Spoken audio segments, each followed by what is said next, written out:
that Kelly Ayotte wins in the governor's race there, but now we're calling that for Vice President Harris. She's a former senator for New Hampshire, popular in the state, but not enough to really turn New Hampshire red in this situation. So the Maryland Senate race we have for you next. The Democrat Angela Brooks will defeat former Republican Governor Larry Hogan.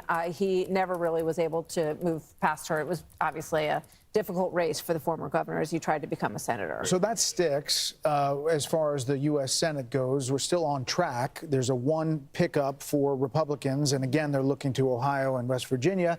Maybe a couple of other races still waiting on Michigan as far as the U.S. Senate goes. We're still on track. There's a one pickup for Montana, Republicans, and again, they're looking to Ohio and West Virginia.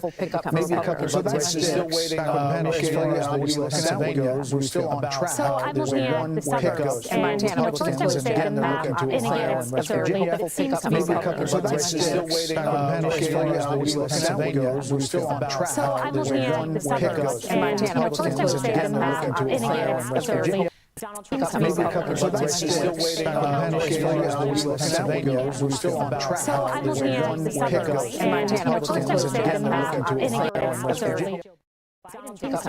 So that's still waiting on Michigan as the U.S. Senate goes. We're still on track. So I'm looking at the suburbs in Montana. First I would say the map, and again, it's fairly. So that's still waiting on Michigan as the U.S. Senate goes. We're still on track. So I'm looking at the suburbs in Montana. First I would say the map, and again, it's fairly. So that's still waiting on Michigan as the U.S. Senate goes. We're still on track. So I'm looking at the suburbs in Montana. First I would say the map, and again, it's fairly.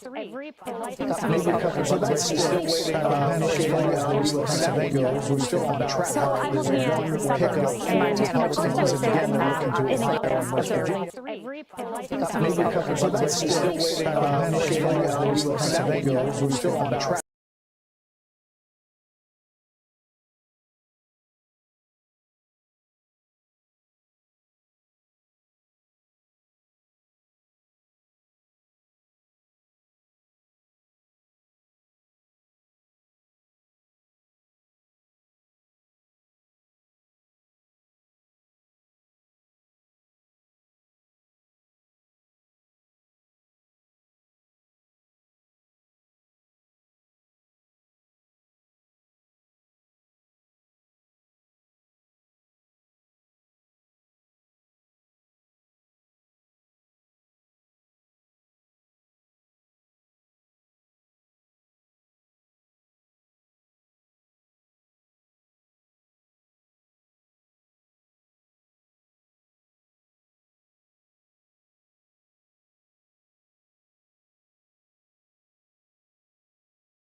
The stage is set.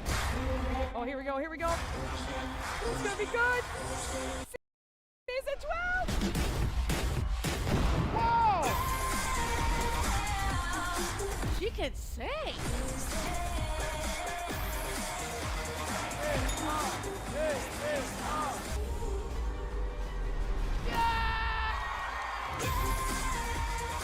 I can't wait to see what else happens in season 12, The guys. stage is set. Oh, here we go, here we go. All right, I'm gonna change your world. That's gonna be interesting. Let's go. I love to root for great. Yeah, I want to watch history. You want to root for the underdog? Good luck with that. In sports, people hate what they fear. They hate the Cowboys. They hate LeBron. I've got a lot of haters. Truth hurts sometimes. I'm controversial when I don't even mean to be. It doesn't matter how many times I can't I'm wait right. to see what else happens You'll still in argue season with me. 12, guys. This is the herd. Oh, here we go, here we go. All right, I'm gonna change your world. That's gonna be interesting. 2024 Fox I love to root for great. Part of this watch history. You want to root for the underdog? Go to FoxNation.com/Patriot Awards. People hate what they fear. They hate the Cowboys. They hate LeBron. I've got a lot of haters. First things first is a mix of analysis, tremendous chemistry. It doesn't matter how many times I'm right. First things first. We take This is the herd. Oh, here we go, here we go. Light it up. Change your world. That's gonna be interesting. 2024 Fox I love to root for Not the great. same floor. You want to root for the underdog? Go to FoxNation.com/Patriot Awards. People hate what they fear. They hate LeBron. They hate LeBron. I've got a lot of First haters. things first is a mix of analysis, tremendous chemistry. It doesn't matter how many times I'm right. First things first. We take UCLA. Oh, here we go, here we go. Light it up. Change your world. That's gonna be interesting. 2024 Fox I love to root for Not the great. same floor. You want to root for the underdog? Go to FoxNation.com/Patriot Awards. People hate what they fear. They hate LeBron. They hate LeBron. I've got a lot of First haters. things first is a mix of analysis, tremendous chemistry. It doesn't matter how many times I'm right. First things first. We take UCLA. Oh, here we go, here we go. That's gonna be interesting. 2024 Fox I love to root for Not great. the same floor. You want to root for the underdog? Go to FoxNation.com/Patriot Awards. People hate what they fear.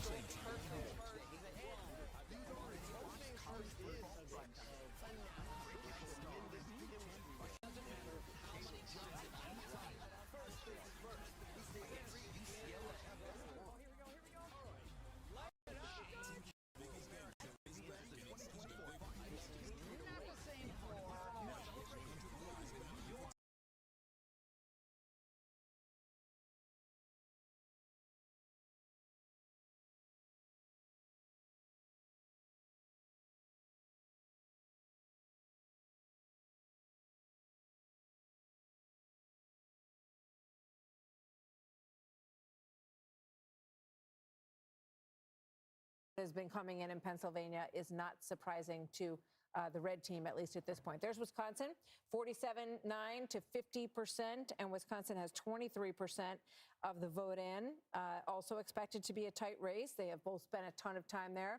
Here's Michigan, which we haven't really talked too much about yet. We're going to look, we'll get Bill to show us on the board what Michigan looks like. 14%, a lot of votes still to come in Michigan. Obviously, this is too close to call, and that is 45 to 42.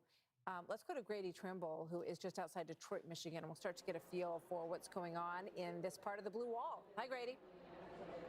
Hey, Martha. Yeah, so we're expecting an update from Michigan's top elections official very shortly, but what we know from her updates throughout the day so far is that turnout on Election Day has been very strong here in the Wolverine State, and when combined with early voting, it's quite possible that it sets a new record, the previous record set in the last presidential election in 2020. And like most of the battleground states, this is going to be a story of rural turnout versus urban turnout, but there's an interesting storyline playing out in the Detroit suburbs, particularly in the Dearborn area, in the Arab American community. The Trump campaign has really been targeting that community, trying to get them to either vote for former President Trump, but they don't actually need that. In some cases, we've talked to Arab Americans who are casting their ballots for Green Party candidate Jill Stein, somebody you probably haven't heard mentioned much, but who could be a spoiler candidate. We also know that many Arab Americans are going to sit out this election entirely, which could tip the scales in favor of former President Trump. We're also watching the Senate race here. Mike Rogers, the Republican candidate, spoke to the crowd. He says it's going to be a nail-biter and probably a very late night. Brett, Martha, back to you. Okay, Grady, thank you very much. You know, there's some Democrats saying North Carolina is on the edge.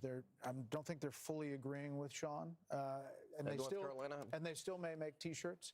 But I'm not only saying North Carolina. I am saying North Carolina and Georgia will go Donald Trump tonight, and I am as confident in that prediction as any I've ever made. Wow. Okay. Bill Hemmer, tracking that. Are we backing that up on the wall? You know, I tell you what, just, Sean, if in the end you're right about that here in North Carolina, I showed you this county last hour, right? This is Anson County, up to 47% African-American population. You know, sometimes in these elections where you see an outcome, you're like, that hasn't happened in 100 years.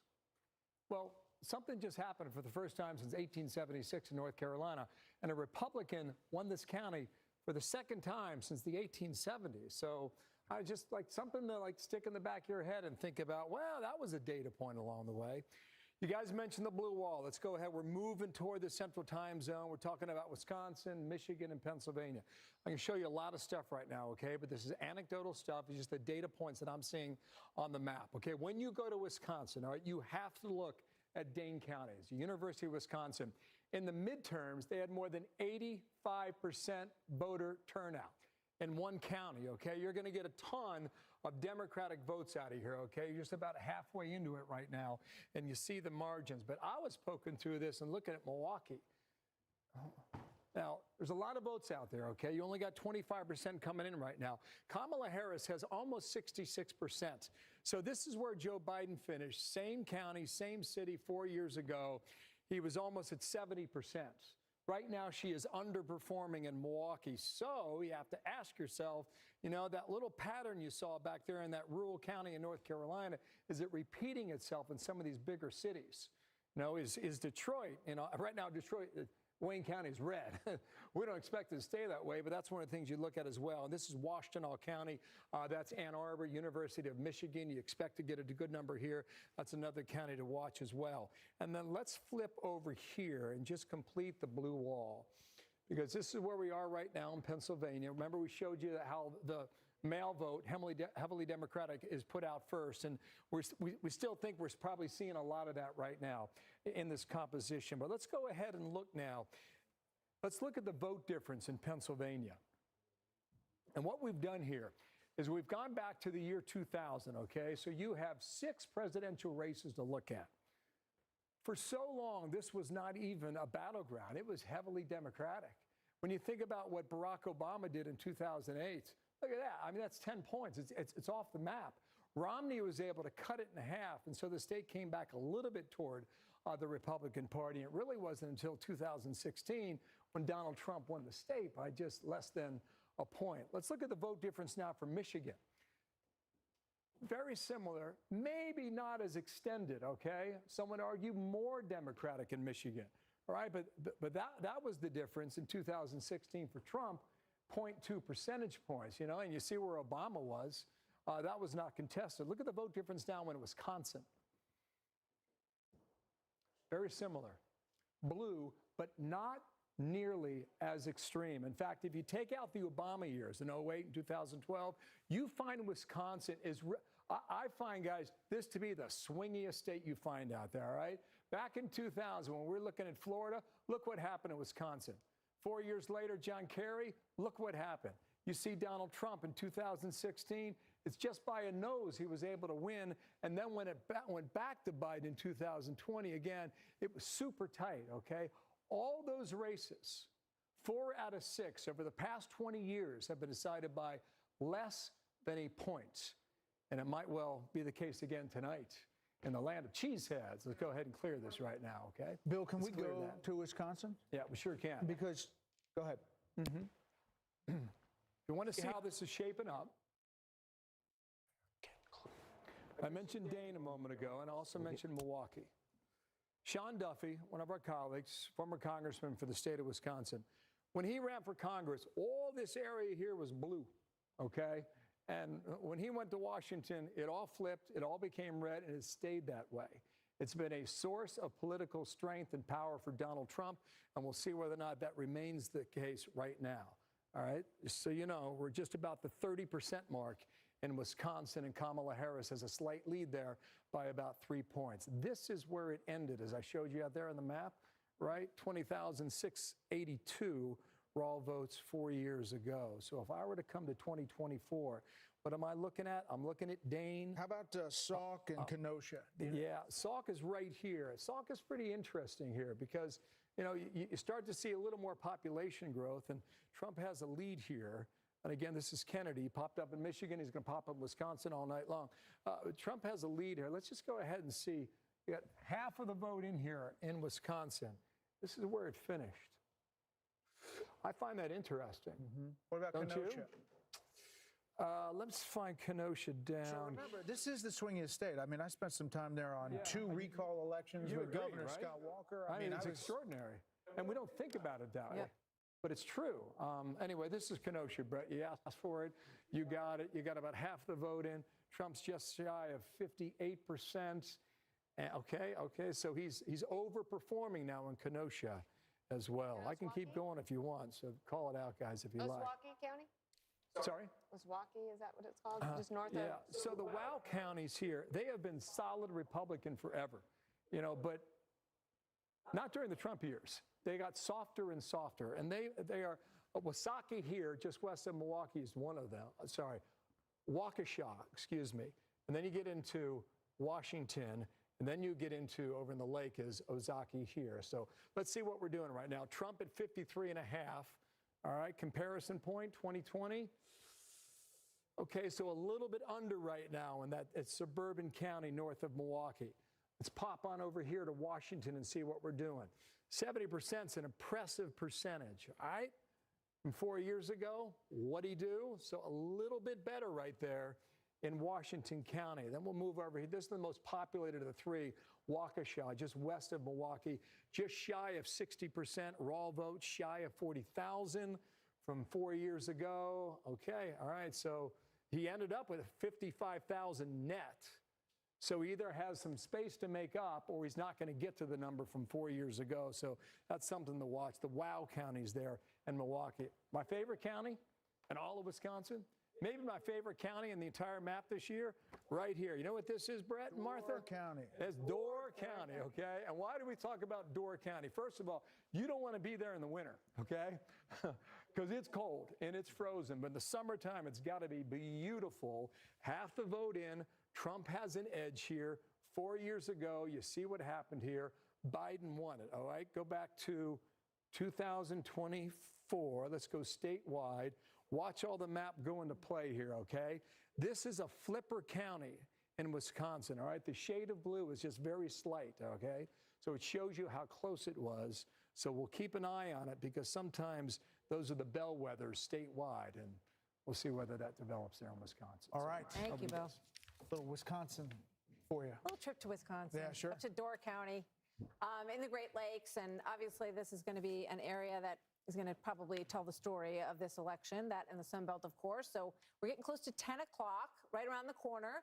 That is when we will get poll closings in Utah, Montana, and Nevada. This is our special coverage, kicks into high gear, and the electoral count continues to load in. 195 for Trump, 117 for Vice President Harris.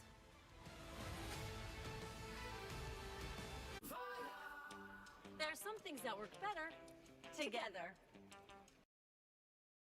The reviews are in. First things first is a hit. I'll go first. I watch every day. I love how insightful Chris and Nick are. Nick and Chris are great. My man. Brew ha-ha, which is like a pun. You guys write these? What's wrong with them? Nick is right. Oh, wow. Nick Brew and Wild serve up a fresh daily dose of unscripted and unfiltered sports talk. That one could be about me. First things first, weekdays at 3 Eastern on FS1. Sunday on Fox. Catch a special Veterans Day pregame show live from Naval Base San Diego. Then, it's Niners Bucks. It all kicks off at 11 a.m. Eastern on Fox. Check for the game in your area. Our God calls us.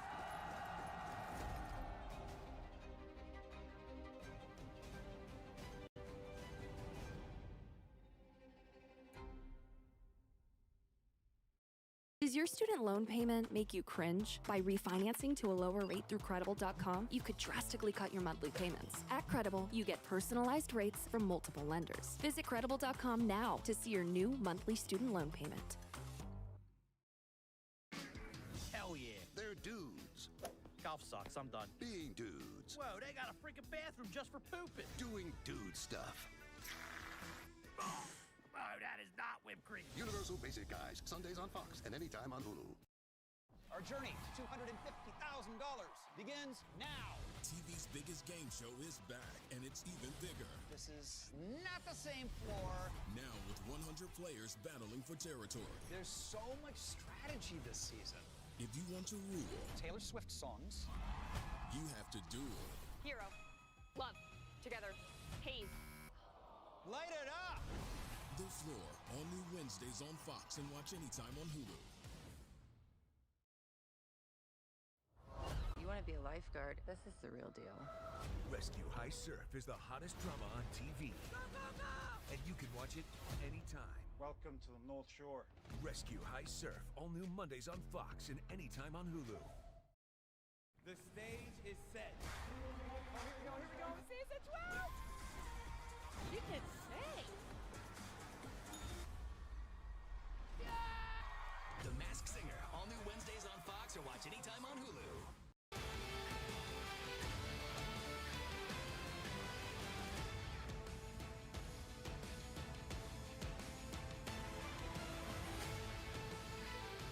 Election night unfolding before our eyes. We've got a lot happening as you take a look at the big board on the scorecard.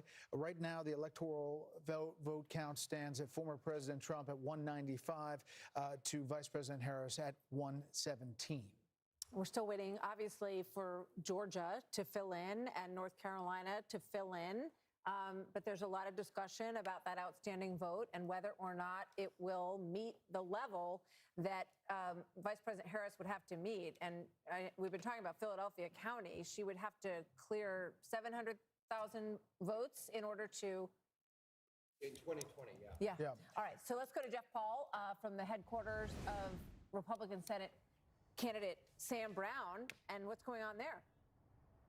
Hi, Jeff. We'll be there in a little bit right when it starts, but right now we are outside maybe one of the biggest and most expensive polling centers in the country. This is Allegiant Stadium, home of the Las Vegas Raiders.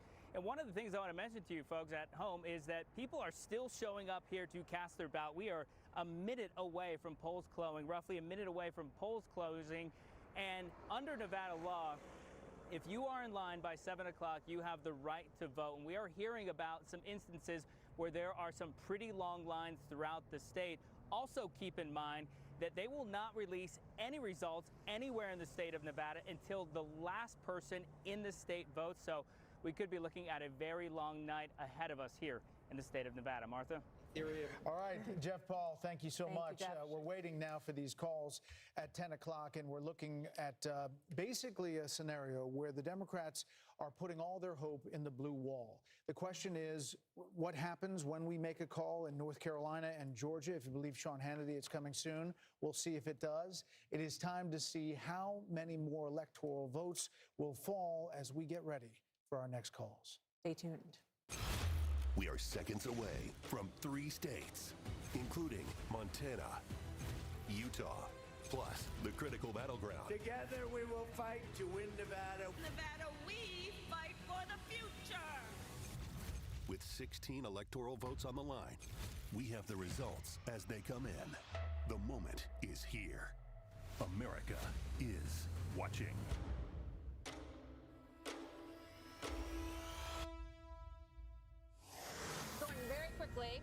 is now 10 p.m. here in New York. 3 more states in the West have just finished voting. Fox News Decision Desk, too early to call. The state of Nevada, one of the most competitive states in play. Hispanic and working class voters obviously could be key to the victory there. Both of these candidates have spent a lot of time in Nevada. Fox News can project that former President Trump will win the state of Utah, adding another 6 votes, electoral votes, to his column. He'll also win Montana's presidential election. We're looking closely at that Senate race out there. Ad lib. Oh. Yes, you will. I just did that. All right, so let's take a look at some of the places that are too early to call, and let's get you an update on the total count. President Trump at 205 right now, 117 for Harris, and waiting on Georgia, waiting on North Carolina, waiting on Pennsylvania, waiting on Michigan. And, just keep in mind that in all these places, there's a lot of city vote, a lot of high population concentrated vote that has not come in yet.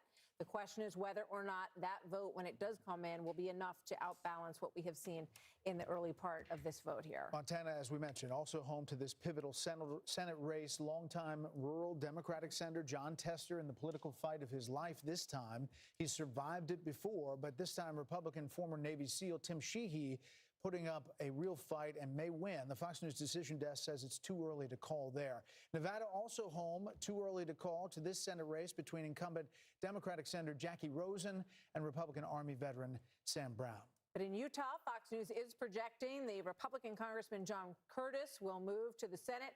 He succeeds retiring Senator Mitt Romney of Utah. Let's take a look at the balance of power as we pull up the Senate here and show you where we are at 10:01 in the evening. Republicans now have 48 seats, including the West Virginia seat, which is a flip. Majority obviously would be 51. 38 seats on the Democratic side as we wait for a number of very consequential Senate races to come in here this evening. Well, welcome to the panel. Laura Ingraham, Sean Hannity is still here. Jesse Waters. Jesse, what are you thinking? Well, if this was a cannonball contest, Trump would be winning by a lot because of the huge splash in Florida. I mean, he beat Biden by 3, and now he's at almost 14 over Harris. That's a big statement right out of the gate. She has not had a big statement so far tonight.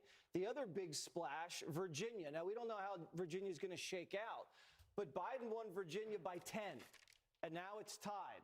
Obviously, it's too close to call, but right now she's playing defense. The Trump team is very confident that Georgia and North Carolina are going to go their way, and Harris is going to have to play defense in Pennsylvania, Michigan, and Wisconsin. You're hearing Trump doubling his black support in Wisconsin, ahead with young voters in Michigan, and in Pennsylvania winning independents. And they say the math doesn't work in Philadelphia County, so who knows what's going to happen? Still too early to call, but you definitely think the Trump team has momentum here. Laura, Virginia, you were talking about earlier. We'll put up the big board about Virginia and show that race. There you see the 50% to 48.3, 61% in. Too soon to call for us. Well, this is wild. Remember, Trump didn't come anywhere near these numbers in 2016 or 2020. The Loudoun County numbers that we were talking about earlier are really something to watch. Trump is outperforming by 8 points in Loudoun County. It was a blowout in 2020. Big issue with education there. The other thing to look at, and Glenn Youngkin, I've been in touch with him, he said, buckle up, Virginia is going to be very tight. Then go down to Miami-Dade, where we haven't seen a Republican take that county in Florida since 1988. Donald Trump is doing something tonight. The New York Times is noticing he's up at 287 electoral votes projected. Obviously, anything can happen, with a 72% chance of winning. Watch out for slowing vote reporting down in the blue wall states. It happened last time in 2020. And if by midnight it looks like Trump has a good chance to win and things start slowing down with reporting, I think you can't really blame people for being a little bit concerned about the way we do reporting in elections. Yeah. I have more of a question, actually, for Laura, if that's okay, if it's permitted.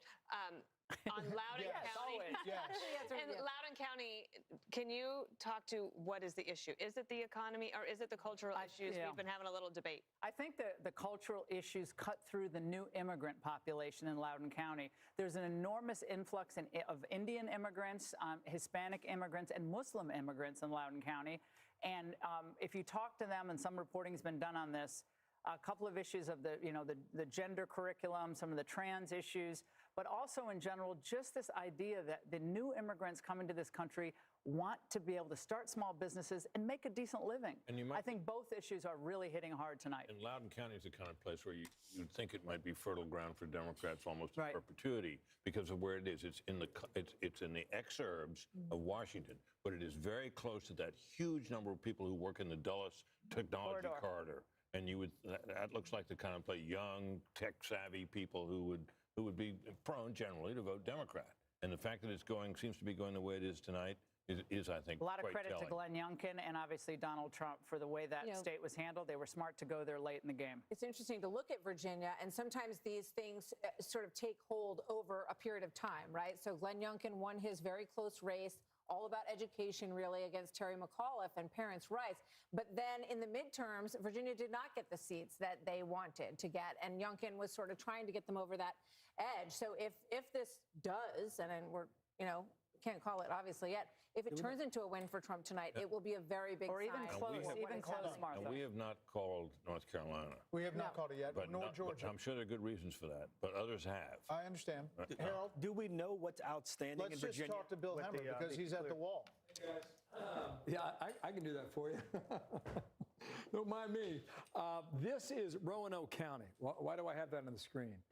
That's Salem, Virginia. That's where Trump went for the rally the other day with Glenn Youngkin. Okay, so as you guys were talking here, all right, so this is part of our Fox Insights.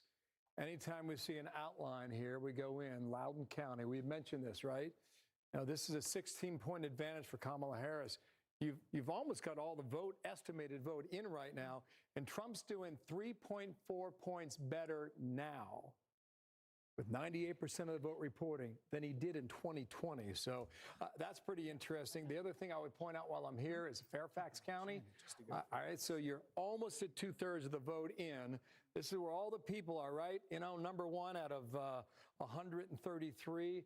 Biden was an easy winner at 70% of the vote. So right now, across from Washington, D.C., she's underperforming in the most populated county in the entire state. Do you have something else there? Do you have a question? Gotcha. Okay, Carolina. Go ahead, guys.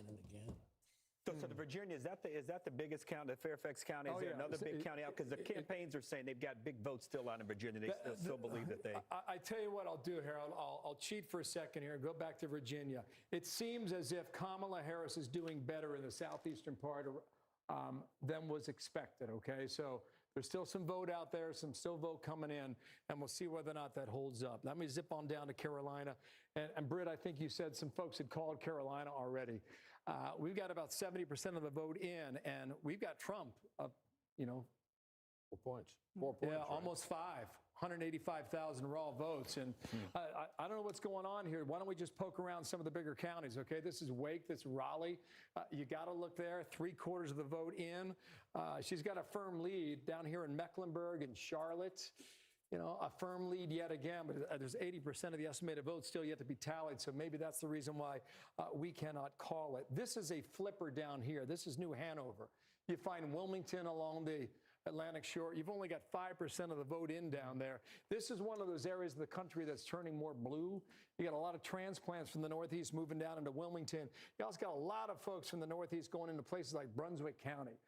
Brunswick County is deep in the red. Donald Trump's going to win here tonight by 66% upwards of the vote down there. Got a lot of folks from New Jersey and New York and Pennsylvania.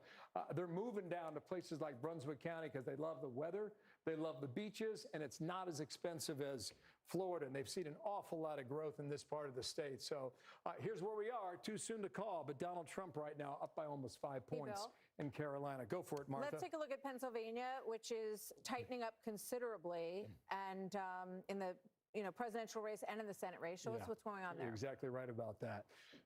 Okay, so there's about half of the vote being counted. You remember that chart I showed you a moment ago? The chart I showed you a moment ago? They count the mail-in vote first in Pennsylvania. It tends to be more Democratic. As we saw in 2020, we're seeing that again in 2024. All right, you got about a 1.4 margin there. Raw votes just shy of 50,000. So let's go for a spin, shall we? Philadelphia, let's start there. It is number one. Come on, let's go here. All right, here we go. This is the kind of margin you expect to get in Philadelphia. You got 8 or 9 out of 10 voters are Democratic, right? So Joe Biden was well over 80%. It's interesting, right? So she's just a tick below that right now. Does Philadelphia vote the way that Milwaukee votes, right? We saw that difference in Milwaukee a short time ago. Is Philadelphia going to vote differently than Wayne County and Detroit? You know, we're waiting to get that in as well. These are the collar counties. They're heavily blue. I would expect them to change somewhat, but we'll see as we go through the night. Just to check the bellwether here, this is Northampton. That's about as close as you get, guys. Difference of 300 votes, 303. You know, Biden barely won it by 1,200 just 4 years ago. So that's where we are at the moment. What about Pittsburgh? Back on over to you, Allegheny County. Let's see where we are. A lot of the vote came in from Pittsburgh early on. 71, yeah. Okay, yeah. So you're 71 coming. That's right. And she's at 61%. You know, I mean, you guys watched it, right? I mean, how many rallies did Trump have there? How many times did Kamala Harris go to the west side of Pennsylvania? This is a place I want to check out. I haven't done it yet. Let's find out together. This is Butler County. All right, where were you on July 13th? Here we go. You got 94% coming in, just shy of 66%. So how did Trump do in a rural county like Butler 4 years ago, before the assassination attempt, right, this past year? It was almost around the same number, okay, up 36,000 to finish it 4 years ago. Right now, he's up 34,000 in Butler, PA. Let me bring our prime folks in. Laura, what are you looking at? Well, I just think it's interesting to look at these states that we kind of had looked past in our analysis. We're always focused on the blue wall states, obviously so important, but signs that Trump may be outperforming in ways that we hadn't expected, bubbling up in places like New Mexico, where it's only 23% of the vote in, mind you, tons of votes outstanding. But he looks like he's outperforming there. He's up now 6 points with that small turnout. Again, the New York Times gives him a 79% chance of winning this election at this point, with leaning North Carolina, leaning Republican in Georgia. If those trends continue, it's all those 3 states where it's neck and neck. Right now, it's neck and neck in Wisconsin, Michigan, and Pennsylvania.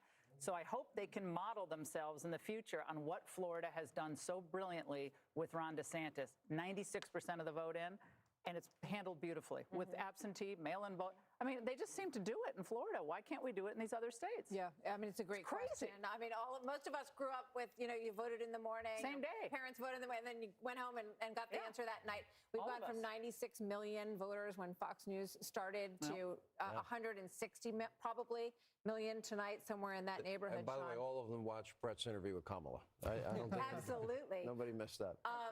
So what is, you know, how much has voting changed, I guess, is what I'm getting at here, Sean, because we have this enormous early vote of 83 million. It's so interesting you asked that question, because everything's kind of flipped. Republicans went in today with a lead that had never happened before. And it put the Democrats in a position mathematically where they had to accomplish something they'd never accomplished before, and that is to get same-day voters at numbers that they've never gotten before. And this is where we now find it. If I am correct in my belief, and my sources are right, and North Carolina, I'm almost 100% certain will be Donald Trump's. And Georgia, I believe, Harold and I have been going back and forth on this, will go to Donald Trump. Now, Arizona has been trending very strong towards Donald Trump. I don't know how long it'll take them to count the votes out there. That is frustrating, to Laura's point. Well, to that point, Maricopa said because of the length of the ballot that they were going to, it may take days. Pages of referendums. Okay. There were 2 pages in Florida, and they called it within an hour and a half. So was it even an hour and a half? Yeah, I'm just saying what they said.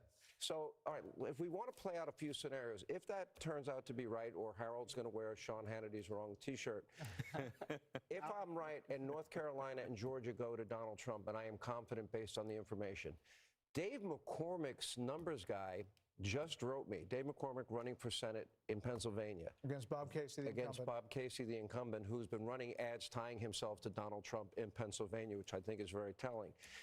He's confident Donald Trump is going to win Pennsylvania tonight.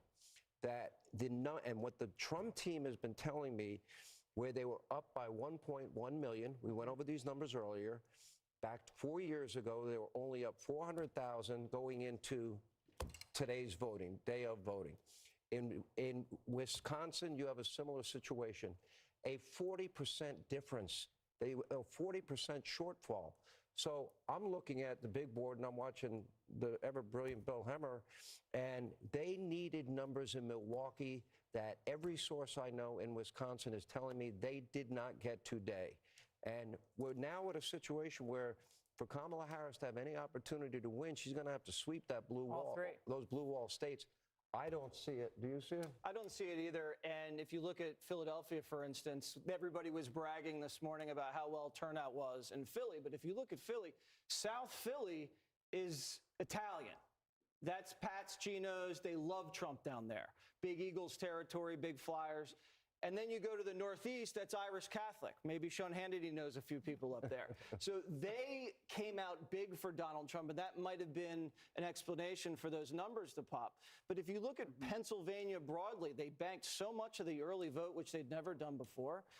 They don't think Kamala has enough right now in Philly and Pittsburgh to just overcome Trump's red county substantive lead. Let me just put the caveat in there. Britt, we sat on an election desk in 2016. 2016. And there was a betting odds that you were quoting that had Hillary Clinton winning 90% chance that she was going to win. That's where the evening began. And then it started going down, and we started doing the what-if scenario, and her pathway started to narrow.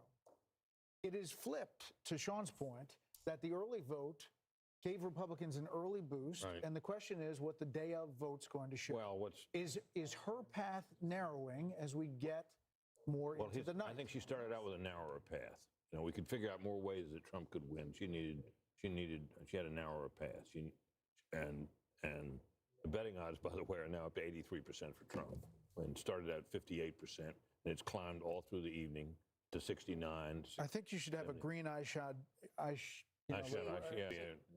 Anyway, and there are other models are now predicting him well in excess stock of market 70%. futures are also trading higher as well. I do think, just to go back to this Milwaukee point that we were talking about during the break, I mean, they are rerunning 30,000 absentee votes in Milwaukee tonight because they couldn't, there was a problem with the processing. 31,000 absentee ballots after the election observer brought to the officials' attention that doors covering on and off switches on the devices, I guess, some of them weren't tallying and they were worried about it.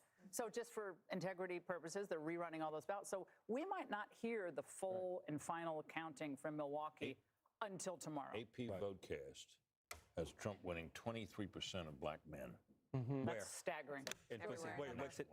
Nationwide. I'm sorry, I didn't hear what you said. Where's that from? AP Votecast. And that has to be a consistent with our complete stuff. defeat for the mainstream media, who's just destroyed Donald Trump as a racist for all these years. And if you double the support with black people, and then you go up double digits with your support with Hispanics at the same time, and then run up the numbers with Jewish Americans here in the Northeast, that's a complete rejection of everything that they've been telling us about Donald Trump, and would explain why he's very competitive in the popular vote. And the news cycle for how long went on and on about the Seltzer poll in Iowa. Trump, it looks like he's going to win Iowa by 8 to 10 percentage points.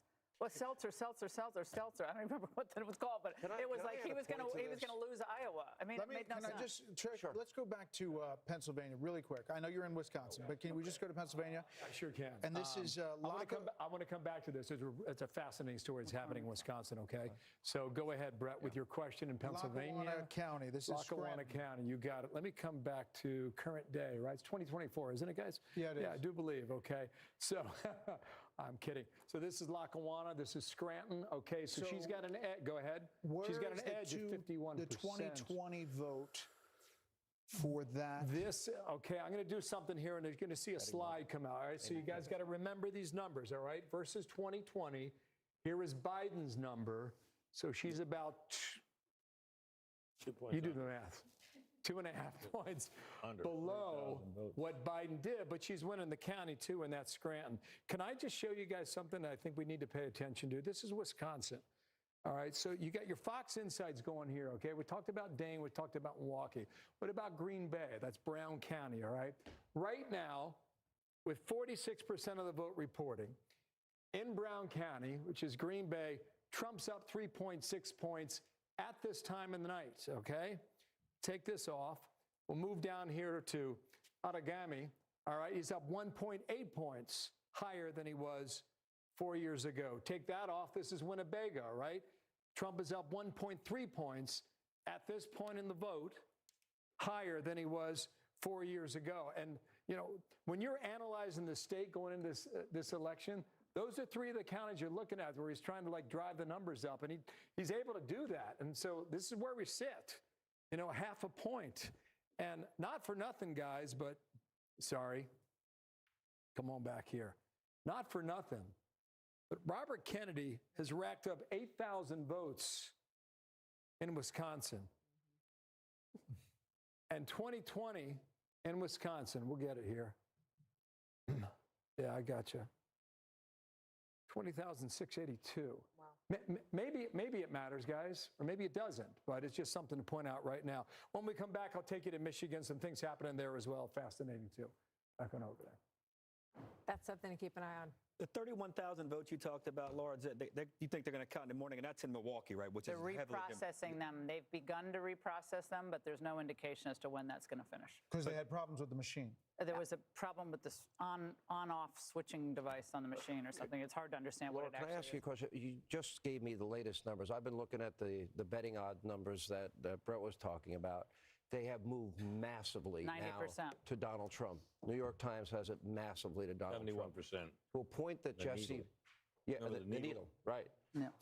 So we're really sitting here, and I think we got to take pause. There is a very strong possibility he will be elected the 47th president of the United States if these numbers, if these predictions end up being true. I don't want to get over our skis. We want to be careful. We want to be prudent. We're all looking at our sources. I'm listening very closely to everything Harold has to say and what he's offering.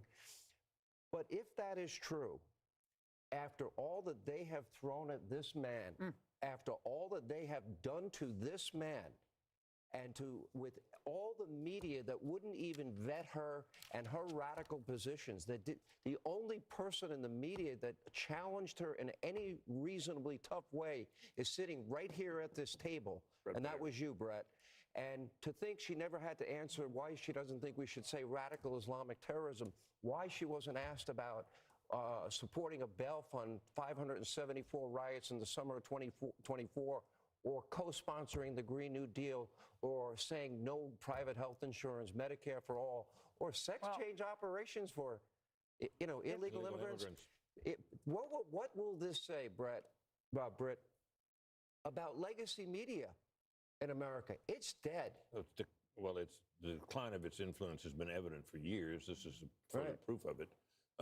And in some respects, I think that the behavior of the legacy media backfired against the candidate they were supporting because it was so over the top. Same with the prosecutions. The same thing happened. You think it all contributed to... Oh, I do. Yeah, I agree with you. What do you got, Bill? Got something? I just punching up through Iowa. You know, everybody was talking about the poll, right? Yeah. You know, Again, the Morning Register, you know, I mean, another chip, right? A poll that will not be named. Yes. Right. That's correct. Until we get a little of the backsheesh, right? 40%, and you got a 7-point lead for Trump. Okay, so I don't know what they were seeing in the poll. I mean, they're obviously seeing something out there in Iowa, but this is Trump pulling away. Let me as you bounce around. Yeah, all good. This is Ohio, guys, okay? 8 points in 2016, 8 points in 2020. 80% of the estimated vote is in. He's up more than 12 points in the Buckeye State. Dana, even if we're not there yet. We're not calling these states. We're going to wait and see how this raw vote total goes. But you'd rather be him. The path is getting clearer for him right now. To Sean's point, even that he's here at this moment, from January 7th, 2021 until now, is probably the biggest political phoenix from the ashes that we have ever seen in the history of politics. In the days after January 6th, I remember sitting, I think, with you, Brett, and I said, this guy, Trump, he's radioactive. Republicans have turned against him. They want rid of him. They want him. He's an obstacle. He's a problem. And I thought, no, I didn't think a political comeback by him was possible. I would say And yet here we are. He's the toughest son of a gun I've ever seen. Yeah, that's for ever. sure, right? I mean, all he's had thrown at him. I mean, I'd be in an insane asylum. I think Maybe think I should be. there's an interesting rhetorical trick you can always play with these things. When Sean says, think of all the things that they have done to him, and in spite of that, he puts together this probably the most racially diverse political coalition we've seen in generations. But you could also say it is because of what they did to him. And turn that around. It's not just in spite of it. Like, yes, he's a tough guy and he's That's a great point. energetic, but it could be because of that. Overdone. Well, and also, Overkill. I think we shouldn't underestimate the importance of policy in all of this. Like, Absolutely. the Trump agenda in 2019 delivered some of the most stunning economic gains to blue-collar workers, the people that we came from, that we had seen in 25 years or maybe even longer. So from the border to the economy to foreign policy and peace, that resonated with young people, with men, with this new demographic coalition. And I think it's not just the greatest political comeback of all time. If these trends continue, a big if, but if, it will be the greatest comeback, I believe, in history, because this man was counted out and called every name in the book. They want to put him in jail tonight. If they could, they would put him in jail. Final word. And I hate to get ahead of ourselves, but if he does win and the numbers hold up, and the popular vote is what it is, he would have a mandate. He would have a diverse winning coalition that he would then be able to govern with. The House. He got both the House and the Senate. He would probably have the Senate. Maybe he doesn't have the House. But that mandate would have to be respected. So it would be up to Democrats and the media to determine how's their posture going to be towards a seemingly very popular president. Who's had the greatest upset victory, followed by the most controversial election, followed by the greatest comeback victory we've ever seen. So, we shall see. Yeah, so we may have this conversation several hours from now. But listen, the primes. I call you the primes now. All right. 7, 8, and 9. What am I? Avengers. A cut of prime, you know. Exactly. Thank you very much. Thank you. You guys, great coverage. Have fun. Fantastic to be together. I don't think so. Thank you so much, guys. That was great. Fun It was great to The have. vote count is underway. More results coming in. We're tracking it all as Fox News Democracy 24 marches on.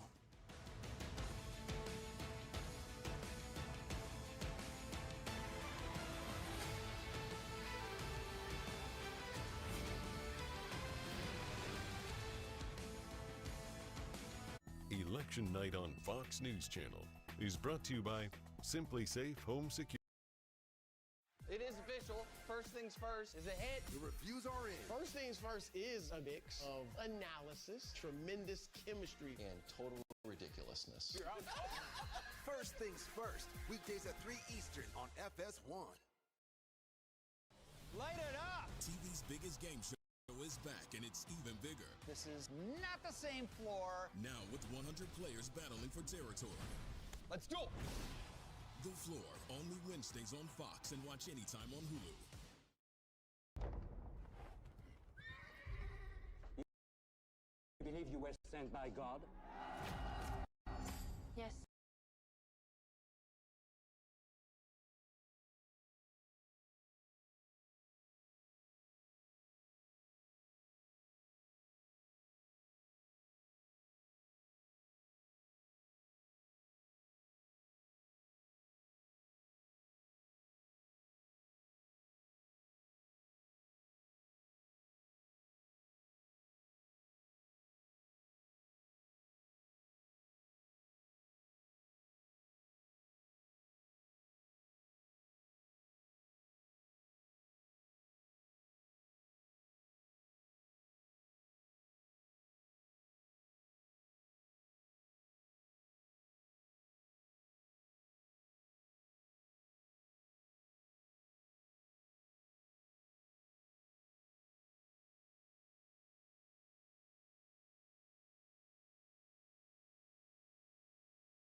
through Jordan.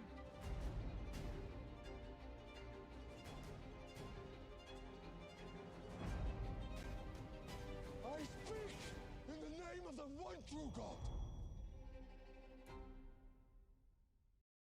Hey America, are you ready? The 2024 Fox Nation Patriot Awards. Be part of this year's celebration, live in New York. Tickets are available now. Go to foxnation.com/Patriot Awards. Iowa. Trump is performing well in rural areas, which helped deliver victories to former President Trump in 2016 and 2020. This obviously comes in the wake of a lot of focus on a poll that shall not be named. No, let's do it. Oh, please. name it? The Des Moines Register poll. I think we've talked about it seven times tonight. But anyway, it got a lot of attention. Ridiculous. It was a attention-getting poll, and it was being forecast to be what the Midwest may look like, maybe because of a gender gap or whatever she was seeing in her poll, Ann Seltzer.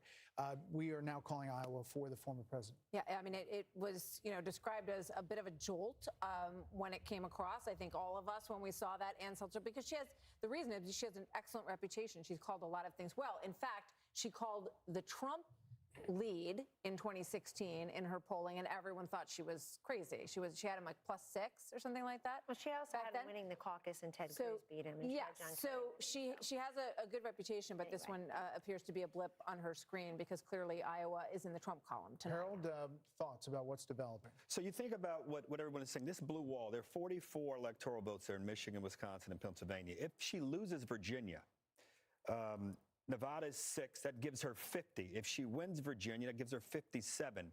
She has a very narrow path, as Mark is saying. I think as you look back, and this is a big if here, we talked about it, I think in the last segment, we talked a little bit about the policy here, Laura did. And if she looks back, I think 3 things, and you said one of them, Kellyanne. Should you have chosen Shapiro? If where we're going is where we look like we're going to go. Should you have countered on the transgender issue more quickly and more effectively? And then the border and the economy. Should she have distanced herself from Biden? Now, look, we're still a little early in the evening. I agree with Mark. It's still a little pull one way. But if you're sitting there tonight, you want to be on that campaign tonight. If you want to win the campaign, so she's got to run the tables here over the next hour or two, over the next day or so, if we're hearing correctly about Wisconsin. But it does not look as promising as it did a few hours ago. Let's head back to Bill real quick. Bill, can we dip into Virginia, the Commonwealth? Yeah. Say it again, Brett. Sorry about that. Oh, sorry. That's okay. Go ahead. Do what you're going to do. We'll get to Virginia. Okay, gotcha. Eventually. I'll give you a little run up the Atlantic coast here, okay? This is Georgia. Too soon to call. You ask yourself, why can't you call it? There's still some vote out there. The question is, where is the vote? And what's going to come in? Trump's up 3.2 points statewide. So you come in here to the greater Atlanta area, and this is Fulton. Our Fox Insights tell us, okay, this is different. This just changed from a moment ago, all right? At this point in the night, with 82% of the vote reporting, in Fulton County, the largest of 159, Trump's up 0.6 points from where he was 4 years ago. All right, I'll clear that. Let's come back out statewide. This is Cobb County. We talked about that earlier. Okay, at this point in the night, our Fox Insights tell us that Harris is up 1.3 points better than where Biden was at this point from 4 years ago. We'll clear that. We'll also go to Douglas 2 here, okay? At this point, this is all greater Atlanta, a lot of population throughout the area. At this point, 90% reporting here in Douglas County, Harris is doing 2.9 points better than what Biden did 4 years ago. So there's still a vote out there, too. And I mentioned Chatham County about 2 hours ago. That's Savannah. They counted slow 4 years ago. They're counting slow yet again. But you get a lot of Democratic votes out of Chatham down here on the Atlantic coast. A lot of folks live there, too, 5 out of 159. So we'll see how that shakes out. Okay, let's run up the coast here and let you know what we're seeing here in North Carolina. Then I'll hit Virginia. Then I'll hit Pennsylvania, all right? Trump up 2.5 in North Carolina. Why can't we call it? I was looking at Mecklenburg County with Charlotte. Okay, so they've had a lot of votes come in since the last time I checked. There's a lot of outstanding votes. You have to ask yourself, where are the votes, right? If they're in the most populated places, you can't make a call. But now you're getting a lot more from Charlotte. This is Wake County, Raleigh. It's number 1. Still about 20% of the vote out there, okay? Comfortable lead for Harris. We expected that, but let me just check 2020 and go ahead and use the slide again. Okay, so she's performing 0.5 point better than Joe Biden finished from 4 years ago. So we're keeping track of that. You went to Virginia. I'm getting there, guys. Hang on 1 second here. Just got to move the meter, and we'll see what's happening here in the Commonwealth. All right, so while you're checking that, Charlie Hurt's from Virginia. Yeah. Tight squeeze. So what are you looking at, Charlie? Tight squeeze, Virginia. What are you looking at? So it's kind of interesting, actually, that this is so close, especially if you looked at the early numbers across the state. It was fairly extraordinary with the early vote, both early mail-in vote and then early in-person vote. All of the big D-plus counties in the state were significantly down from 4 years ago, including the big counties like Fairfax, Richmond, and then all of the R-plus counties were significantly higher this time than they were 4 years ago. And so if you had just looked at those early numbers and then look at this, it's actually not that surprising that it's this close, even though Virginia is, for all intents and purposes, a blue state now and has been since George W. Bush, or since Obama anyway. But it is, I think that Governor Youngkin, who said, watch out, it's going to be tight here, is probably looking at those same numbers and realizes that this thing might actually be the surprise of the night. Yeah, a lot of people drifted to Northern Virginia, suburbanites. There's not a great Trump vote in that near D.C., counties, Kellyanne, and that's what we're looking at here is where that vote is outstanding and whether it changes the dynamic. No question. And Glenn Youngkin has been a great partner to Donald Trump this whole time on the campaign trail. He told me personally when I asked him, do you think it's really competitive a couple months ago, he said, I think you're going to force Biden-Harris, now Harris, to spend some time and money there. And that's happened. But it was ground zero for the parents' rights movement, the school stuff in 2021. I wanted to say something. Kamala Harris's team was smart and strategic to go for the 3 states in the blue wall. Since they've gone Democrat from 1992 to 2020, 28 straight years with the exception of 2016, they went for Trump. They've always voted as a bloc, but they also ran out of choices. I would have thought she'd do better in those more racially diverse Sunbelt states like Georgia, Arizona, Nevada, and even North Carolina. She's in the very white states trying to become president of the United States. Here's the problem I see for the Harris and the Democrats right now. Demography is not destiny. That's what I think of this electorate. We think we're only going to get women by talking about abortion. We're going to get Hispanics if we talk about immigration. That's how Trump is getting them. We're going to get African Americans if we talk about this. Whose big idea was it to over-prosecute Donald Trump with all these cases? You think a lot of black men in this country didn't stand up and say, I think the system has been against me. I think that's unfair, to say nothing of the fact that they want economic upward mobility like everyone else. They're school choice voters. They think that people coming over the border are taking their jobs. And you got Barack Obama telling them, you're not right. Stop telling us who we are, what we think, how to eat, how to vote. This is the election where people are turning on its head. Last point, young voters. I think Harris is going to underperform Joe Biden nationwide on young voters. There too. Let's get rid of the old guy and put in the 60-year-old woman and then call Donald Trump old. That's how we'll get young people. It's not how you get young people. You get young people if they think they can afford a house before they're 52 under your policies. You get young people if they think they want to be president of their own small business, not president of this country one day, and they can survive and thrive doing that. So this whole demography thing that we should vote according to our gender, our race, our age, this is the election where I think that hit a wall. Can I ask a quick question just on Mark and Kelly? If things hold right now where we are, does she only have to win the blue wall, just for the sake of the audience, to win this? So if everything happens, she wins Arizona, he wins Nevada, he wins Georgia, North Carolina. If she wins Michigan, Pennsylvania, Wisconsin, does she win? Yes. Yes. Okay, so the blue wall remains what we have. She has one big path. Yeah, he's got two paths, but you got to get one of those. Is that true, Bill? Yeah. Pretty much, yeah. Because it gets her to 270 with the 3. Yeah, with the 3 plus Nebraska too. I think it's too early to start filling this thing in here. I want to start just yet, but I don't know. We're kind of warming up the fryer, or whatever you say when you get. But just show how it happens. Just show the 3. Yeah, for her it would be Nebraska 2. Well, we got to go a long way. So just It's going to take me a while to get there, okay? So she would have to win all the usual states here. It's just too many to fill in, right? Oh, gotcha. Boom, boom, boom, boom, boom. that's good. Oh, my gosh, what am I missing? Holy cow. Okay, Maine, Nebraska, too. Hawaii. Oh, yeah. Okay, so that's why I didn't want to do it just yet, because we got to go a ways. But, I know. maybe like another half hour, an hour or so, we'll fill in a few more. If you got time, I'll take you to Arizona, unless you got something else to do.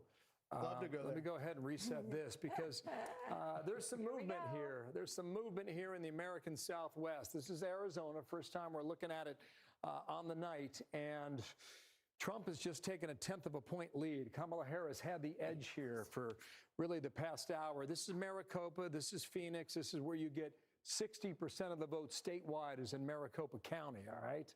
She has an edge at 2.2 percentage points. Raw vote 563,000. I'm going to bring out the slide again, okay, and go back to 2020. And this is Joe Biden in Arizona.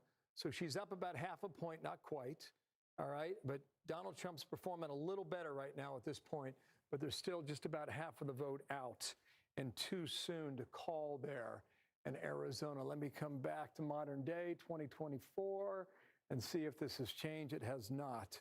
This raw vote's 2,200. So we'll watch that. Just wanted to take a sneak peek at that. You guys mentioned Iowa, the state that shall not be named, or the poll that shall not be named. This is nuts. 14.5 points. Wow. Yeah, that's not even Somebody's close. not having a good night. Guys, there's a ton of votes still out there, too. This thing could go higher. Anyway, back to you guys. It's a little outside the margin of error. Okay. All right, let's go over to Sandra and get a look, because we've been talking about young voters, and you have some new stuff from our Fox News voter analysis, Sandra. I'll build off of what Kellyanne just said about the Hispanic voters in just a second. I'll dive into age first for you, Martha. And it is pretty incredible, some of the data that we're seeing in our Fox News voter analysis. This age group 65 and over, okay, it is a dead heat. Split the vote there. But just note, Donald Trump led this group by 3 points in 2020. So he is, in fact, slightly underperforming with that group. But here is a huge story that we are seeing develop. Voters under age 30, 52% of the vote going to Harris, 44% to Trump. That's an 8-point margin that she's leading by. Biden led with this group by 25 points. Kellyanne was just talking about this a moment ago. He led by 25 points with this age group back in 2020. She is significantly underperforming with the younger voters right now. Want to jump back in and also talk about the Hispanic vote and what we are seeing there. This also telling a huge story of the night. Kamala Harris getting 56% of the support there. Donald Trump, 40. Okay, so she's leading by 16 points. Biden led with this group by 21. Again, she's underperforming there. I want to break that down by gender when it comes to the Hispanic vote, because this also telling a story. Hispanic women, for example. Okay, Harris is leading by 24 points with this group right now. Biden led with this group by 34 Hispanic women, underperforming there. Comes with Hispanic men. Look at this story. Harris is up by 6 points with Hispanic men. Biden led with 19 points. So there is really some interesting stories developing with the younger voters and the Hispanic vote out there. Brett and Martha, as you know, we have heard it on the ground. A lot of those American Hispanic voters, they don't like what they're seeing with illegal immigration in this country. They've been speaking about that. We are seeing that show up in our analysis.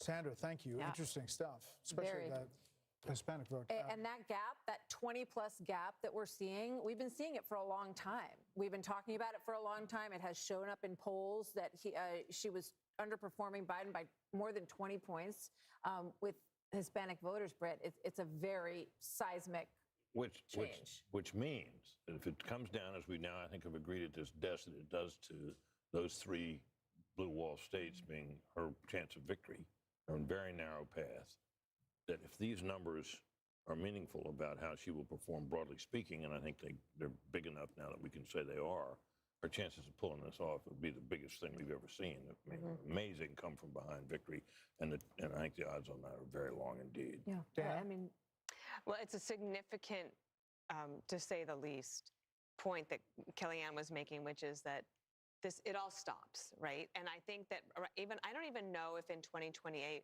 we'll still be talking about the Hispanic vote, right? Because with every immigrant group that comes through, eventually you're just an American.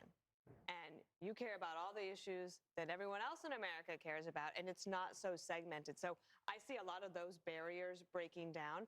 Again, I think that the Harris-Biden team has no one to blame but themselves for these numbers. It's the policies that drove these people to vote for President Trump, and he also, the Biden-Harris people pushed them into Trump's open arms.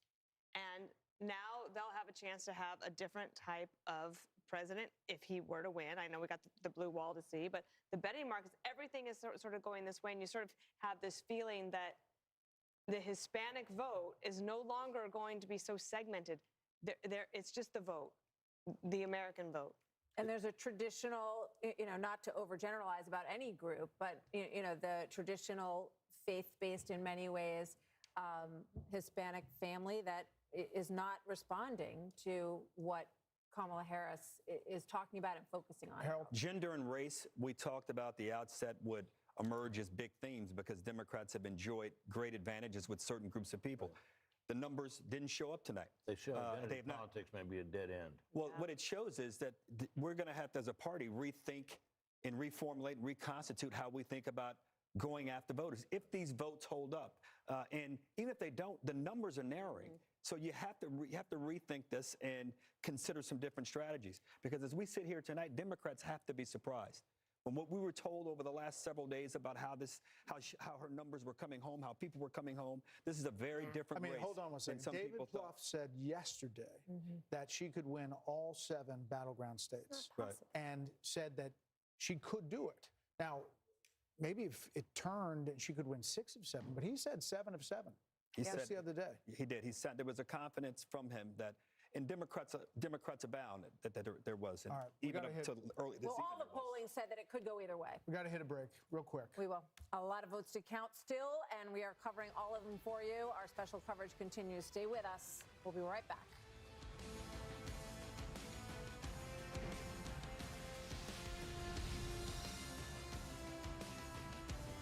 Look out, 'cause here I come. Have you always had trouble with your weight? Same. Discover.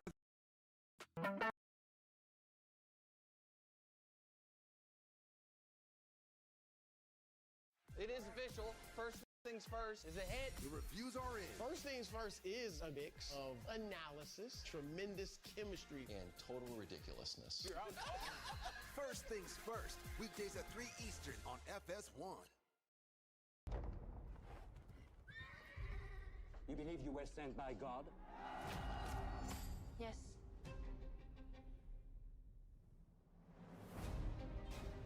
Repent. Come and be baptized in the River Jordan.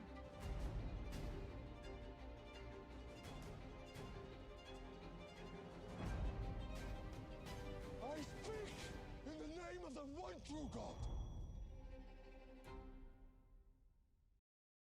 Hey, America, are you ready? The 2024 Fox Nation Patriot Awards. Be part of this year's celebration, live in New York. Tickets are available now. Go to foxnation.com/Patriot Awards. Sunday on Fox. Catch a special Veterans Day pregame show live from Naval Base San Diego. Then, it's Niners Bucks. It all kicks off at 11 a.m. Eastern on Fox. Check for the game in your area. The stage is set. Oh, here we go. Season 12! You can say. The Masked Singer, all new Wednesdays on Fox or watch anytime on Hulu. All right, I'm gonna change your world. Yeah, I love to root for great. Ooh. You want to root for the underdog? Good luck with that. It doesn't matter how many times I'm right, you'll still argue with me. This is The Herd. Does your student loan payment make you cringe? By refinancing to a lower rate through Credible.com, you could drastically cut your monthly payments. At Credible, you get personalized rates from multiple lenders. Visit Credible.com now to see your new monthly student loan payment. The statewide vote, Trump will win an electoral vote in the rural 2nd district in the state of Maine. Fox News can also project that Maine Senator Angus King will win his race. He's an independent who caucuses with the Democrats. So as we look now, the Senate is ticking up. We're going to look at some interesting races in Ohio and Montana coming up. So let's check in with Aisha Hasni at the Trump campaign headquarters in West Palm Beach, Florida, where I would imagine the mood is fairly good. It is very good, Martha. You know, earlier this evening, a lot of folks were coming up to me and saying they're not sure if they're going to get a decision tonight. They thought it was going to take a few days, and that has completely flipped, and people are expecting there to be an answer tonight and it to be favorable for the former president. I just talked to a campaign official who tells me that over in Mar-a-Lago, where former President Trump is right now, watching the results come in, the mood there is positive. And I'm working to confirm right now if the former president made some remarks to a crowd there and what exactly he said, but everyone there appears to be feeling very, very good. And just found out as well that Speaker Mike Johnson, the House Speaker, who's in Shreveport, Louisiana right now at his district, appears to be making plans to come here to be with former President Trump. Back to you. Aisha, thank you very much. We'll keep a close eye on Trump headquarters as we continue to give you some more updates on what's going on right now. You know, we don't have a call for any new states at this point. We're waiting for Montana, waiting to get a look at the Sheehy race in Montana as well. And we have some new guests who have joined us on the panel that we want to get to. So let's welcome them in. And as we get ready for the top of the hour, we'll make some new calls at 11 first, and then o'clock. we'll get right to you guys. Wow, time is going so fast.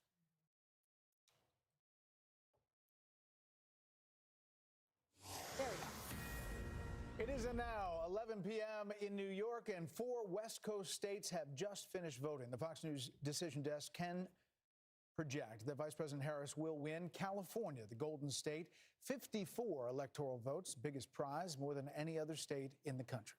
And Fox News can also project that Harris will win Oregon, adding 8 more votes to her Electoral College vote. Harris will also win Washington, another reliably Democratic northwestern state. But the former president will win Idaho's 4 electoral votes. So as we see the race to 270, it's now 216 to 193.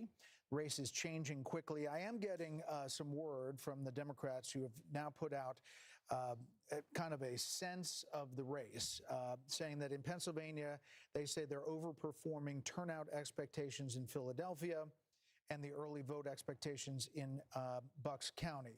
They go into state by state of where they feel like they are going to see more votes in these states. These are the blue wall states, because that is the path that we're looking at. In Wisconsin, they say, we know there's a significant amount of vote remaining in Dane and Milwaukee counties, and we are seeing signs of strong performance in the WOW counties. We just have partial data. We don't expect complete results from Wisconsin until tomorrow morning between 3 a.m. and 5 a.m. We shall see. We shall see. California Senate race, as we talked about, can project that the current Democratic Congressman, Adam Schiff, will win his race against former Major League Baseball player Steve Garvey in that Senate race. And Washington's incumbent Democratic Senator Maria Cantwell will win her 5th term. Not big surprises on that front this evening either. So here's the balance of power in the Senate: 49 for Republicans. The majority is 51. They have flipped 1 seat, 42 for the Democrats, as we wait for a number of these big Senate races to be called. Ohio, Montana, Pennsylvania, all will really dictate the future of the Senate. And Michigan. Let's bring in our panel: Britt Hume, Dana Perino, Harold Ford Jr. They've been here for a while. Kevin O'Leary, Jessica Tarloff, and Ben Domenech. Jessica, are you surprised? Surprised is a very generous term for how I'm feeling in this particular moment. It is in Democrats' nature to be anxious, and we are certainly at peak anxiousness. I think the conversation that you were having in the last panel about the Latino vote is really interesting. Some of these numbers are a little bit jaw-dropping, looking at, potentially 45% for Donald Trump in some states. And that is going to cause a real reckoning within the party on how we talk about, message to, and integrate, a huge part of our base typically in all of this. I would say, though, that the campaign and people that I've been speaking to have said nothing has been called. Our paths to 270 have not been blocked off. And as we continue to get more vote in, and I should add to the numbers that they messaged to you, Detroit is coming in. And Detroit had a very good day. with in-person voting today. And the suburbs of Atlanta outperforming where Biden was there. One point of concern is that she's not doing as well in the rural areas as Biden did. And that's something that they're paying attention to. But I'm hearing more and more from people that I'm speaking to, blue wall, blue wall. And this morning, we were talking about, well, if you pick up North Carolina and Georgia, again, they're not off the map. But it is feeling like more of that laser focus on the easiest route. Ben, welcome, first of all. Good to see you tonight. I'm sitting here thinking about the rethink that Republicans went through after Mitt Romney lost. And they did this huge analysis of what was going wrong with the Republican Party and why they weren't reaching Hispanic voters, why they couldn't reach working class voters, why they weren't bringing in more women. And it really is stunning when you think about that. That was Mitt Romney's loss. And it appears that the person who has changed that calculus dramatically is Donald Trump. Well, you know, they called it an autopsy at the time, and I think it's turned out to be an autopsy for a party that was dead. And I think that Donald Trump has done something incredible in resurrecting it with a new coalition that, you know, a lot of people never thought Republicans were going to be able to reach, that they weren't going to be able to cut through a lot of these different fundamental problems that people thought were there in order to reach these different sets of the electorate. And look, I think the big question they have to be asking is how much of that is tied to Donald Trump himself and how much of it is something that the Republican Party going forward can build on. And, you know, regardless of whatever ends up happening here tonight and tomorrow morning in terms of these blue wall states and the things that we take away from it, certainly we can take away this is the most incredible political comeback that we've seen since 1968. It's the most incredible remaking of the Republican coalition that we've seen in a way that was really unexpected by all but a handful of people. And how they build on that, how they choose to prioritize policies going forward could make a big difference in whether they're able to hold on to it in the future or whether it's something that goes away if Donald Trump isn't at the top of the ticket. Kevin O'Leary, Mr. Wonderful. The markets now have it at 92.5% for Donald Trump winning this election to Kamala Harris at 7.0%. You're a market guy. How do you read this? I'm going to stay on this theme for a moment and call this perhaps the greatest night the Democratic Party can ever have if they lose. And let me explain that. I was very troubled just over 100 days ago when they circumvented the democratic process and anointed somebody. The analogy is easy to a Super Bowl. You arrive at the Super Bowl game, and by any measure, this is the Super Bowl of global politics, the presidential race. Your quarterback, Biden, is injured. He's taken out of the game. You don't bring a quarterback in that's never, ever, ever won any game anywhere. You run a process, and they missed that opportunity. This is a chance for them to, I'm not saying they're going to lose, but I'm going to those percentages and saying they get to reboot. They get to go back to the center. They get to scratch this whole thing, and the influences of a Schumer or a Pelosi or a movie star or an Obama deciding to anoint somebody, those guys are gone in 4 years. They won't have that kind of influence. This could be great for America because I'm an investor. I have to work with who's ever in the White House in January. But I care about policy. And when I hear policies coming out of a party that are so twisted against the American way of life, like basically taxing capital gains that are unrealized, that's not America. Or price controls, that's not America. 28% tax rate takes us to the bottom quartile of competition. That's bad. We can't do that. That would hurt the country. And all I do is work with entrepreneurs that want to build businesses. There's a reason people come here under barbed wire and drown in rivers to get into America. It's the American dream. It's the only thing the president has to do is to maintain it. Those policies are against the American dream. And I have nothing against Harris. I mean, look, she did a masterful job in getting to where she is. It would be good for them to lose tonight. It would reset and reboot and get that party back to the center. It would be good for them. They may not want to hear that, We don't. But they may have to. Kevin, you may have to deal with it. You may have to deal with it. Kevin, I would love to win and do the reboot. We could still do those things. We'd bring you right into the party to help us do it. We're going to take a pause right here because we have a big call to make right We now. do indeed. The Fox News Decision Desk can now project that Republican businessman Bernie Moreno, who started his entrepreneurial career in the car company and buying auto shops in Ohio, has won and unseated incumbent Democratic Senator Sherrod Brown, who has been an Ohio institution for a lot of years. This is an important flip for Republicans. The party is edging closer to an outright Senate majority tonight, and there are still a couple of places yet to be heard from.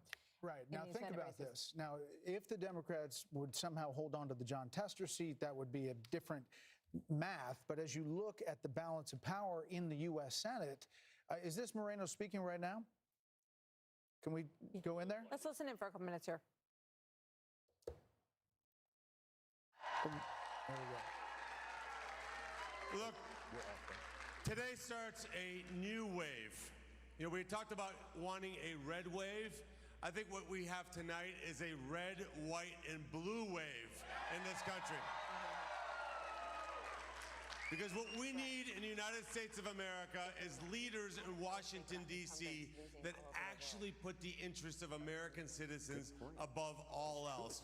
We're tired of being treated like second-class citizens in our own country. We're tired of leaders that think we're garbage, and we're tired of being treated like garbage. You know, my opponent talked a lot about helping the working man. And I will agree with him on the need to help working Americans. But the difference is talk without action is nothing. So what we're going to do, thanks to now having a Republican majority, by the way, how about that, in the United States Senate,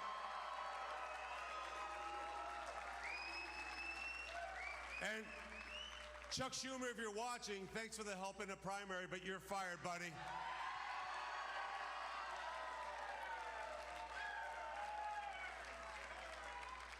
This is a new dawn of Republican leadership. With President Trump and J.D. Vance in the White House, we are going to advance an agenda that is an American agenda. An agenda that says we are pro-immigration, but not pro-invasion. We're going to make certain that the people who come to this country are invited here like I was, like my family was, on our terms. We're going to make this country an energy-dominant nation so that my kids do not grow up in a country where we ever rely on a foreign nation for energy ever again. And we have that energy right here in Ohio. That means coal, that means natural gas, it means oil, and it means nuclear. And in terms of EV mandates, they need to be gone first thing in January. Bernie Moreno, the winner in the U.S. Senate seat in Ohio. This is a major pickoff for an incumbent senator in Sherrod Brown that ran ads that said he was, you know, at least working with former President Trump. He ran heavily on the issue of abortion and thought that they were going to make headway there. There were all kinds of polls, including the one we talked about earlier, that had Democrats fired up about women in the Midwest. Sherrod Brown won in 2006, 2012, and 2018. He was pro-labor. They thought he was safe at the beginning. This race was well run by Bernie Moreno, and this puts them closer to a Senate majority. He said it is a Senate majority. There's still the possibility that John Tester holds on in Montana, although he was behind going in. Deb Fischer in Nebraska, we're still watching that race very closely. But if they hold all of those, you could have a scenario where you're looking at 52-48, 53-47. You absolutely could.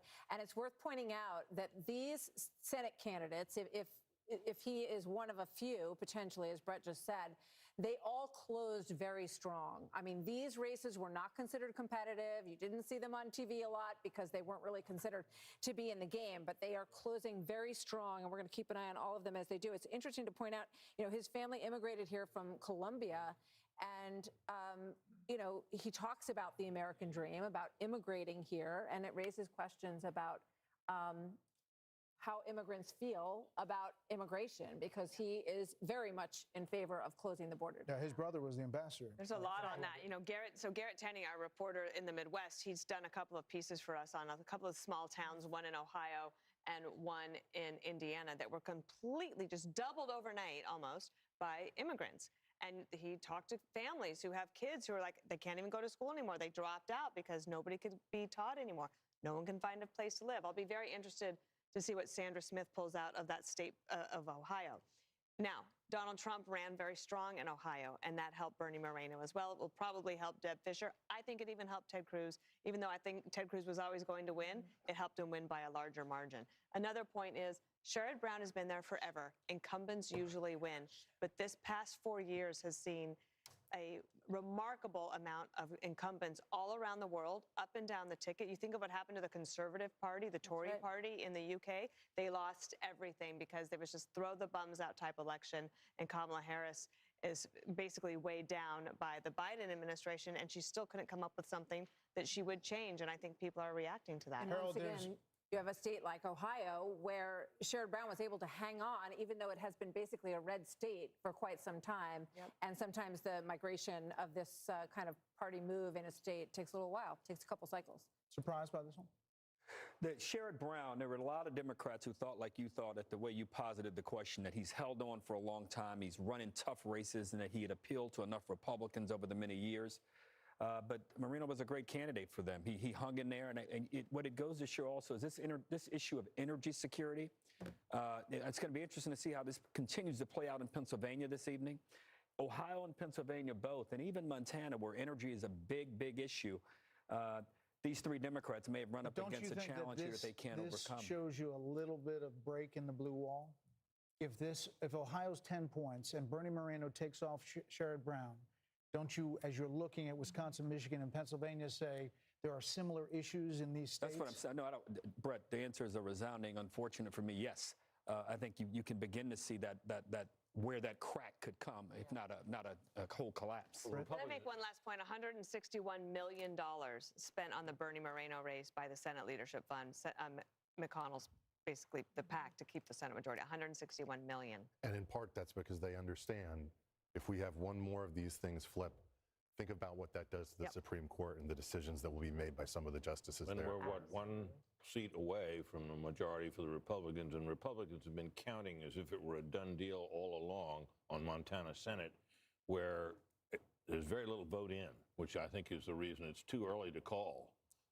Not too close to call, because at this hour, Bill, according to what you just showed me on that map over there, that wonderful map of yours, John Tester's the Democrat John Tester, Democratic incumbent, is well behind with only 6% in. Yeah, but it seems like he's down. Just getting going a little bit there, right? Yeah, 14 points. But I mean, that's in line with what has been the expectation. But listen, if you look at Ohio, it's the similar issues to Mike Rogers in Michigan. And there's similar issues in Pennsylvania for Dave McCormick. We're going to take a quick break right here. The race to 270 slowly taking shape. 270 is the electoral votes needed to win. The vote count changing by the minute. Check out that popular vote. Check out the popular vote. Our special coverage continues after this.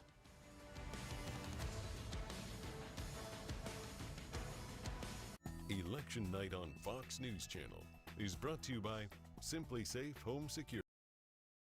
It is official. First things first is a hit. The reviews are in. First things first is a mix of analysis, tremendous chemistry, and total ridiculousness. First things first. Weekdays at 3 Eastern on FS1. All right, I'm going to change your world. Yeah. I love to root for great. You want to root for the underdog. Good luck with that. It doesn't matter how many times I'm right. You'll still argue with me. This is The Herd. The stage is set. Oh, here we go, season 12! You can sing!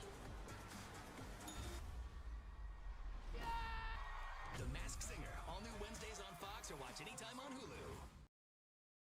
Light it up! TV's biggest game show is back, and it's even bigger. This is not the same floor. Now with 100 players battling for territory. Let's go! The Floor, only Wednesdays on Fox, and watch anytime on Hulu. You want to be a lifeguard, this is the real deal.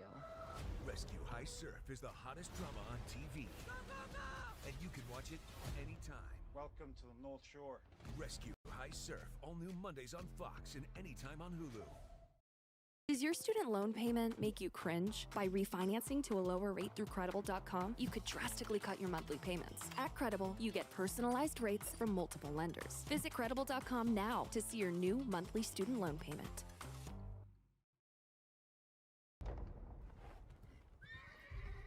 You believe you were sent by God? Yes.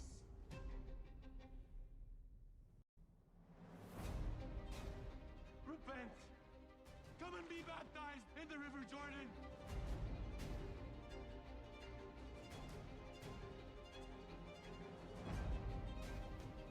I speak in the name of the one true God.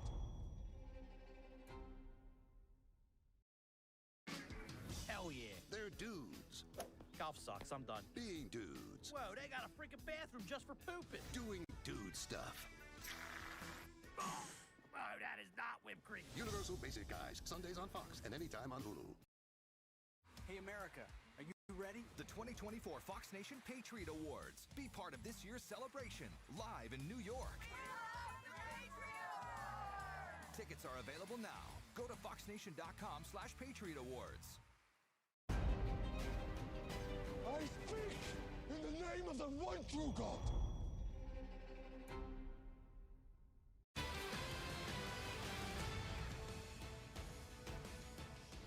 Welcome back to our coverage of a big election night, and things are shifting by the moment. We are too early to call right now, the decision desk says, in Georgia, North Carolina, Pennsylvania, and Wisconsin, as you look at these on the screen there.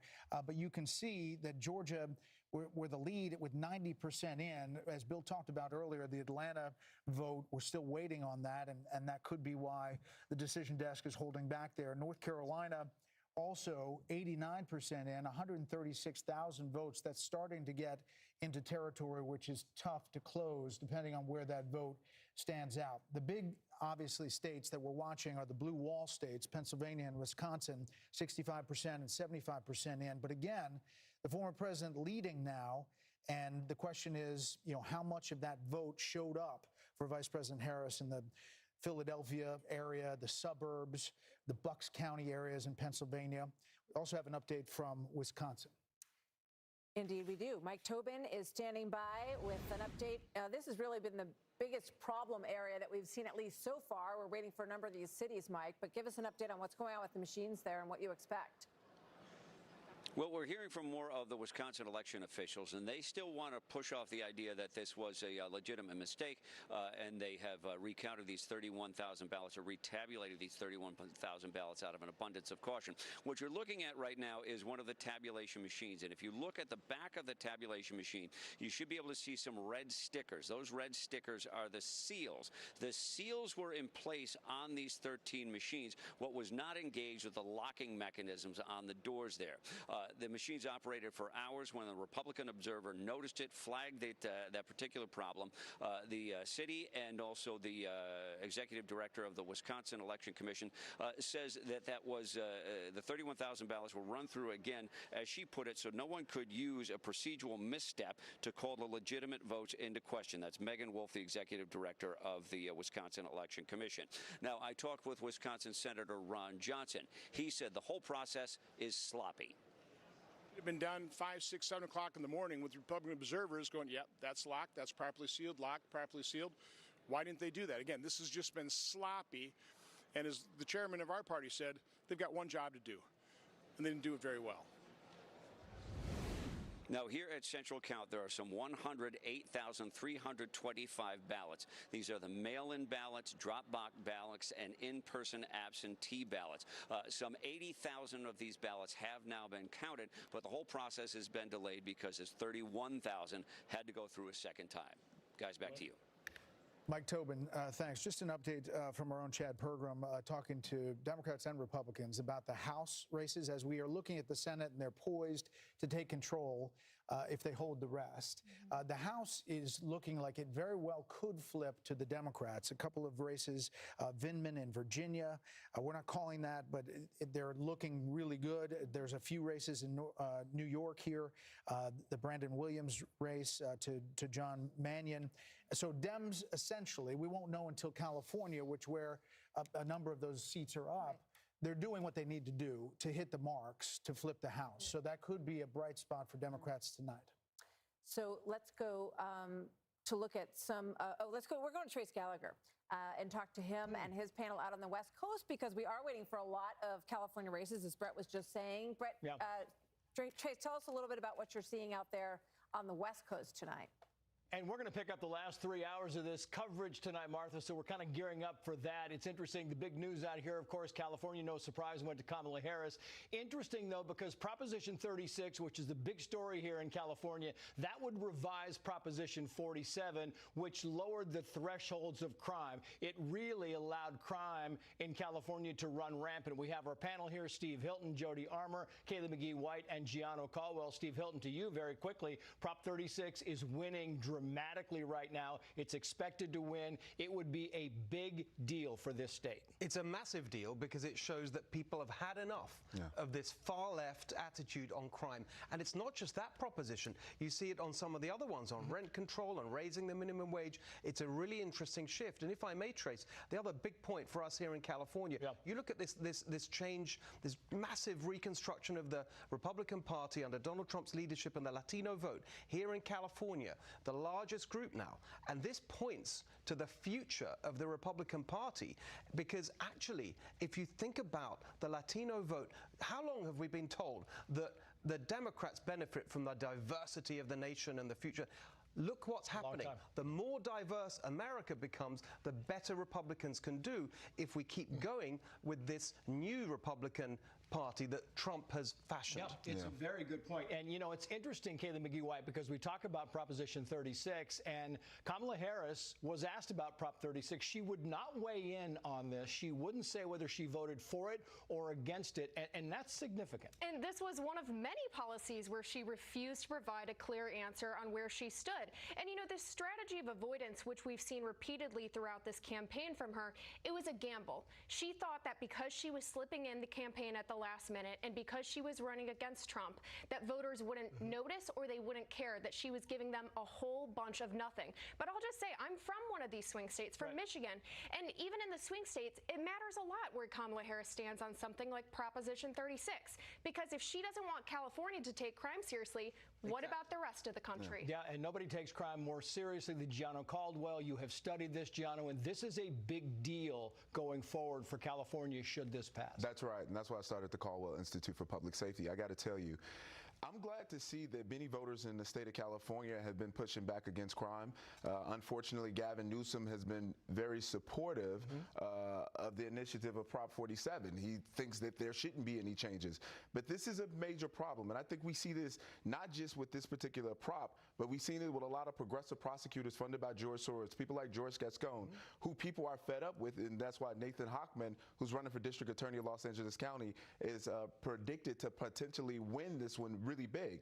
I think the Democrats who've fashioned the idea that if you be soft on crime, then there's going to be criminal justice reform, when in fact there's been nothing but justice for the criminal. It's going to win. It's probably going to win big, Jody Armour, but the governor of California is against it. He thinks it's just going to raise the number of people going to California prisons. Yeah, well, the fact that Harris wouldn't answer the question about what she voted on this, a former prosecutor. She said, I'm the top cop. She, you know, her bona fides are that she's law and order.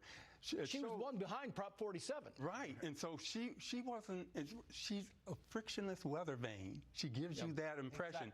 Blowing whatever direction the wind blows, she's willing to go there, and that was another example. She should have said, I was the top cop, I'm 436, maybe I see the error of my ways, you know, I see crime going in a certain direction or whatever, but instead, she does this frictionless weather vane routine, and people But you can't expect her to do that when she was the one posting links about rioters and looters during the George Floyd era. This is not somebody who's about law and order. Gianno, Kayla McGee-White, Steve, Jody, thank you all. Martha will be here later in the night when everybody gets tired there in New York, and we'll handle it from there. Back to you guys. Okay, Trace, thank you Trace, very thank much. you very We're looking into a lot of different numbers that are coming in, and as you know, this is all baking. Bill's at the wall trying to go into different places. Wisconsin's on the board right now. Yeah. Bill, what do you got? Just picked up something from the New York Times. I just want to repeat this. I was trying to locate this on the map, and it's true. Right now, Donald Trump, in the big cities of America, Miami, Chicago, New York, Dallas, and Houston, he is improving on his margins from 2020 by double digits. You think about that, right? Since COVID, you think about immigration. You think about the homeless crisis. You think about how our cities have changed over the past 4 years. Maybe that's having an impact. Now, what I'm looking at here is Wisconsin. Just want to point out two things in Wisconsin, and I want to compare that to what's happening in Pennsylvania, because I think there's a trend that is favorable toward Trump, okay? So here we go, Dane County.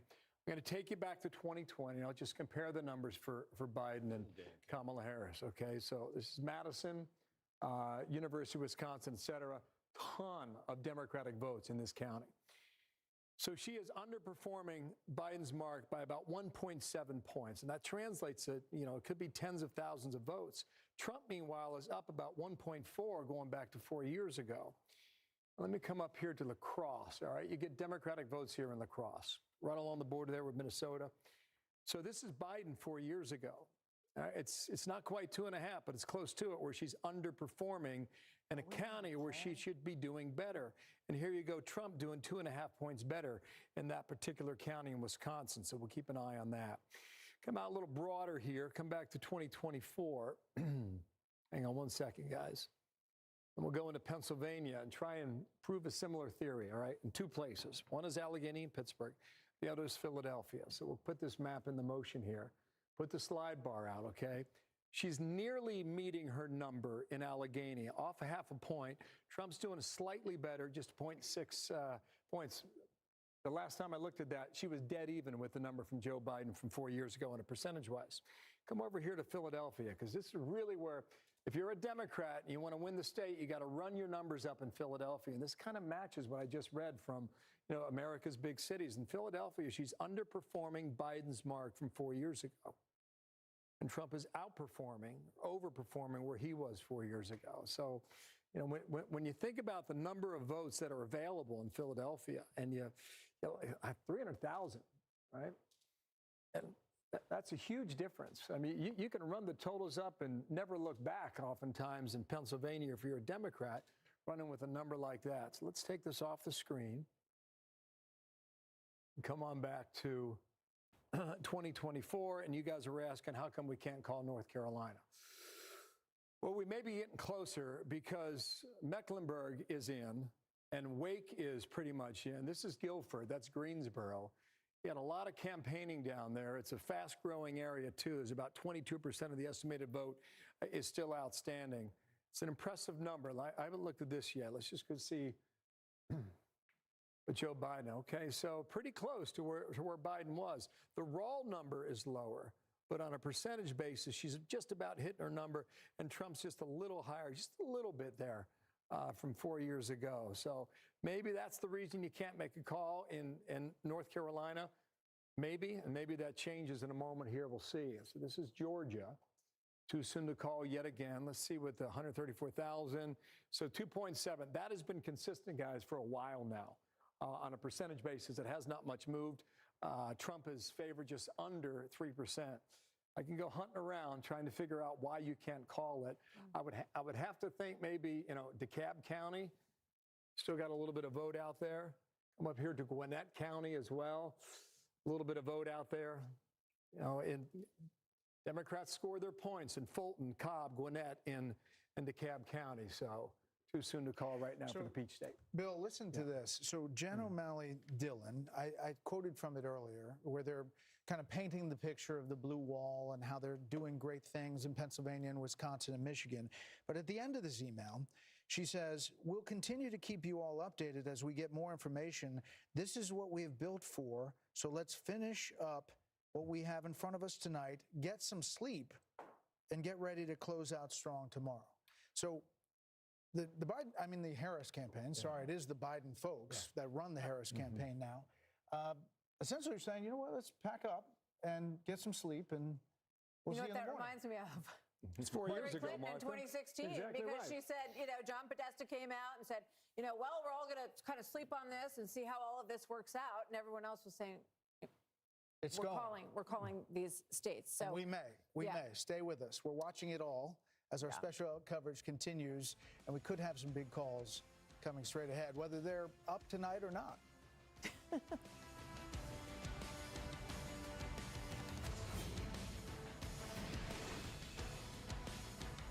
What if, instead of giving a holiday makeover to some stranger's house, you revisit your own child? Does your student loan payment make you cringe? We get it. Saying goodbye to that much money every month can be tough, but by refinancing to a lower rate through Credible.com, you could drastically cut your monthly payments.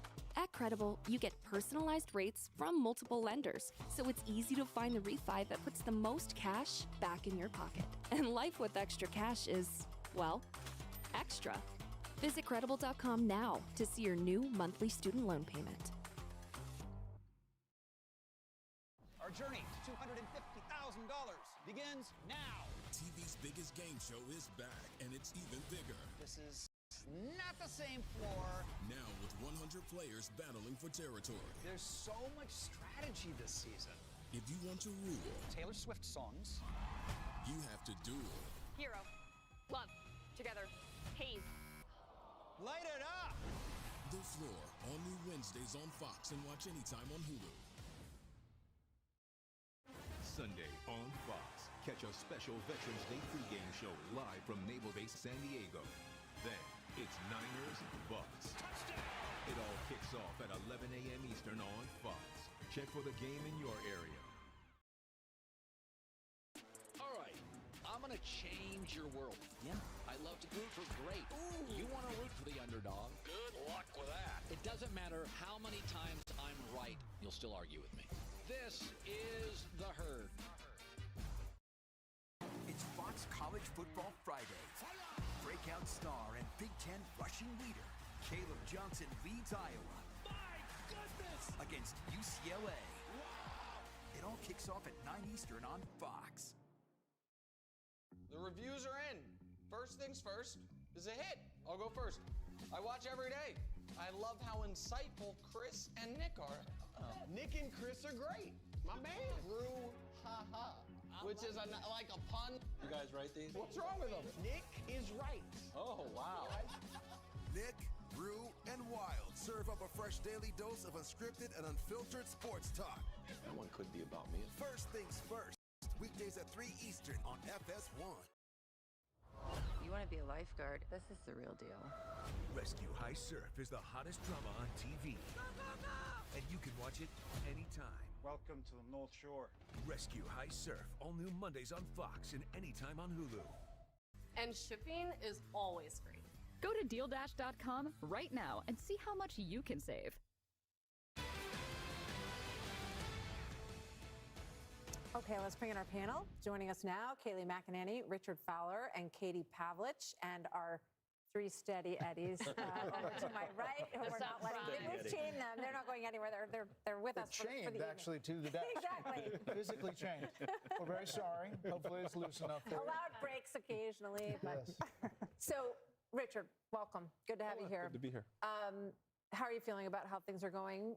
Obviously, we've seen this memo from the campaign that says that they are considering waiting to see how things look tomorrow. Can you answer to that at all? Look, I think we all knew this was going to be a long election night, right? We knew this was going to take some time to count all these votes. I think what you're seeing from the memo that was released by General Mally Dillon just a couple moments ago sort of speaks to that, and that, you know, we don't have a clear winner in this moment. There's still votes out there being counted. Last time I checked before I came in here, I think 1% of the votes in Wayne County or Detroit was counted. So we have a lot more votes left to be counted in parts of the blue wall. I think for the Harris-Walz campaign, they're saying they're banking on this blue wall to win this campaign. So they're going to wait until those votes are counted. And I think at this point, nobody can spike the football until all the American people have their say. Yeah, we haven't called any battleground states. Exactly. Sean Hannity may have. Sean is the exception to the rule. But he wasn't worried about the fact that there weren't actually in yet. The best is when he said, I'm not going to get over my skis, but I'm going to get over my skis. But I'm going to make a call. I have a big prediction. Katie, what do you think?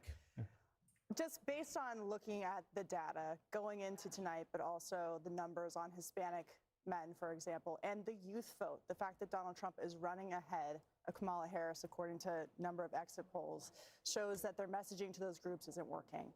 And the question is why? Why is it that it didn't appeal, the Kamala Harris campaign message? And I think it's interesting to look at the slow death of identity politics that you're seeing in this election. The Kamala Harris campaign tried to argue that people should vote for her based on identity politics, whereas the Trump campaign, which was accused of being Hitler, fascist, wanting to, implement, get rid of democracy, essentially, is running ahead with those groups, and that's not something that they expected. Those were the key people that they needed to get her over the finish line. Now, the night is not over, but long term, Democrats are going to have to think about, they're losing their coalition. And how are they going to get it back? You can't just argue that someone in your opponent is a Nazi, essentially. You have to have something to offer. And at this point, they're looking at the numbers and saying, if we're running this far behind in these places that we're looking at the votes, it's going to be a tough climb getting to that 270.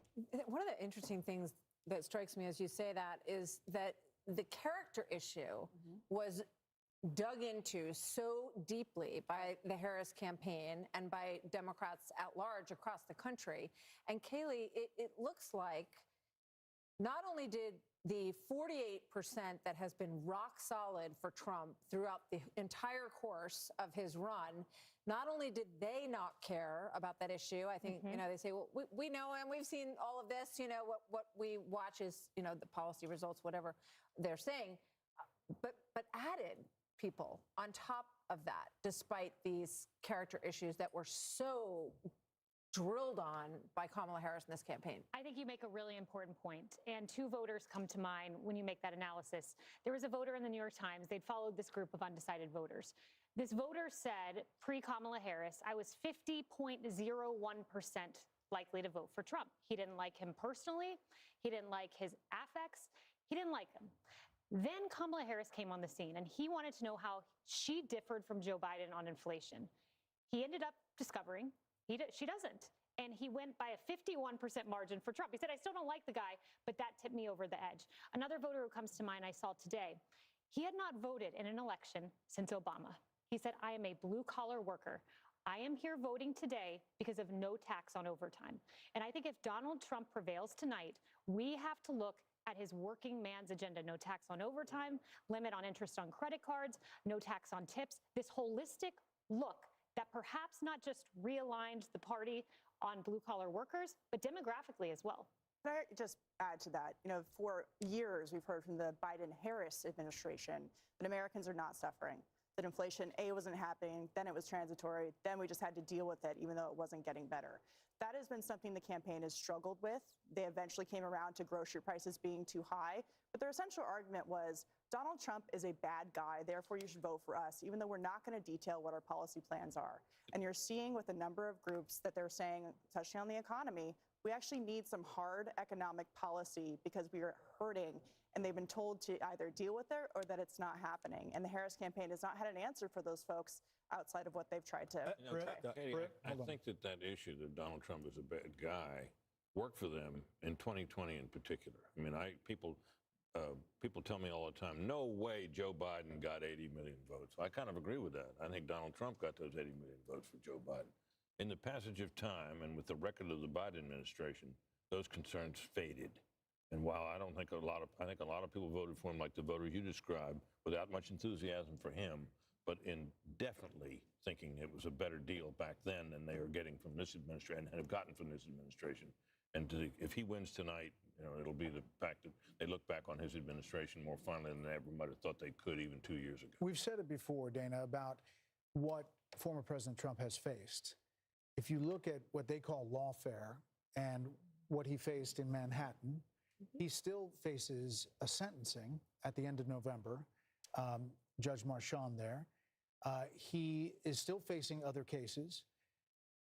There is an appeal of the Attorney General's case, Letitia James here, that the appeals court looked like it actually was siding with Donald Trump. Yes.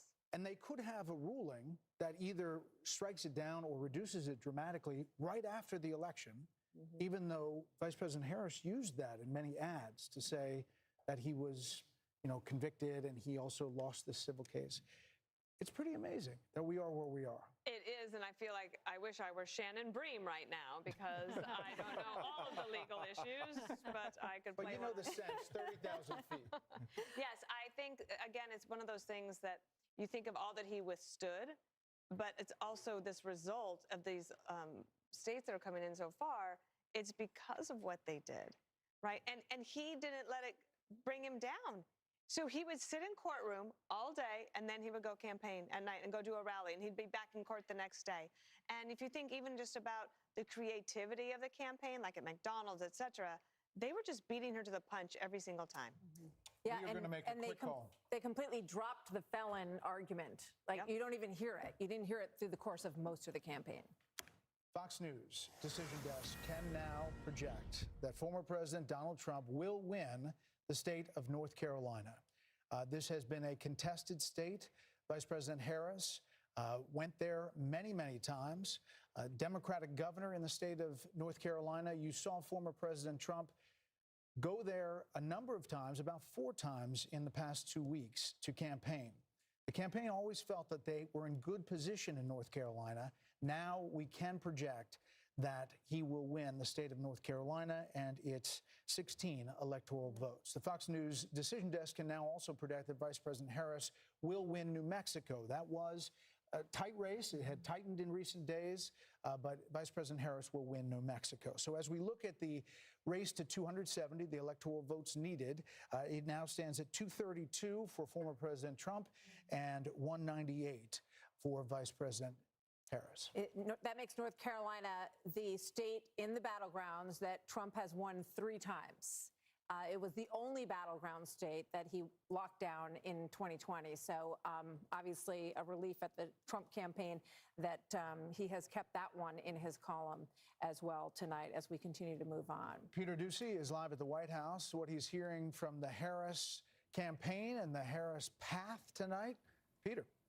And we'll start with what we're hearing here at the White House, and that is nothing.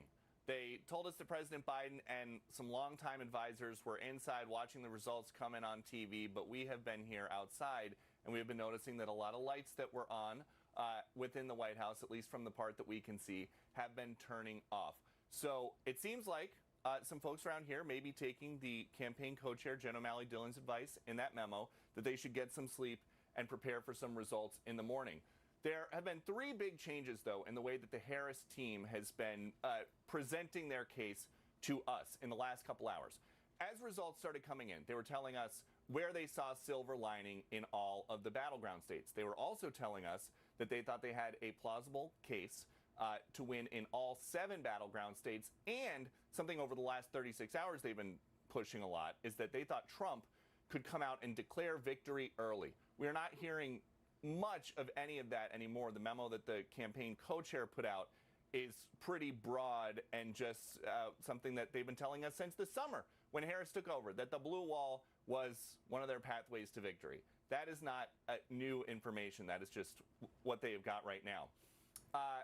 Vice President Harris remains at the Naval Observatory right now. We don't know if she's going to show up at her campaign headquarters, but they took the press pool and they told him just to stand by. And if Joe Biden is giving anybody watching an indication of how he feels about all these races that he has really not been a part of, he's made 6 congratulatory calls. 4 of the 6 are to people who just won in Delaware, where he is heading next. Peter Doocy, live on the North Lawn. Peter, thank you. Another call to make. That's right. We can now let you know that the Fox Decision Desk can project that Vice President Harris will indeed win the state of Virginia. This was much closer. It was a state that the Trump team said they felt they might be able to expand the map, but he did better than he did in the prior elections. But this has just been called for Vice President Harris. And President Trump did better with non-married men than he did 4 years ago in Virginia, which seems to be a theme that we're seeing in a lot of these states. That all according to the Fox News voter analysis. I want to bring back our panel, but I want to read from an email that came from Jackie Heinrich moments ago. I'll just read from it. 3 sources close to Harris are expressing concern that Harris's path to victory may be too narrow to overcome. One source at the Harris Friends and Family Party says, quote, her path is so narrow and she is not doing what she needs to do in Pennsylvania, Michigan, and Wisconsin. The exit polls I saw hours ago are all accurate. They need to suddenly outperform those. I don't believe it will happen. Asked about this, a second source close to Harris told me I 100% agree. The path to victory is very difficult. His numbers are higher than expected in counties where he should be losing by larger margins in Pennsylvania and Michigan. A third source saying, close to the campaign, I think we're losing this. I think we're losing this. Hearing word that Vice President Harris may come to Howard University soon, but not for another hour. Harold Ford Jr. So consistent with those numbers, Brett, the race, that Senate race in Pennsylvania between Bob Casey and Dave McCormick, it looks like McCormick with 81% of the vote in is leading by a point and a half, and we'll monitor that. I think that race, if McCormick wins that race, I think it's very likely to say that President Trump will win the Commonwealth as well. Building on some of the points, reacting to some of the points from my friends on the other side of the table, you know, my party often says that Donald Trump didn't do enough on the border. He rejected a bill that would have been a compromise, that he didn't lay out specifics. He said no taxes on tips, no taxes on overtime, that wasn't a full-throated economic plan. And all that may be true, but sometimes politics in life isn't fair. And he's a different kind of candidate. I think if we look back, and this race is not over, we've got three, the blue wall here to hold, but if we look back at this, I think one of the things that this campaign is going to wish that they had done probably more effectively was to just lay out a bit of a plan on the economy and inflation and growth, to lay out a plan to maybe say we should have reinstated or kept in place some of the Trump border executive orders as we look to find ways to do things differently. Because just going back and looking at things just wasn't working with voters, and the polling data showed that.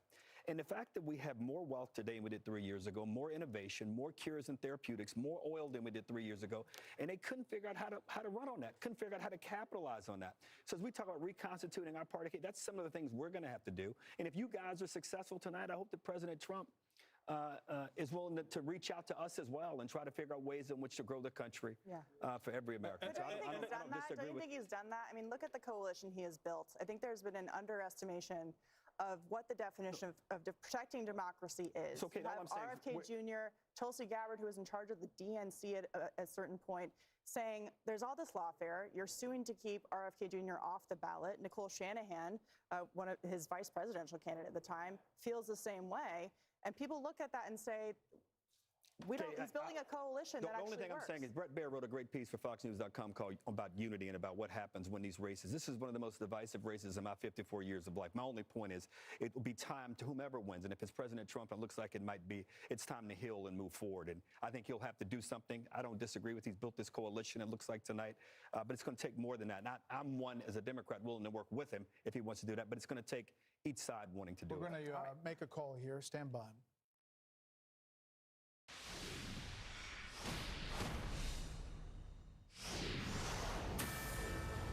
Fox News projects that the Republicans will take control of the United States Senate. The party will hold at least 51 seats, which is enough for an outright majority. The tipping point for this is Nebraska, where Fox News can now project that Republican incumbent Senator Deb Fischer will defeat independent challenger Dan Osborne. Now, this was a very, very tight race. The incumbent Republican pulling this out. And that means, because of Bernie Moreno and West Virginia, that it now goes over the top as far as the Senate majority. But we don't know the final number yet. Right. We're still waiting for the Tim Sheehy race against John Tester in Montana, which is one that I think a lot of Republicans felt was something they were relying on. So we'll see if that turns out to be the case. And it's not clear yet who would serve as the next Senate Majority Leader. Republican leader Mitch McConnell, who is the longest-serving Senate leader in history, announced earlier this year that he would step down. So there's a lot of speculation about who might take that role. And, of course, that'll be the next conversation to have for the leadership in the Senate. But right now, a 51-seat majority for the Senate, 42 seats for Democrats. And this is a big deal for if President Trump wins again, he needs this majority in the Senate. We don't know what's going to happen in the House, if indeed. Yeah, and we have seen some evidence that Democrats are having some success in the House. The question comes in the West and California. But this is a big deal, Britt Hume, that this is a flip of the Senate majority, and now Chuck Schumer will no longer be the majority leader. This is something that Republicans looked at their map at the beginning and said, this looks good for us. They didn't know how good, and we still don't know how good it's going to be tonight. Yeah, and it raises the possibility that if Trump wins, he has the Senate, and the question becomes then, can the Republicans maintain control of the House? There's been a lot of confidence in the betting markets that they would throughout this evening, but just to keep you up to date, the margin on the betting odds has shrunk a little bit for their holding on there. Holding on to all three. If I could just add, like for Mitch McConnell, this is what a way to leave, right? With another win. Again, and if President Trump wins the presidency, another way to say he recruited great candidates this year. Steve Daines, who was a senator from Montana who ran the whole operation. The Senate Leadership Fund spent millions of dollars very strategically, and they had to help with $3 million at the last minute to help the senator of Nebraska get across the finish line. She barely did, but she made it. Let's also this happens amid harsh criticism of McConnell from a not insignificant wing of the Republican Party on the right. Yep. Let's also not discount the success of former President Trump in these states, Kayleigh, that definitely in the case of Bernie Moreno, with a 10-point win in Ohio, takes him over the finish line. And we don't know. In Michigan, Mike Rogers. In Pennsylvania, Dave McCormick. And in Montana, Sheehy. This lead could grow. And there was a long, big conversation, especially when you look back at midterm cycles, about President Trump potentially dragging down tickets and, hurting Senate candidates. And in fact, it seems like Senate candidates are finding coattails with President Trump. Interestingly, when we assess the prospect of keeping the House majority, Steve Scalise said we need at least an 8 to 10 seat buffer because he expects, should Donald Trump prevail, which it's looking very good for him right now, that several House members will depart and be various cabinet members in the administration. So you got to start thinking about that. That's a political calculation you can solve, on the inside, but something to think about nonetheless. I would just say this. The word here, the word on other networks that I'm hearing constantly is the word underperforming for Kamala Harris. We're seeing it repeatedly. We're seeing it among demographics. She's underperforming. And while we don't have results right now, we do have trends, and the trends do not look good. Let me just interrupt. As we see on the screen here, this is Wisconsin. This is Hovde with 1.2 million to Baldwin, the incumbent. If we could flip it over to Michigan, Mike Rogers has a lead on Slotkin in that race, 50.3 to 46.9. Incredible. Now, these races, they fall in the same category. As I mentioned before, Ohio, Michigan, Wisconsin, they have a lot of the same issues, energy. All of them campaign similarly, and they all appear to be doing well and maybe outperforming. Yeah, and just a couple of things about the Senate, because remember that Vice President Harris said that she was open to ending the filibuster if it meant that that was what was necessary to restore Roe v. Wade. There was also discussion, not hammered too much on the campaign trail, but the idea of making Puerto Rico and D.C. states has been kicked around for a long time, possibly expanding the Supreme Court. So these are ideas that I think in many ways were galvanizing to a lot of voters, and we're seeing what's happening in the United States Senate. So if this continues, well, we know now that there's a majority, so at least in the short term, those things won't happen. Eventually, we're going to check in with Chad Pergram on Capitol Hill. We'll continue with our panel. We have some more raw vote total coming in as a lot of numbers. As the race for 270 continues, more results and analysis. Could we make some more calls coming up? You'll have to come back.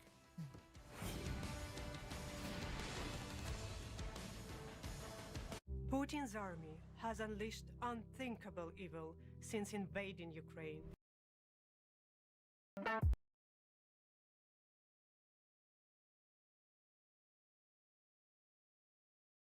The stage is set. Oh, here we go, here we go. It's gonna be good. Season 12! Whoa! She can sing.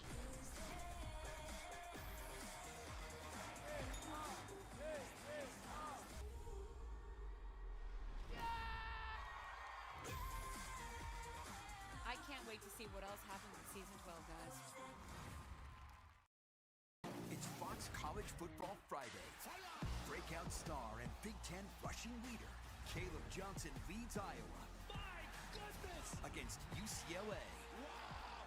It all kicks off at 9 Eastern on Fox. Light it up! TV's biggest game show is back, and it's even bigger. This is not the same floor. Now with 100 players battling for territory. Let's go! The Floor, only Wednesdays on Fox, and watch anytime on Hulu. It is official. First things first is a hit. The reviews are in. First things first is a mix of analysis, tremendous chemistry, and total ridiculousness. You're out. First things first, weekdays at 3 Eastern on FS1. Does your student loan payment make you cringe? We get it. Saying goodbye to that much money every month can be tough, but by refinancing to a lower rate through Credible.com, you could drastically cut your monthly payments. At Credible, you get personalized rates from multiple lenders, so it's easy to find the refi that puts the most cash back in your pocket. And life with extra cash is, well, extra. Visit Credible.com now to see your new monthly student loan payment.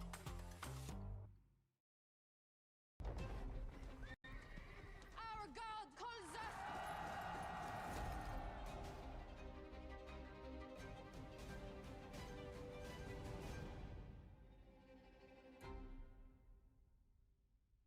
Able to call yet, and we're waiting for some big calls momentarily. We're still looking at some of these Senate races. We're still looking at Milwaukee, of course. We're waiting for Pennsylvania, Michigan, a number of these big battleground states. Wisconsin as well. Pennsylvania, a lot of raw vote total coming in. As you take a look at this board, you can also look out in Arizona, where it is very tight early. It's about half in. Georgia now seems like it's getting close to being baked here. 93% in, 50.8, 83% in Pennsylvania. Bill, you want to chat about Pennsylvania? Yeah, we can here. What I set up for you, Brett, is what the night's all about, right? How do you get to 270? And if you punch around on the map and just see the margins, I'm just going to do something, okay? I'm not getting ahead of anything here. But I want to tell you, as it stands right now, if you were to call this entire thing, okay, you know, Harris at 216, Trump at 232, and, you know, if I know you're going to make a call because it's midnight on the East Coast. Oh, yeah. Yep. Come back. It is Wednesday in New York. Time flies. Polls just closed in Hawaii. The Fox News decision desk can now project that Vice President Harris will win the state of Hawaii. The Aloha State has voted for the Democrat in every election since 1984. This was no different. And the Fox News decision desk believes that Vice President Harris will win Nebraska's 2nd district, the area around Omaha. Not a big surprise there either. Not, but as you see the 270, we're at 232 to 216 with these big races still pending. The path is getting narrower for Vice President Harris. Fox News can also project that Hawaii's Democratic Senator Mazie Hirono will win a 3rd term. And the balance of power, as we just said, the U.S. Senate will go to Republican control. So far, 51-43. But again, you see those white blocks there. We could see some more Senate races continue to fall the Republicans' way. Okay. So rudely interrupted, Bill Hemmer, by midnight, ticking down. Go ahead, Bill. Okay, that's all good. I just want to show you, based on where we stand right now, if you were to call the game, okay, Trump's at 232. He just widened his lead in Pennsylvania by 4. It's still not enough. In Georgia right now, his lead went from 2.7 to 2.2. We'll check back in a moment and see where that is. If you were to hang on in Georgia, 267, still not enough. I was looking at Michigan a moment ago. He was up almost 5 points in Michigan, okay? If it stays that way, it's his. And he's back in the Oval Office. If Wisconsin stays where it is, and I just checked the number, he would run it up to 292. And if Arizona, he was up 0.1 percentage points about 30 minutes ago. He's up 0.4 now, so he's increasing his margin. Almost half of the vote out there. Arizona counts slow. It's okay. We'll take our time on that, all right? It would be 303. So that's where we are, and we can run through all the other states, and I'll show you what I'm seeing there. But Georgia's not yet been called here. But here's the margin, 2.3 now, okay? So it popped up 1/10 of a percentage point. Let's go through them. Pennsylvania, yet again, all right? It was 4. It's now down to 3.7. Watch Philadelphia. There's still some outstanding vote there as well. Let's come over to Michigan. I said it was 5. What is it right now? It is exactly 5, 5.0. And while we have you guys, let's do 2 more. Wisconsin, where does it stand right now? At midnight on the East Coast, 3.9 now in Wisconsin. I see a lot of red on this map, guys, a lot of red. Normally you see a little more trickles of blue there. Now Arizona in the Southwest, as of now, okay, that's where it is, 0.4 percentage points, a Trump lead in Arizona. You got about half the vote in right now, estimated. Too soon to call, so that's where we are. We'll see if we get a call in a moment here on some of the other stuff. You know, more and more as the night goes on, Sean Hannity and that T-shirt seems a far distant thing. We could be looking at a real tilt here, something that goes a long way. Not only the coattails, we don't know about the House, but the Senate, and we could be looking at something that is historic. Which means that, right, based on what Bill's describing here, there's a lot better chance that he runs all 3 of those states than there is that Vice President Harris does. Right. Which shows you, just illustrates how long the odds are now for her. I mean, you know, it could happen. She could do it, it could happen. Based on and our calls. If it did happen, it would look something like it's a long shot. 1980. I mean, it would be. Yep. You would be in landslide territory. No, it would be. He ends up taking all. And of course, that's how the Electoral College is designed, to take small margins and turn them into Electoral College landslides to make the outcome convincing. But it's an if. Of course, the blue wall not only has cracks, it has a lot of breakage on the inside, on the side. I mean, there's a lot of stuff happening here. Let's check in with Aisha Hasni at Trump campaign headquarters. That has to be getting kind of fired up. Yeah, really fired up. Really exciting mood here. A lot of moving parts right now. So behind me, bigger crowd now, and that's because a lot of folks from Mar-a-Lago who were partying over with the former president are now starting to trickle in. We just saw Senator Mark Rubio a few moments ago. I just saw a TikTok video of the former president walking around his celebration party in Mar-a-Lago. I don't know what time that was taken, but he looked to be in a very good mood. I'm told by folks in Mar-a-Lago that the mood is very positive.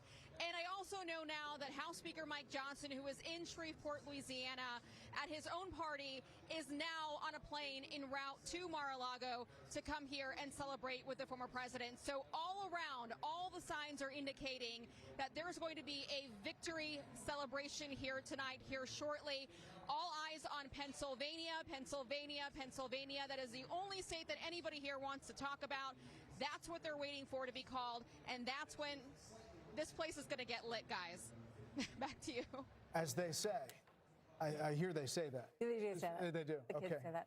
All right, let's go to Jackie Heinrich, who is at the Harris campaign headquarters in Washington. And Jackie, we spoke about your reporting just a short time ago of some pretty dour moods of at least 3 people very close to Vice President Harris.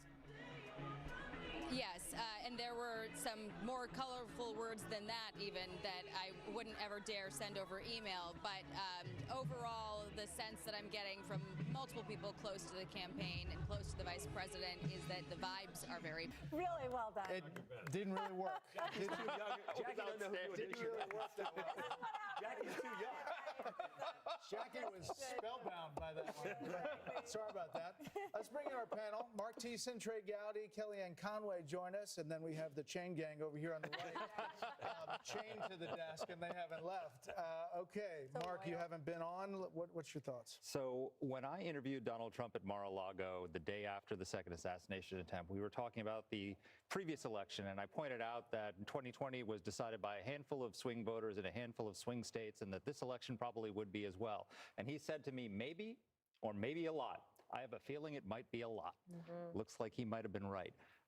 If it turns out the way this seems to be coming, this is the greatest political comeback since 1892 when Grover Cleveland lost the White House and won it back. So what that means is, love him or hate him, Donald Trump isn't just a once-in-a-generation talent, he's a once-in-a-century talent politically. And keep in mind, this is the matchup the Democrats wanted. They thought Trump would be easier to beat. Part of the reason why they launched this campaign of lawfare against him was to rally Republicans around him so that he would be the nominee. And that may have been a grave, grave political miscalculation. You know, Trey Gowdy, I'm struck by thinking about the strategy on the Trump campaign, right? And that he wanted to do all of these rallies, right? And he dug into that strategy in a big way. Also, he said that immigration, he felt, was a more important topic than the economy, even though the economy kept coming in higher on people's issues lists. And I'm struck, you know, when you look at these cities, Chicago, Miami, all of these places, one of the embedded issues in those cities is the burden that they have had under immigration. So maybe he was right. No, he was definitely right. I mean, immigration and the border is kind of a microcosm of rule of law, what kind of country we're going to be, whether or not you're going to have to follow the rules. I mean, to take the oath of citizenship, the word law is used 6 times for new citizens. So it doesn't make a whole lot of sense to break the law and then swear an oath that you're going to follow it. My friend Mark, who knows more about politics than I do, use the word comeback. I think it is really more akin to a political resurrection. If you had asked me on January the 7th, or after the 4th of the 4 indictments, I would have told you I see no way that he'll be the nominee or the president. And now it looks like, look, Sean may be right. Maybe 300 electoral votes. I've been calling my Senate friends. Some of them don't take my call. The others require me to now call them chairman. They will not go by senator anymore. So, I mean, Mike Rogers is up. Yeah. Eric Hovde is up. I mean, it could be a 54-55, which means Trump gets his cabinet. I mean, some of the folks we heard for his cabinet could survive in a 51-49 Senate, but they will be confirmed in a 54-46 Senate. You know, I talked about the House earlier, Kellyanne, and some races that Democrats outperformed out here in the East Coast. But you would think in this environment with these coattails that maybe they end up hanging on if you get out west to the middle of the country and longer. How do you see that? That's right. Well, even Chairman Richard Hudson, who's been running the National Republican Congressional Committee this cycle, yesterday said we're going to gain, but it won't be double digits. My own firm has seen somewhere between 3 and 8 seats. We've been projecting 297 electoral votes. We've been projecting, and really just a 53-seat Senate. I mean, 55, 56 would be remarkable. And it also just shows it's not just the blue wall cracking for Trump. It's that these workers, these steel workers, these union households, the Jewish Americans around Philadelphia and Detroit and Pittsburgh, they've just had enough. And this is the time where they're breaking ranks. I think that if he can hold on to the House, Brett, then he really insulates himself from any of these impeachment shenanigans and whatnot.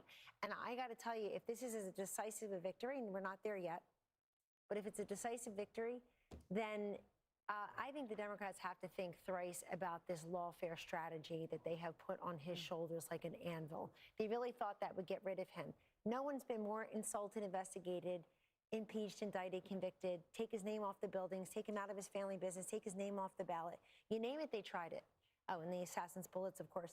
You name it, they tried it. I would think thrice if I were them. I wonder this, is there a Democrat in the Senate or the House that he can rely upon to help get his agenda through? None of them voted for the Tax Cut and Jobs Act the first time. It's benefited all of their districts in some form or fashion, there's no question. I mean, maybe, you know, the ones that cited him in commercials may all go down tonight. Some are losing because they're not authentic. People already know Sherrod Brown is voting with Biden and Harris, as is Bob Casey, 95, 96% of the time. He can't just bear hug Donald Trump when it's politically expedient. One thing I want to point out in the data, the Fox News voter analysis has Harris winning college-educated women, I think, by 10 points. The Real Clear Politics average of polls showed that she was going from 9% to 18%, basically doubling Biden's margin. That's just not coming true tonight. And I think that was her best demographic path to make up these other deficits. We're just not seeing it tonight. And I think it's too much abortion, too much wokeness, not enough inflation, immigration. You know, the other issue that was really so central, Dana, for her is abortion. And I'm watching these referendums, and a few of them have passed. New York has passed, Maryland passed, Florida did not pass. But what we're seeing is that people seem to be separating it from the rest of the picture and voting their will. Yeah, and I wonder, I mean, Kellyanne might want to jump onto this as well, but when the voters are telling you since May of 2021 that immigration and inflation, economy are their number one issues, and it's been consistent every single month since then maybe you should listen to them. And when you look at, now for some people, abortion, pro-life or pro-choice is the number one issue if you're a single issue voter. But if you looked at all of the polls that said it was down below, it wasn't their top issue. It was always economy, immigration, crime, sometimes democracy, but down below, abortion, foreign policy, et cetera. So I think that some of these state referendums that worked very well for them in 2022 did not do as well for them in a presidential election. Brett, it's a realignment. This is a realignment of the Republican Party. There is no doubt. We thought it in 2016. It is now fully implemented in the face of what was, to everybody's point, fascism, Hitler, Nazi, Madison Square Garden, a Puerto Rican comedian that they said was going to move the Puerto Rican vote around the country. This is a major realignment where people could look at all that mass media, all the media covering that one way, and say, I don't believe it. I do not believe that. Well, and I'm going to vote how I want to vote. And we can go back a number of years into all the false alarms and all the false stories were written about Trump while he was president and date the beginning of this from back in that period in terms of the loss of credibility of mainstream media, loss of credibility for the people who were hurling around terms like Nazi and authoritarian and all the rest of it. The people in the end didn't buy it. I'll also say this. We ought to keep a thought for the Harris people, the Harris campaign people, because they were saddled with the person I think was the weakest presidential candidate I've ever seen. She was absolutely the weakest. And one of the reasons why they didn't do some of the things related to issues that you mentioned, Dana, I think, is that they had a candidate who really couldn't pull it off. Right. You know, she didn't have anything to say. Brett, I mean, you had an interview with her, and he came up with one fairly evident question that you asked her that about, you know, when she first figured out that Biden wasn't all there, and she completely booted it. What are you going to do with somebody like that if you're a campaign advisor? And I wonder There's a limit to what you can do, don't you think, Martha? I mean, I wonder what Nancy Pelosi is thinking tonight, and Chuck Schumer, who went over to Biden's residence and said, look, this is over. And Joe Biden is the reason that Kamala Harris is the candidate, because in one posting on social media, he dropped out. In the next one, he said, she's your person. And all talk of a mini primary dissolved right then. Harold, your thoughts on that? So again, we've not declared any of this, and we want to be careful. It looks as if this is heading in a certain direction. I don't disagree with a lot that has been said. I recall not long after Brett's interview with the vice president, I believe she went on a rival network, and the first question that was asked of her was, what's the first piece of legislation you'd like to get passed? And she punted the question, saying she just wanted to be bipartisan. How you don't say border security? How you don't say I want to reach out to Republicans and figure out how if you Roe v. Wade, I want it restored. Something substantive, positive that's consistent with your message or consistent with where the country wants to go. Again, I don't want to write anybody's political obituary here, or presidential race obituary until the race has been declared. But I do hope that if it looks like what's going to happen happens, I do hope everybody can be gracious and magnanimous. There's no doubt this is the greatest political comeback we've seen. I had not heard my friend Mark talk about the 1892 reference. You're likely very right. The political resurrection of my friend Trey Gowdy. I called one of your friends. He said, made me call him Mr. Chairman also this evening. But we have to be gracious in the moment. And I hope, Kelly, and there will be Democrats who will want to reach out to President Trump and reach out to Republicans in the Senate, and we'll see what happens with the House. But again, we haven't declared anything. No, we haven't. And there is a caveat, but Bill Hemmer, we're waiting on Georgia. Yep. Right? Waiting on a lot of things. And we're waiting on Pennsylvania. We're waiting on Wisconsin. We're waiting on Michigan. But why Georgia, do you think? Let me pop on down there. Had a nice little pretty map set up for you guys. Oh, sorry. It's okay. I can come back to it. All right, so here's Georgia. All right. And here is the remaining vote. And what I see is a lot of the vote in Atlanta in the Atlanta metro area is in, but there's fractions here and fractions there. I see Chatham, okay, Savannah. It's not a small county, 5 out of 159. It's got about a third of the votes still remaining as well. We're not quite set up for the vote margin there, but... All right, go back to Pennsylvania. I just wanted to check in. No, it's okay. No, what I was poking around here a moment ago is Wisconsin. If you do the remaining vote, and the reason we put in these different shades of purple is because the deeper the purple, the more outstanding the vote. The lighter the shade or the gray, that means the county is checked in already. So you see down here in Milwaukee, I mean, a little more than half is reporting in Milwaukee. There's some suggestion that in the middle of the night, 3, 4 a.m., that Milwaukee expects to go ahead and give us the remaining vote. This is Michigan right now. This is the remaining vote out that's outstanding. Look, a lot of this is rural in the Upper Peninsula. A lot of this is rural up here, and a lot of the votes outstanding.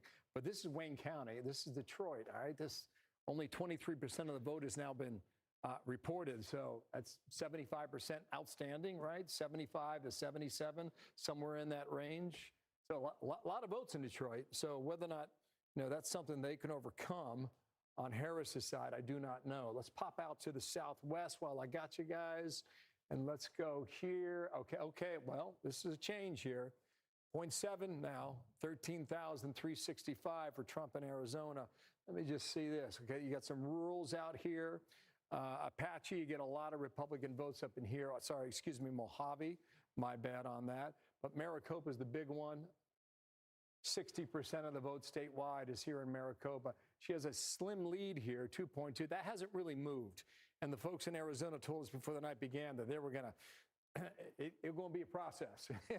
It's going to take a while too. But look, if you ask this question at the decision desk, they may tell you one thing. The only thing that I can tell you is that when I poke around in this map, the main population centers in Michigan, Wisconsin, and Philadelphia as well, state of Pennsylvania, are still outstanding as of now. Well, a lot more to dig into, a lot more calls to make from the data that's coming in. The biggest prize, obviously, that blue wall.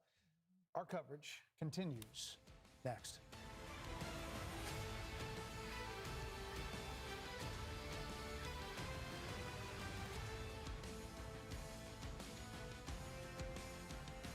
Fox News Tonight is pulling an all-nighter on election night. Stay up late with us as the results come in.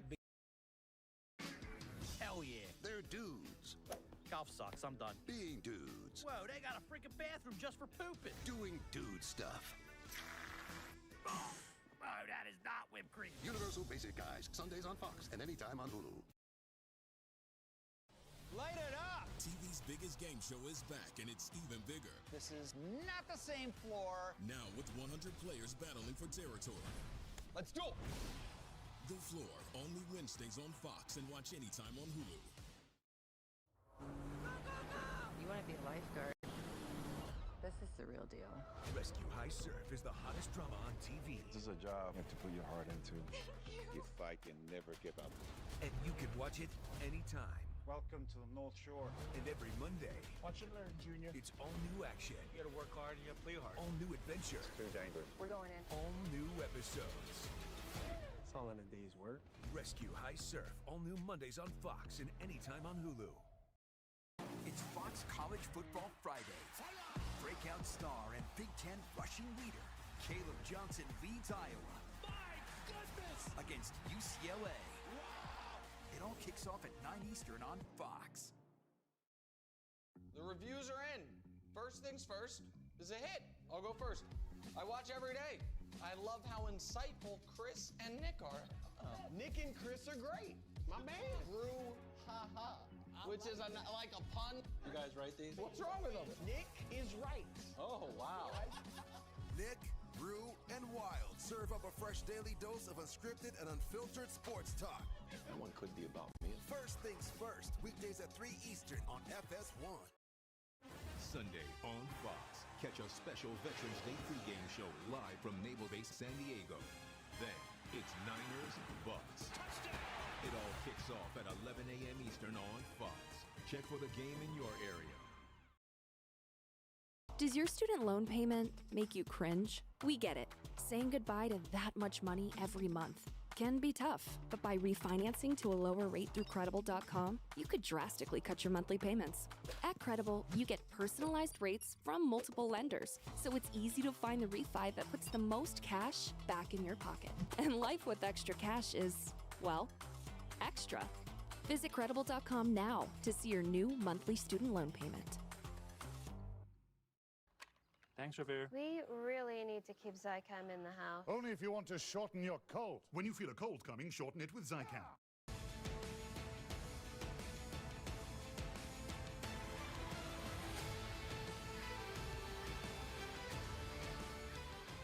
So we're getting a lot of vote in, but there are still several states that are very important that are still too early to call: Pennsylvania, Wisconsin, Michigan, and Georgia, states that we've been talking about a lot over recent weeks, and we just want to get all that data in. So if you put it up on the board, we can show that we are closing in because there is a lead in a lot of these states, and you look at what's left out there. Pennsylvania, 86% in. Michigan's a little early in 52%, and then 80% in Wisconsin, 93% in Georgia. We're going to dig into Georgia in a little bit. Yep. And in fact, let's throw it down to Madison Allworth in Atlanta. Madison, why haven't you made a call? Brett, you know what? I've been getting that question from a lot of folks on the ground here because obviously obviously Fox has not called Georgia as a state, but this crowd, they celebrated at 10:30. That is when GOP chairman of Georgia, McCoon, got on the stage. He called it for Trump here in Georgia. Again, obviously, Fox News has not called, but at this party, they very much has. So the party happened at 10:30. They've been cheering on as the other states have been called, but they've been waiting to hear why the Fox News decision desk has not made that decision yet. A lot of things that they're looking at that make them excited. There's certain counties like Baldwin, which is an area that has usually votes pretty Democratic. That's an area that actually is now favoring Trump. It's also predominantly black, and it has 2 universities there. So the fact that that area is going for the former president probably says something about the young black vote and the young vote in general. You probably heard some cheering. That's because they have us up on the screen behind, and they heard us on because the people here, guys, they're waiting for you to make the decision because, like I said, at 10:30, they called it for Trump, but obviously still waiting on Fox News to make that official decision. Brett, Martha? Yeah, Madison, that area is really come around in recent years because the Harris campaign thought that they had a real shot in Georgia. We haven't called it yet, and there's a reason for that. They're just waiting for other vote to come in. But there's an excitement there that they're finally going to get over the top. Oh, absolutely. There is an excitement here. And we've been talking to folks on the ground. The fact that Georgia will most likely flip for former President Trump again.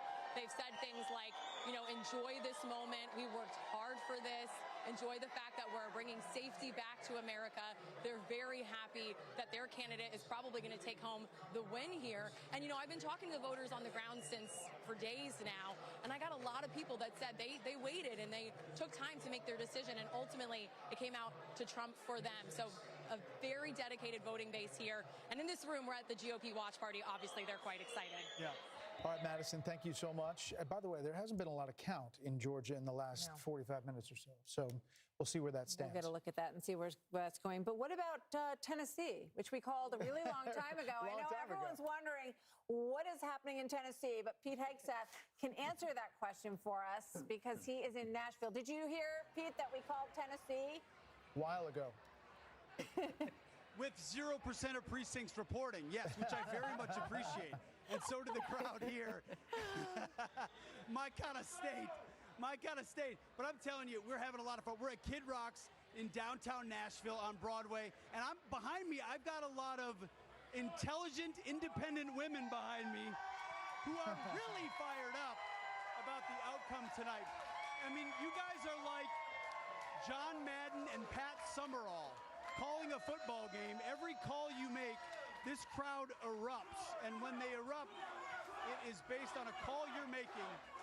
And it's been fascinating to watch the energy in the room increase as the odds have moved in favor of Trump winning. And we've been talking to voters all night. This is what I love about election night. You guys know this. You've got pundits, you've got polls, And on election night, the people speak. And the people here are watching this may be a bright red state where their vote doesn't necessarily matter in the Electoral College, but they're watching their fellow Americans cast ballots on behalf of a candidate they believe in. So a lot of energy, and I think represents a lot of living rooms where maybe families of 4 or 5 are chanting USA as you guys are bringing in the returns. A lot of hope that the former president will be 47. It's just a matter of when it might be called. So thanks for indulging us here on Fox Nation. We just wrapped our coverage, and you guys are doing a phenomenal job. Thank you, Pete. Thank There's you. probably some good music down there, too. Exactly. Say hi to everybody for us down there. Maybe not New Edition, but some. Let's bring in our panel. Welcome back, Karl Rove, Jessica Tarloff, and Sandra Smith, and our regulars to the right. Sandra, great job looking into the Fox News voter analysis. What are you looking at? All right, a few things. We haven't really talked about fracking in Pennsylvania, as we do wait on results to continue to come in there. Views on fracking. This is obviously key in this state, and we know that Kamala Harris flip-flopped on this issue. And so we're looking at how voters responded to that. 62% of Pennsylvania voters say that they favor expanding fracking in that state. Those voters backed Trump by more than 2 to 1.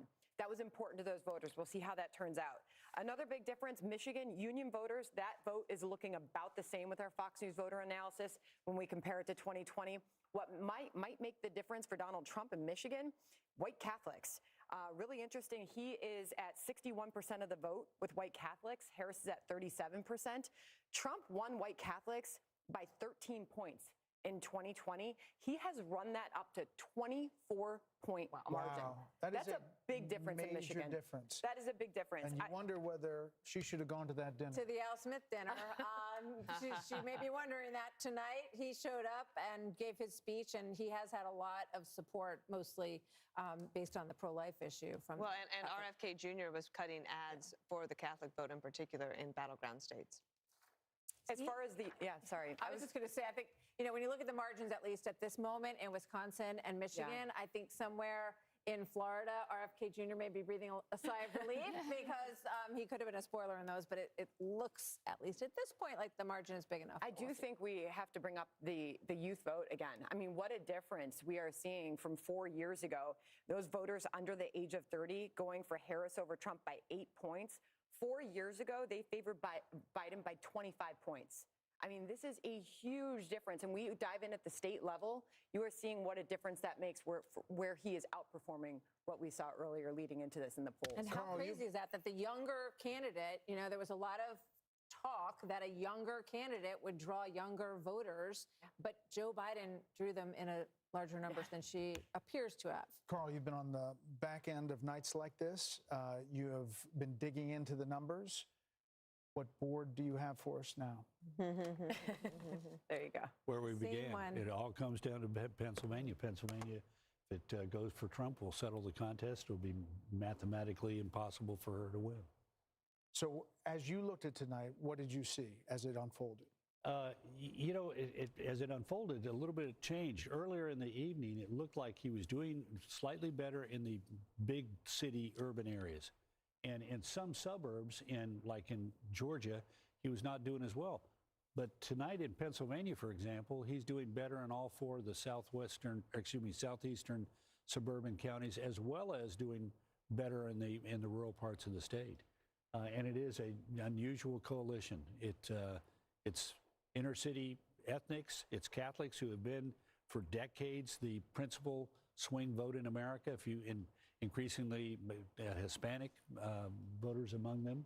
And he's knit together that coalition tonight, along with working class people in small towns and rural parts of the country. If I could just add one data point from our FNVA on Pennsylvania on the white Catholics, it looks like Trump is running about 1 point, almost exactly the same as 2020. In fact, Trump's actually down 1 point with the white Catholics in Pennsylvania. So that's about the same. But union voters, he's also seeing a down arrow there, about 3 points. He's running down below his 2020 levels. So there's still hope for the blue wall for the Harris campaign. What are you hearing? That there's still hope. Obviously, I didn't love to see the go take a nap and we'll get back to you in the morning about all of this, but we do have to keep in mind that the race in 2020 wasn't called for days. that Biden won Pennsylvania on Friday of that week and Wisconsin on Thursday, I think that it was. So we'll see. They think it's close, that there's vote coming in. There was, some conversation over how much of a remaining vote in Philadelphia existed, and there was an extra 120,000-ish votes that were out there that could go into Harris's column. Two things, though, that I've been thinking about. One, and Dana knows this well, how much I love to throw out a good door knocking stat, right? So 2,000 door knocks a minute for the Harris campaign. Does any of that stuff matter anymore? And we'll see how this pans out. She could win with the simple route through. She already, getting Nebraska second. But the Harris campaign ran a conventional campaign, right? Where raising money, souls to the polls, that kind of stuff matters. Will that be the path going forward? The second thing is, if this night doesn't end up going in Harris's direction, and barring some big change, she will have underperformed Biden in 2020 in every single demographic except college-educated women. And even with college-educated women, it wasn't the overwhelming win that we thought it was going to be, or that was projected in some of these very prominent surveys. And when you think about the fact that there were some people, I didn't think we were going to win Iowa, but that we had seen surveys where he was only up 5 in Kansas or up 3 in Ohio. It's going to take a lot of refocusing to understand really what happened here. And it doesn't seem like it was one decision that the Harris campaign did. I'm sure if she loses Pennsylvania, there'll be a lot of Josh Shapiro discussion. This feels much bigger than any decision about having him on the ticket or going to the Al Smith dinner. So, Carl, when Jessica just brought up a potential for 150,000 votes in Philadelphia County, I saw your head kind of swing around. Does that not make sense to you? Well, no. I mean, we're pretty good at saying 89% of the vote is in, or 95% of the vote is in, and that not turning out to be, that turns out to be accurate. It's very rare. I can't imagine in one instance where we've said, where we've looked at a number and seen 90% of the vote in or 85% of the vote in, and that turned out to be grossly off. I will say this, though. I do want to follow up on one thing. Think about all that she had to face. This is an abysmal number when it comes to the approval of the sitting president. No party has elected a president when their sitting incumbent had as low a job approval as this president had.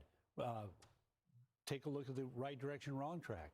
I mean, 2/3 of the American people say the country's going in the wrong direction, and she represents the party in power. To me, it's it's amazing that she's come as close as she has, given the party, the administration. Yeah, she was the vice president in a very unpopular administration, and yet tonight, again, Britt made the point earlier. The Electoral College will serve the purpose of translating a relatively small difference between these two people. Look at Pennsylvania, 50.9 to 48.1. And yet at the end of the day, a series of victories that are 1 and 2 and 3 points are going to generate a commanding number in the Electoral College that will help the new president again, if it all goes like it looks like it's going, to be more effective in office. Harold Ford, are there going to be Biden people that say he could have been better? Like Biden? I think it's hard to make that case for some of the reasons, and I think Britta and Carl have made the point. I think 3 things. I listen to Sandra's data. I'm curious, as we get a day or so away from this, as we look at what happened with the performance amongst women for her. Did she win African American women, Hispanic women, white women at a bigger rate? Were there disparities between the two? And then the race thing for me, I'm going to be curious also to get more. We heard the numbers around Hispanic voters, but even black voters, where that might be. And interestingly, Carl, normally you see a race where in the country where the cultural issues impact, as you were talking about the suburban areas, in some places he wasn't performing, and you see the suburban areas in Pennsylvania and elsewhere where the economic issues, fracking, and the livelihoods of those communities were at stake. Then you have the cultural issues. I think the issue around transgender rights was a bigger issue than Democrats really understand what it meant. I mean, what it meant for girls playing sports. I'm a father of a son and a daughter. What it means if little boys are playing in little girls' sports and going into bathrooms. I don't think they ever got there. We've not gotten our head fully around that issue. So it'll be a lot of reckoning, and to Jessica's point, and I think a lot of reimagining whom we are as a party, which I think will be good for the party if indeed the trend continues where it is this evening. I'm not going to belabor this point, but for a candidate who Democrats who really were aggressive and a media that echoed that called him racist and a Nazi, and yet today to see the black vote and the Hispanic vote going exponentially more than it did before is really quite something. I mean, it's just startling, Britt. Well, it's a further sign of the decline of the influence of the mainstream media, which tends to take its cues, to say the very least, from the Democrats, and to repeat with serious faces the charges he made and the sometimes outlandish claims that he has made about Donald Trump. We could be getting ready for a call here soon. We're going to stay here, and we're going to go to Bill Hemmer because you're looking at Pennsylvania, Bill. Can you hear me? Yeah, I can. Yeah, sorry, they were talking to me. Go ahead. What's How that? come I always talk to you when they're talking to you? Well, because there's a lot to be said over here All in right. this So figure. Go ahead. Pennsylvania, we're still looking at, but Yeah. we're also looking at the national popular vote, Yeah. which he's currently leading. Yeah. One thing I was looking at here. Okay, this is Philadelphia. This is 2016. This is Trump's margin in Philadelphia, 15.5. Okay. Then he comes back 4 years later. Philadelphia. That's where I mean, it's a Republican running in a blue part of the state. He's just shy of 18. Okay. So where is he tonight? He's almost at 21. Okay. So hold on that moment here. Okay. There's a reason for this. Wow, that was a nice move. Yeah, like that? You caught me off guard. So let's go ahead and look at the vote difference for Pennsylvania. Some things I want to show you right now. You know, we talked about this Democratic march over here, and really, when we talk about the blue wall, here's where we stand right now, okay? Got to reach higher than that. Trump's just shy of 3 percentage points, now ticking down to 2.7. That's a live number that continues to come in. Go ahead and clear this. Kevin, widen out there a minute. Let's look at the vote margin for Pennsylvania. I'm going to show you the blue wall and how, you know, if it's moved every direction for the past 3 decades, is it about to move in the same direction yet again? Right? There's 3 counties here in Philadelphia that really tell a story. These are your flipper counties, all right? Look at Northampton. All right? Northampton is above Philadelphia. Trump's leading in Northampton.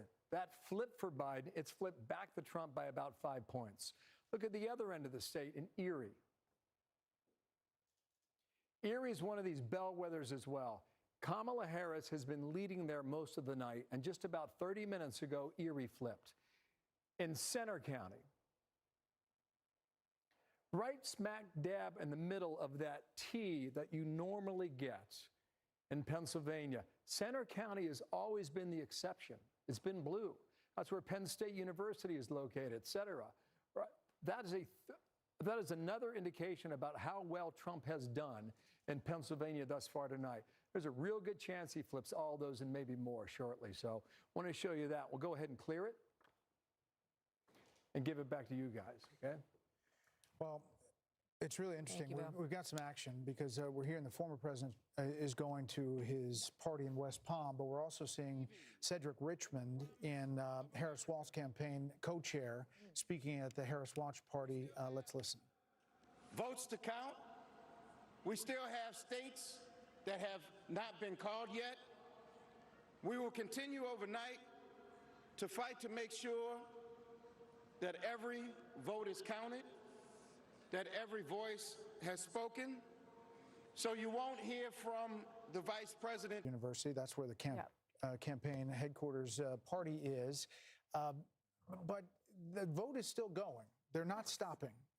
The counting is still continuing in Wisconsin, in Michigan, in Pennsylvania, in Arizona, in Nevada. So, you know, as you start getting to a decision here, and we could be getting close to a decision, we'll see where we are in Georgia. There have been other calls for Georgia. We are now in Michigan.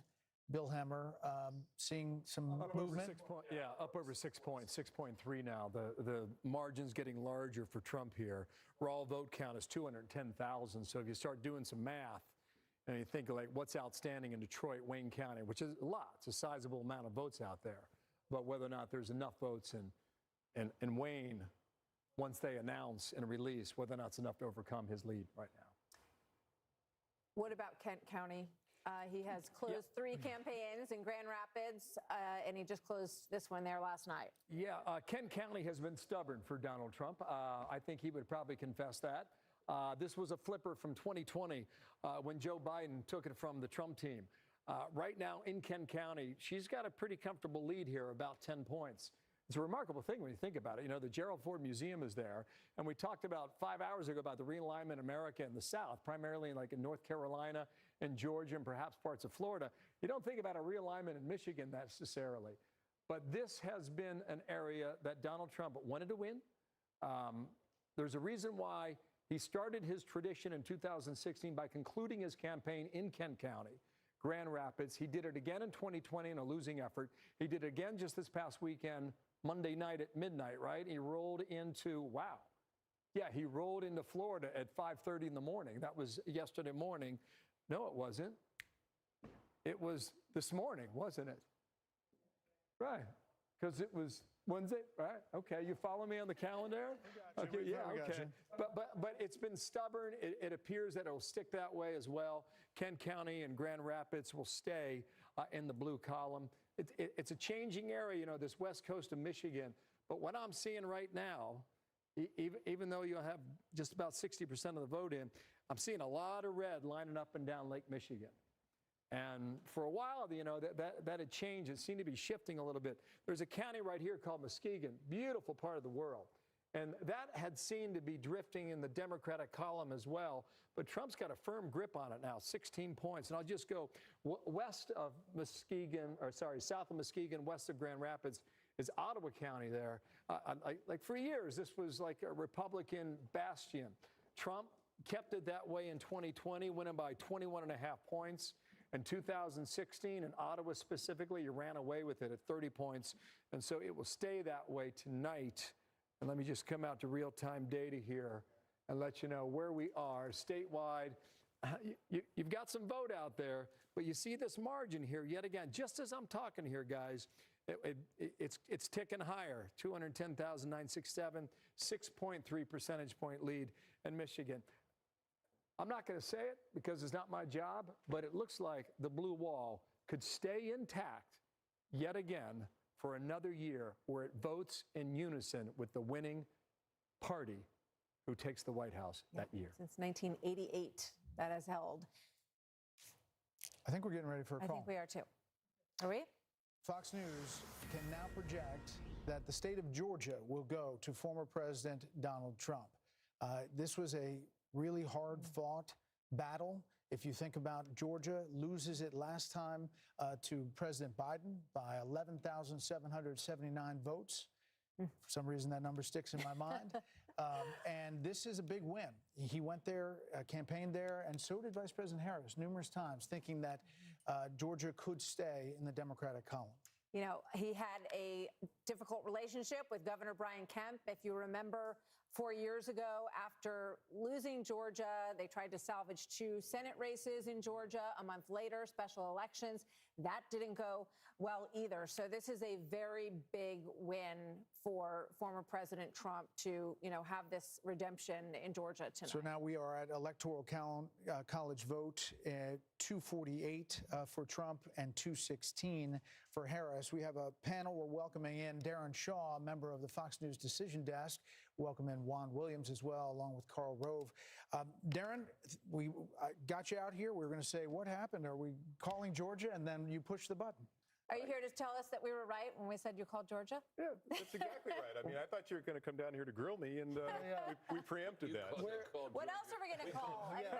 You guys called Georgia in the nick of time for you, Darren. That's exactly right. While we have you, how do you see this night? And was it like you thought going in, and as you look at the blue wall there?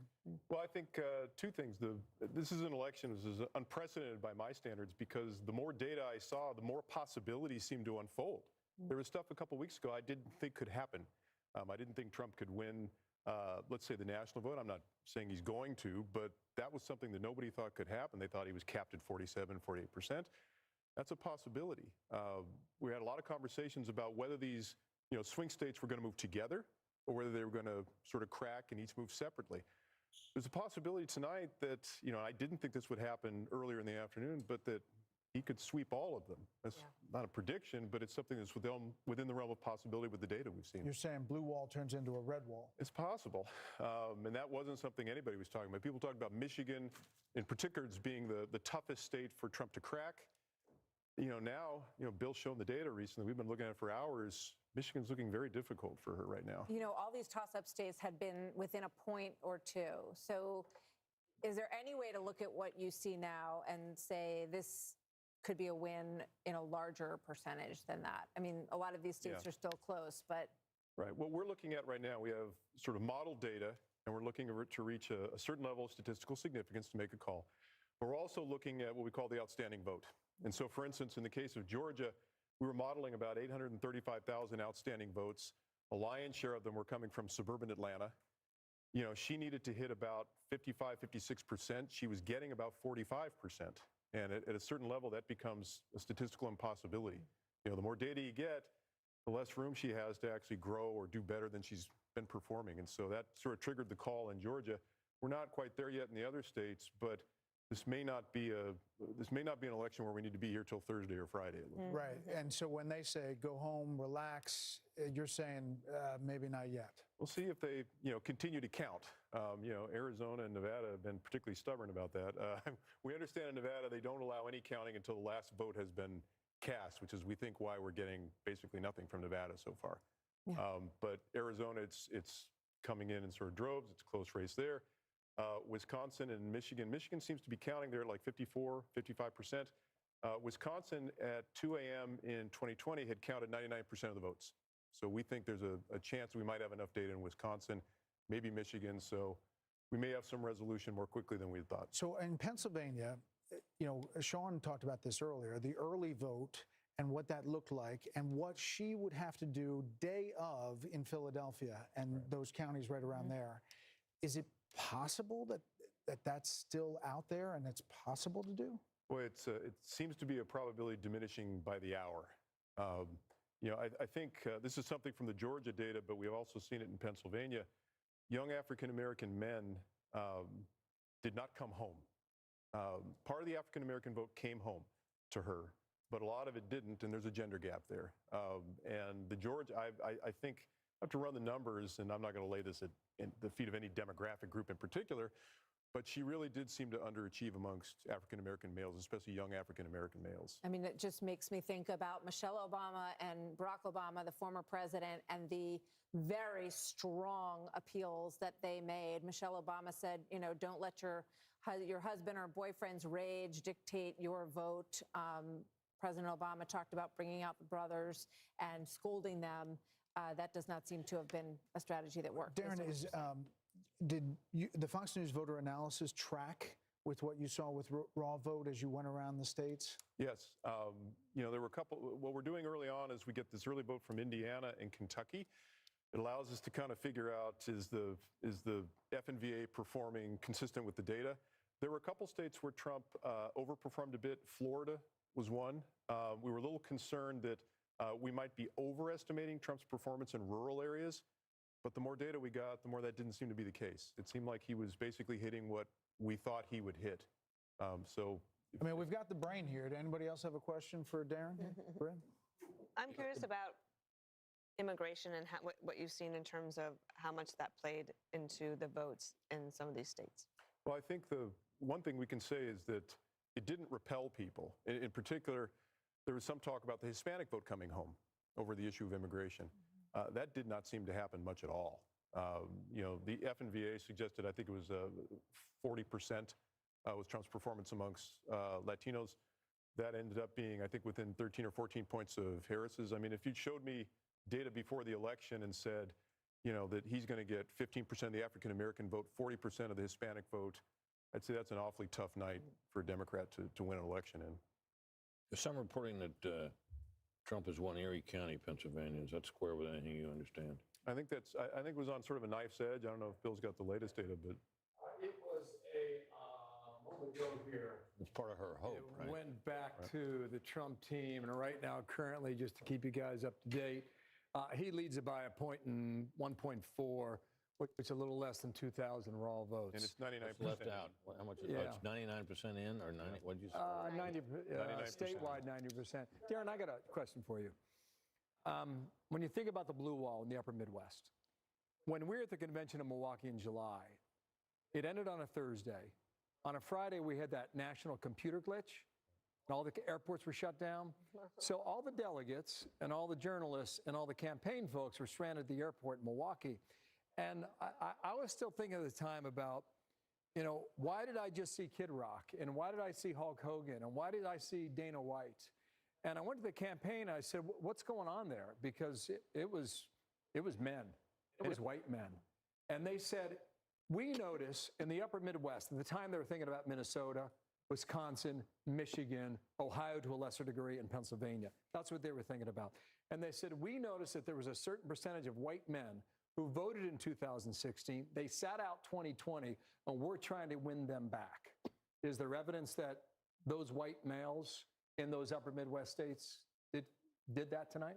there was sort of a rule of thumb we were adopting that, and we spoke about this a little bit earlier in conversation with y'all, but that, the gender gap is a double-edged sword. Gender gap can help or hurt depending upon, the absolute level of support. We were looking at 55%. In other words, if Trump was hitting 55% with men, that was a good sign. If Harris was hitting 55% with women, that was a good sign. And in the upper Midwest states, he was getting closer to that sort of magic number than she was. So what they call it the bro strategy or whatever, it seems to have paid some dividends up there. I mean, we're still waiting, but it's looking pretty good for him. So we can definitively say that the poll that we don't talk about in Iowa was kind of off. The Des Moines Register poll. I love Ann Seltzer. She's a giant and a pioneer in our field. I think what we were looking at, ironically, was not so much the top line in that race, but what Seltzer had said was that senior women were breaking away from Trump over the abortion issue.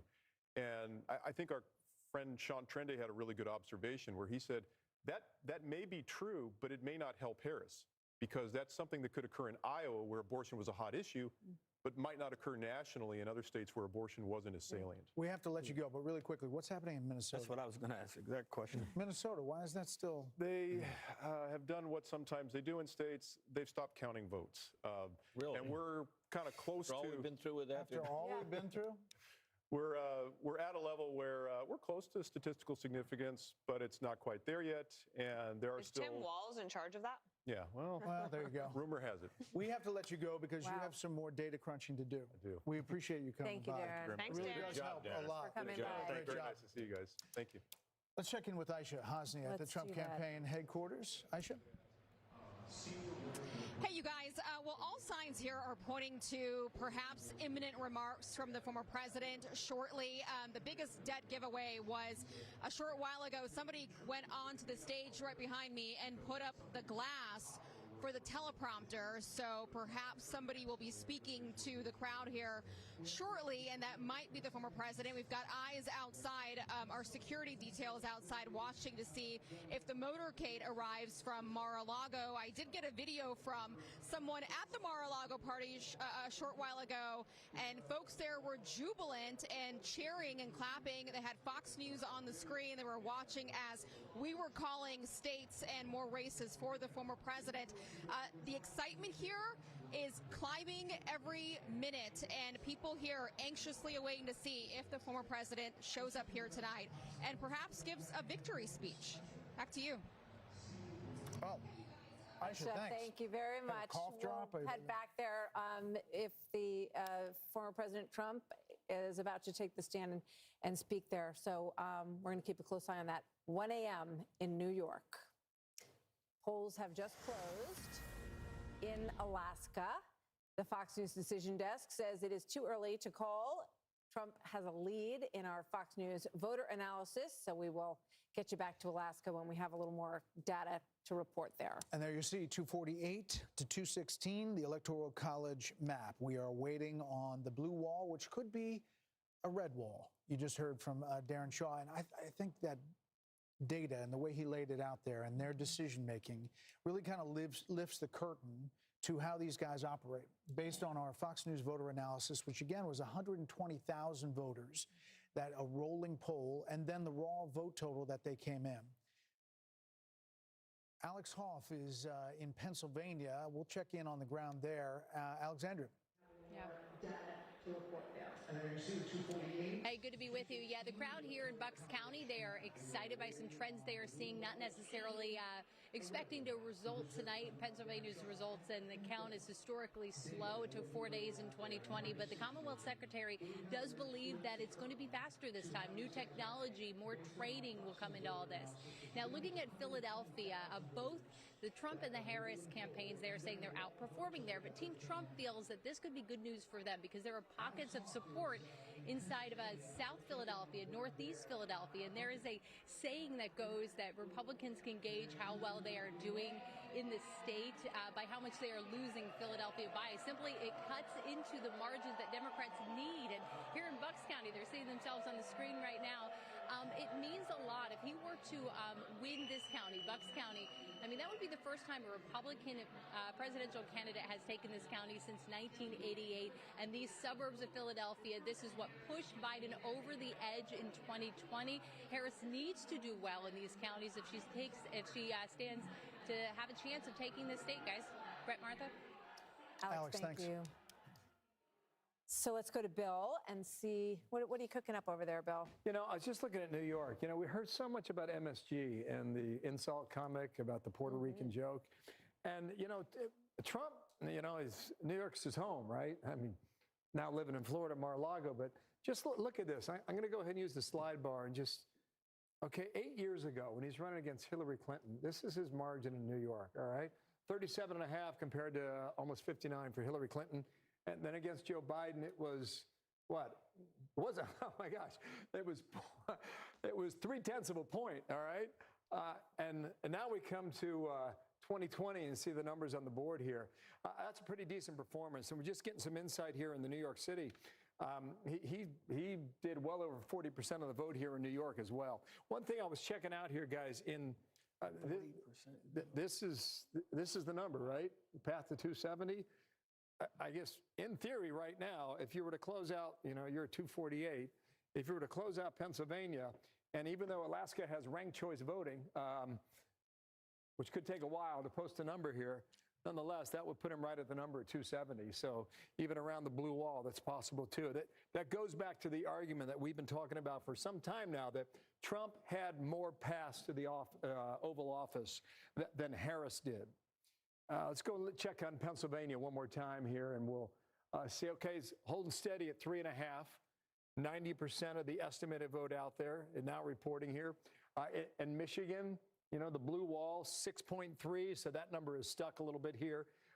Estimated somewhat, maybe 40% of the vote still missing there in Michigan and Wisconsin. You know, maybe we get some more numbers in. It got 85% of the vote in here. And, you know, Trump's holding on to this 4.2 advantage in Wisconsin. And Wisconsin, they take a lot of pride in what they do. They want to get the vote out quickly. Maybe Milwaukee notwithstanding, but the rest of the state, you know, that's their idea. So we could get that in maybe a little more as we go into what, the 2 a.m. hour? Are we going to 2 a.m. or 3? What are we doing here? Arizona sticking here at 0.7. What's that? Just keep going. Okay, you got it. This is Nevada, so we're starting to get our first numbers in from Nevada. For any of the nerds and geeks out there that have been deep in the weeds about the early voting, you've been watching Nevada. And Nevada's been a pretty good marker there for Republicans. This is a quick count here now. It's saying 75% of the vote is in, and Trump's got a firm lead at 3.4 points, roughly just a tad under 35,000 votes. Clark County, Las Vegas, 70% of the votes in the Silver State here all come from Nevada. Let's see what's happening right now. Okay, Harris, just a tick over 50.2 with 80%. I want to go comparison's sake, 8 years ago? Why not, right? In Nevada, I don't know what this number is. We'll find out together, okay? So Hillary Clinton did 2 points better than Kamala Harris, and Joe Biden, okay, did even better, 3.5 over what Kamala Harris is putting up right now. So it appears if you're in the Trump camp, that's a pretty good number right now, just shy of 51% in Nevada early on. Here's Karl Rove's favorite place in the world. This is Washoe County, right, Karl? Right now, a point, it's close, right? 0.2 points. What happened with Biden? Was it close? Yeah, pretty close, but Biden won the county.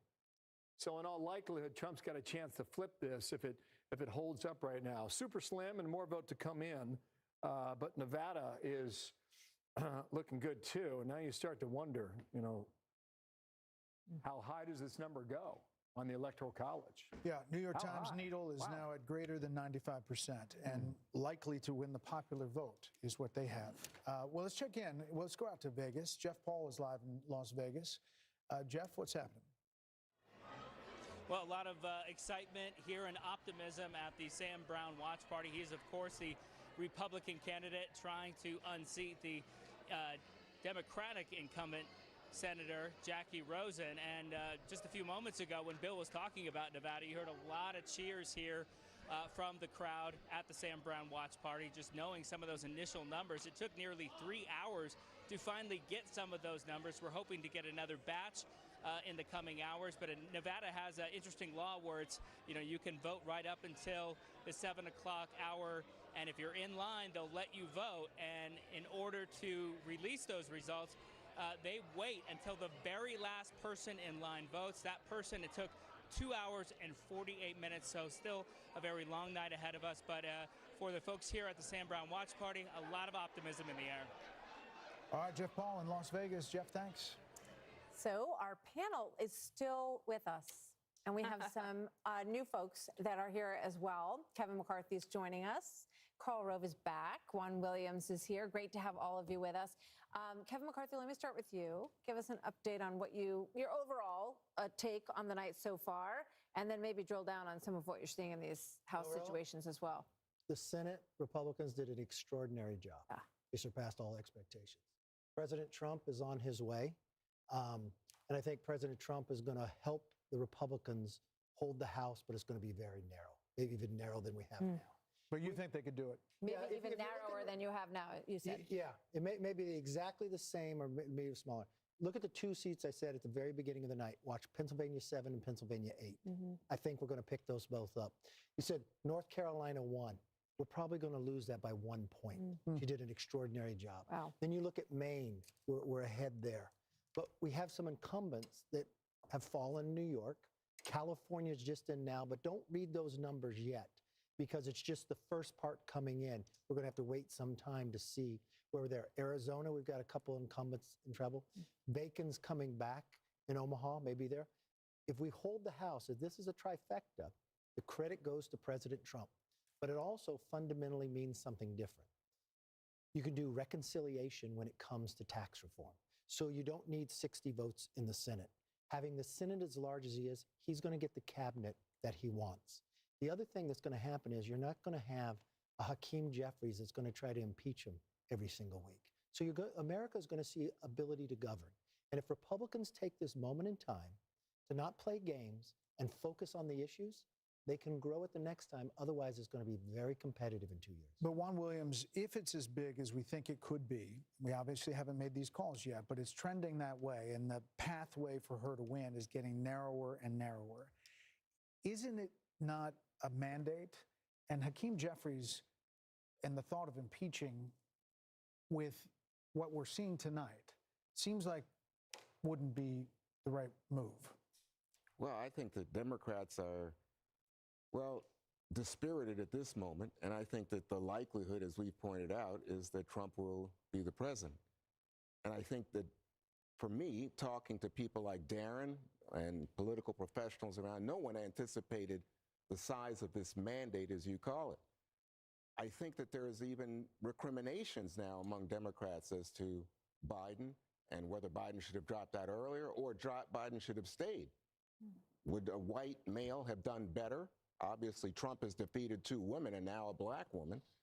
So there's all of these questions. But to my mind, it seems to me incredible that a guy who led a insurrection against the United States government is potentially now, like a phoenix, going back into the Oval Office. It's unbelievable. Well, you have to consider the fact, Juan, that a lot of people didn't think that was an insurrection. They thought it was a riot, but not an insurrection. And had they thought it was really an insurrection, I don't think he could have won. Well, I don't know. The exaggerations about that day. Well, I'm not exaggerating. About the alleged threat to democracy is a piece of what happened tonight is. Well, I don't think so. I think, again, I'm giving you my perspective. And I'm giving you mine. Right. So I listened to you as my friend. But I'm going to tell you what I saw was not only a riot in terms of the violence, but a direct action intended to stop certification of a presidential election. Understood. And we've talked a lot about it. That's why I said that. And we've talked a lot about it. And the campaign, clearly. I'm not trying to hype anything. The campaign ran a lot of ads about it, talked a lot about it, and more, half the country now, Juan, is going to say, that is not what I care about. I care about my economy. I care about immigration. No, see, that's where we differ. I'm not sold on this idea that, it was the cost of eggs. I worry that it was, I'm not voting for this woman, or I'm not voting for this black woman. No, that's not what we see in our data. Well, here's the thing. Where do you see that? Because a moment ago, Darren was out here and he said, in fact, not only did the bro strategy work, and the bro strategy largely worked along the lines of white men, but that the bro strategy also had some impact in terms of Latino and black men who came along and gave higher percentages. All right, Carl, weigh in. I just want to make one more point with Juan. I spoke to Jack Brewer this week, and here's what he said if Trump wins. He said he won because black men felt that Democrats and elites put immigrants before us. Mm-hmm. Your thoughts on that? I just think that that's possible. I don't know that for a fact. I think there are tensions between racial groups, and people might feel that. Obviously, you can exploit those tensions, and you can exacerbate them to the point where you can politically benefit from it. Do I think that's the reason he won? No. I think the reason he won is you look at that bro strategy and the white male turnout and white grievance politics that he has used to great success in this country. Carl, I think he's trailing trailing his prior 2020 numbers with whites. Mm-hmm. Well, you know what? I think that the Hispanics and black males. Yeah. It's not sufficient to make up. It's not sufficient to have this kind of night. Look, I just think it is extremely odd to suggest that black men are somehow prejudiced because they vote for a white candidate who says, I want to make certain that everybody has an opportunity to succeed in our great economy. I want you to be more prosperous, and I will do things that will make it possible for you to make a better life. That is an appeal to their best instincts. He did not go out and say, vote for me because I'm not a woman. Don't go vote for me because I'm a white man. That would not have attracted those votes. They got attracted to him because they thought he was a strong, effective leader, and they thought he would do something about the issues they cared the most about, which is an economy in which they think they get the short stick, inflation, which has decimated their purchasing power, and illegal immigration, which has affected their communities deeply. And to suggest that somehow black men are racist because they supported a white man is just too far, Juan. You're distorting my comments. But let me just say to you, I followed your comment to its logical conclusion. Carl, hold on. We're not saying most black men did not vote for Donald Trump. So I never said anything like that. That's just not true. Oh, you suggested it's only a quarter of the black men. No, I'm saying to you that in terms of this bro strategy for white males, the whole notion of I'm bad, I talk about women in the most disparaging way. There's some men who just said, you know what, I want to be in on that. I want to be a badass guy. And I think they like Trump's image and the caricature I think they supported him in spite of that, not because of it. Harold Ford Jr. Because we offered to make their life better. Harold Ford Jr. I tend to agree with Juan about January 6th. I'm surprised by the fact that the country got over that as quickly as we seemingly did, which speaks to the political comeback.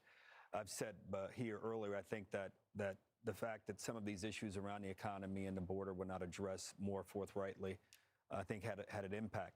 That being said, we're going to have some analysis around this and around whether or not the driving up support amongst men, what was behind that, how did it work, did the gender gap with women, did black women, white women, Hispanic women? We still don't know those numbers. We'll have an opportunity to dig into some of those things, but I don't interpret what Juan is saying any more than that.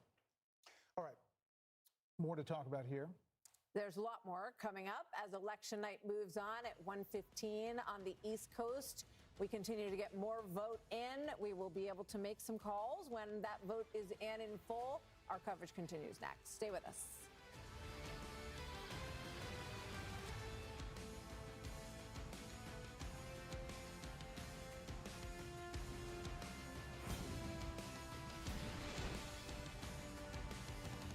Starting at 5 a.m., Lawrence, Steve, Ainsley, and Brian bring us all.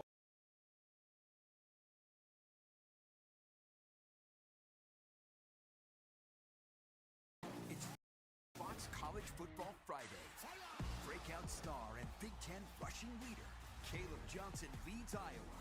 My goodness! Against UCLA. Wow! It all kicks off at 9 Eastern on Fox. All right. I'm going to change your world. That's going to be interesting. Let's go. I love to root for great. Yeah. I want to watch history. Ooh. You want to root for the underdog. Good luck with that. In sports, people hate what they fear. They hate the Cowboys. They hate LeBron. I've got a lot of haters. Truth hurts sometimes. I'm controversial when I don't even mean to be. It doesn't matter how many times I'm right. You'll still argue with me. This is The Herd. Does your student loan payment make you cringe? We get it. Saying goodbye to that much money every month can be tough, but by refinancing to a lower rate through Credible.com, you could drastically cut your monthly payments. At Credible, you get personalized rates from multiple lenders, so it's easy to find the refi that puts the most cash back in your pocket. And life with extra cash is, well, extra. Visit Credible.com now to see your new monthly student loan payment. That with this victory, in 4 years from now, he's going to have the mantle that he can hand to the next Republican. So I don't know how Republicans ever go back to the old party that they were.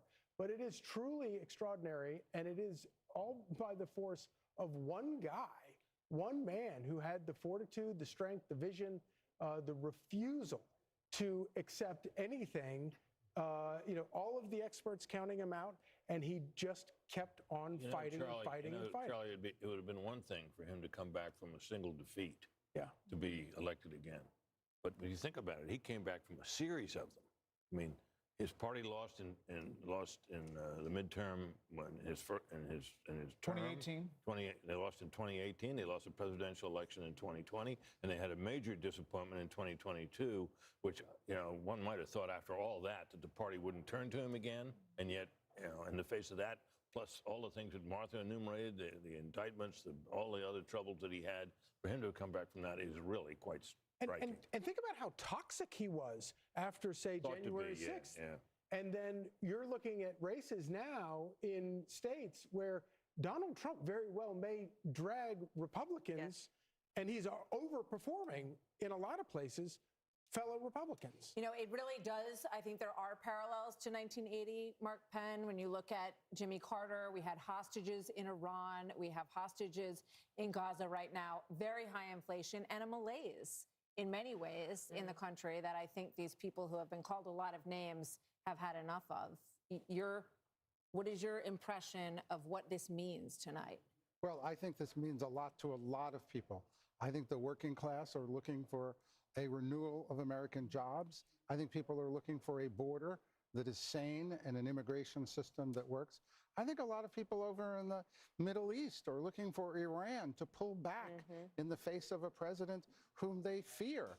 And, look, I think it's going to be incumbent on the Democratic Party to understand that the people have spoken and to dissemble and dismantle this lawfare system that they have built up here, which is going to raise a whole series of questions that are going to have to be answered now.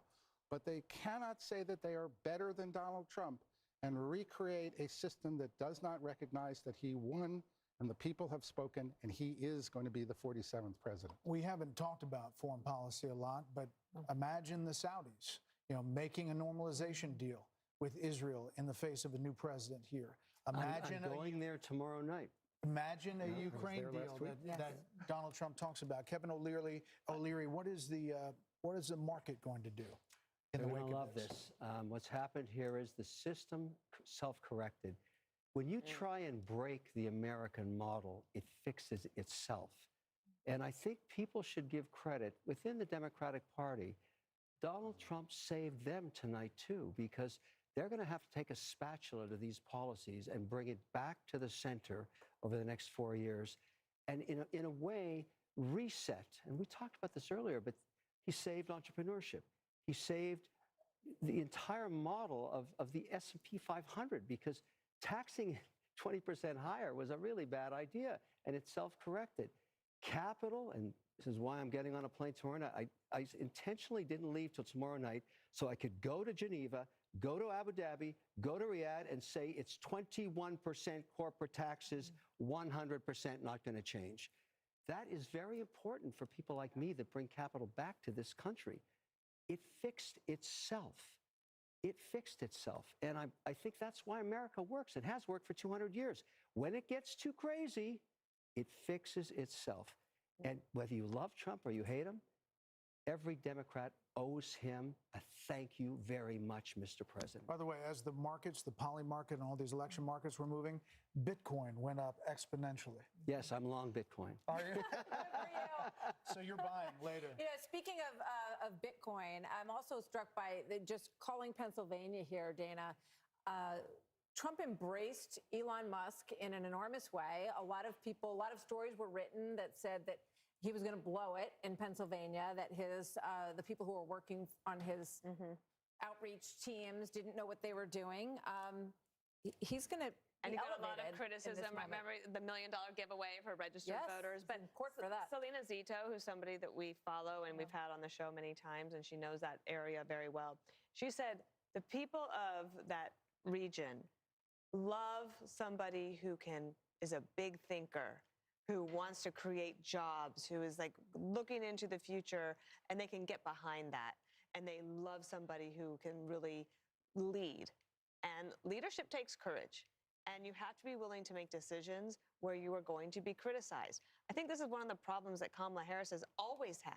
She doesn't want to take a position on anything. We haven't even talked about how in California, the law to basically make shoplifting illegal again passed overwhelmingly. And Gascon, our friend down, the DA in Los Angeles, lost by 22 votes. I mean, this is in California, so it was everywhere. 22 points. And 2 days before, 22 points, thank you.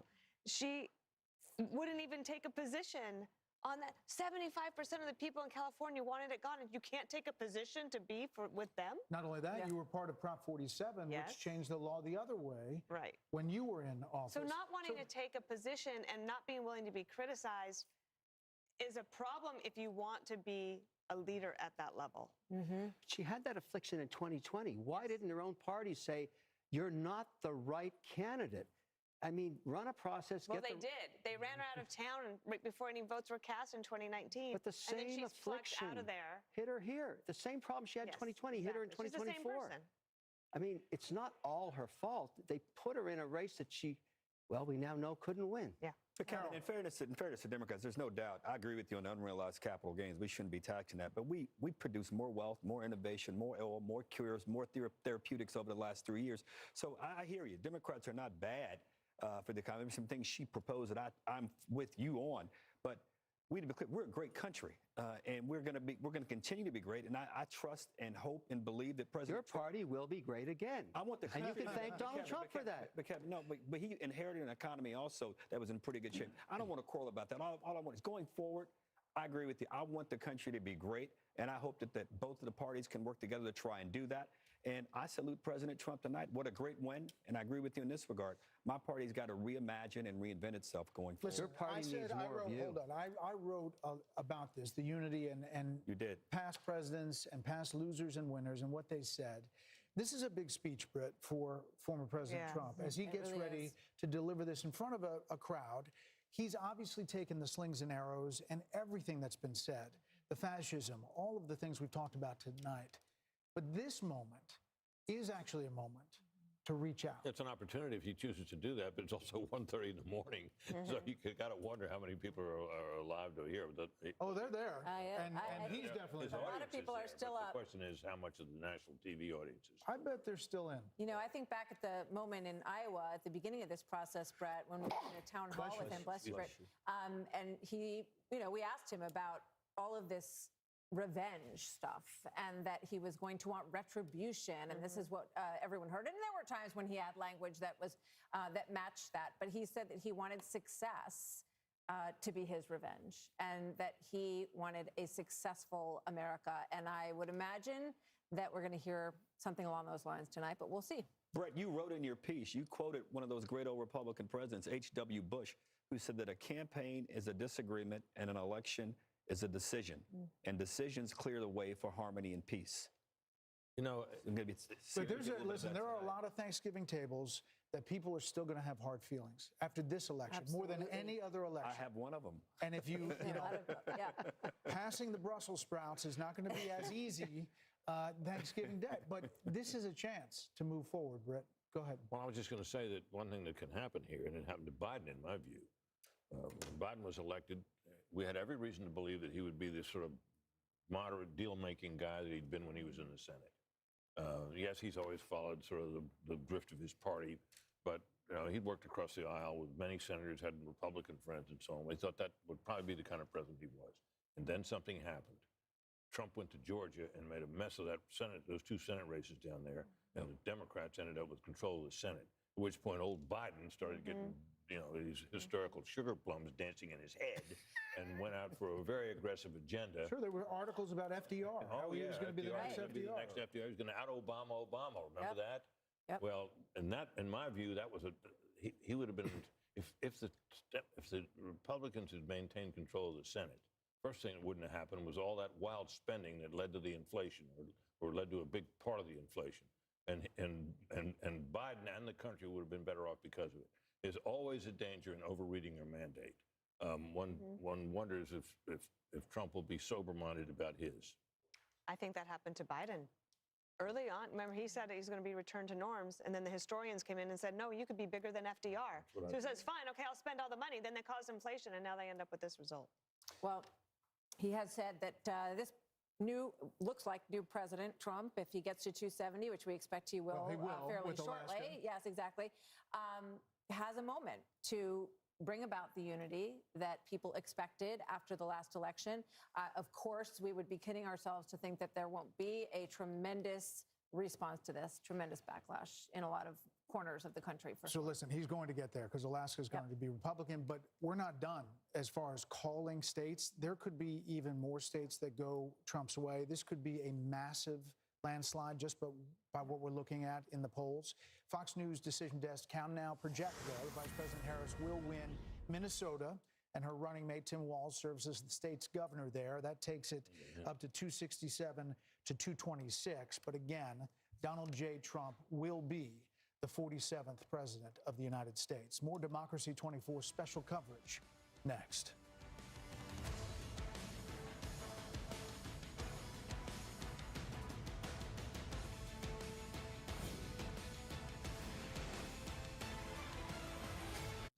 If you have generalized myasthenia gravis, picture what life could look like with Vyvgart.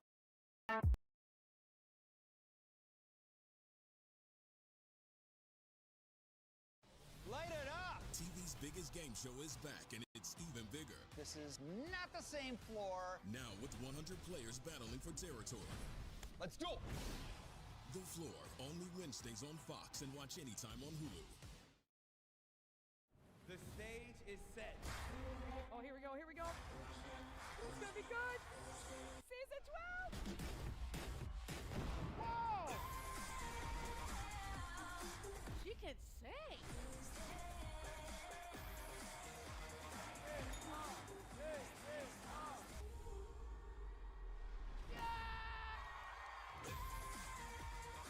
I can't wait wait to see what else happens in season 12, guys.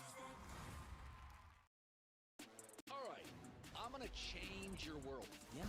I love to root for great. Ooh. You want to root for the underdog. Good luck with that. It doesn't matter how many times I'm right, you'll still argue with me. This is The Herd. Hell yeah, they're dudes. Golf sucks, I'm done. Being dudes. Whoa, they got a freaking bathroom just for pooping. Doing dude stuff. Oh, that is not whipped cream. Universal Basic Guys, Sundays on Fox and anytime on Hulu. It is official. First Things First is a hit. The reviews are in. First Things First is a mix of analysis, tremendous chemistry, and total ridiculousness. First Things First, weekdays at 3 Eastern on FS1. You want to be a lifeguard? This is the real deal. Rescue High Surf is the hottest drama on TV. This is a job you have to put your heart into. You fight and never give up. And you can watch it anytime. Welcome to the North Shore. And every Monday, watch and learn, Junior. It's all new action. You gotta work hard and you gotta play hard. All new adventure. Clear dangerous. We're going in. All new episodes. It's all in a day's work. Rescue High Surf, all new Mondays on Fox and anytime on Hulu. We are about to explode at Trump headquarters in West Palm Beach.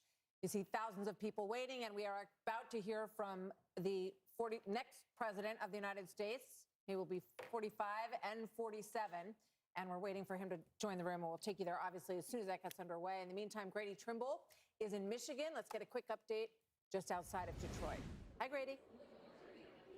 Hey, Martha. Yeah, people were getting a little bit tired here, but then the call for Pennsylvania was like a jolt of electricity through this room at the Michigan GOP watch party, and the crowd started chanting USA. They started chanting Trump, Trump, Trump, as it now appears he will be the 47th president of the United States. Now, in addition to Trump and the call for him in Pennsylvania, they're also excited about the possibility that Michigan could be the state that tips him over that magic 270 number. We're also following a very close Senate race here in Michigan, and they're feeling very confident about that as well. Republican candidate Mike Rogers looks like he could cruise to victory with the help of former President Trump. Democratic candidate Alyssa Slotkin, she went out to her crowd at her watch party at around 12:30 tonight and told them to go home and go to sleep, where here they extended this ballroom venue all through the night if they had to, and now it looks like the crowd is fired up as they await former President Trump taking the stage. Okay, Grady, thank you. It is really important to point out how big the coattails could be tonight. Think about Bernie Moreno in Ohio, was thought dead in the water against Sherrod Brown. He wins. We have right now at this hour, as Grady mentioned, Mike Rogers in Michigan is up. Looks like he is getting closer. We haven't made a call there yet. Hovde in Wisconsin, leading right now.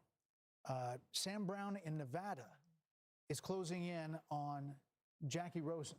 Wow. We're talking about historic numbers here. If all of these dominoes fall, you're talking about a Senate that could be 54-46, 55-45.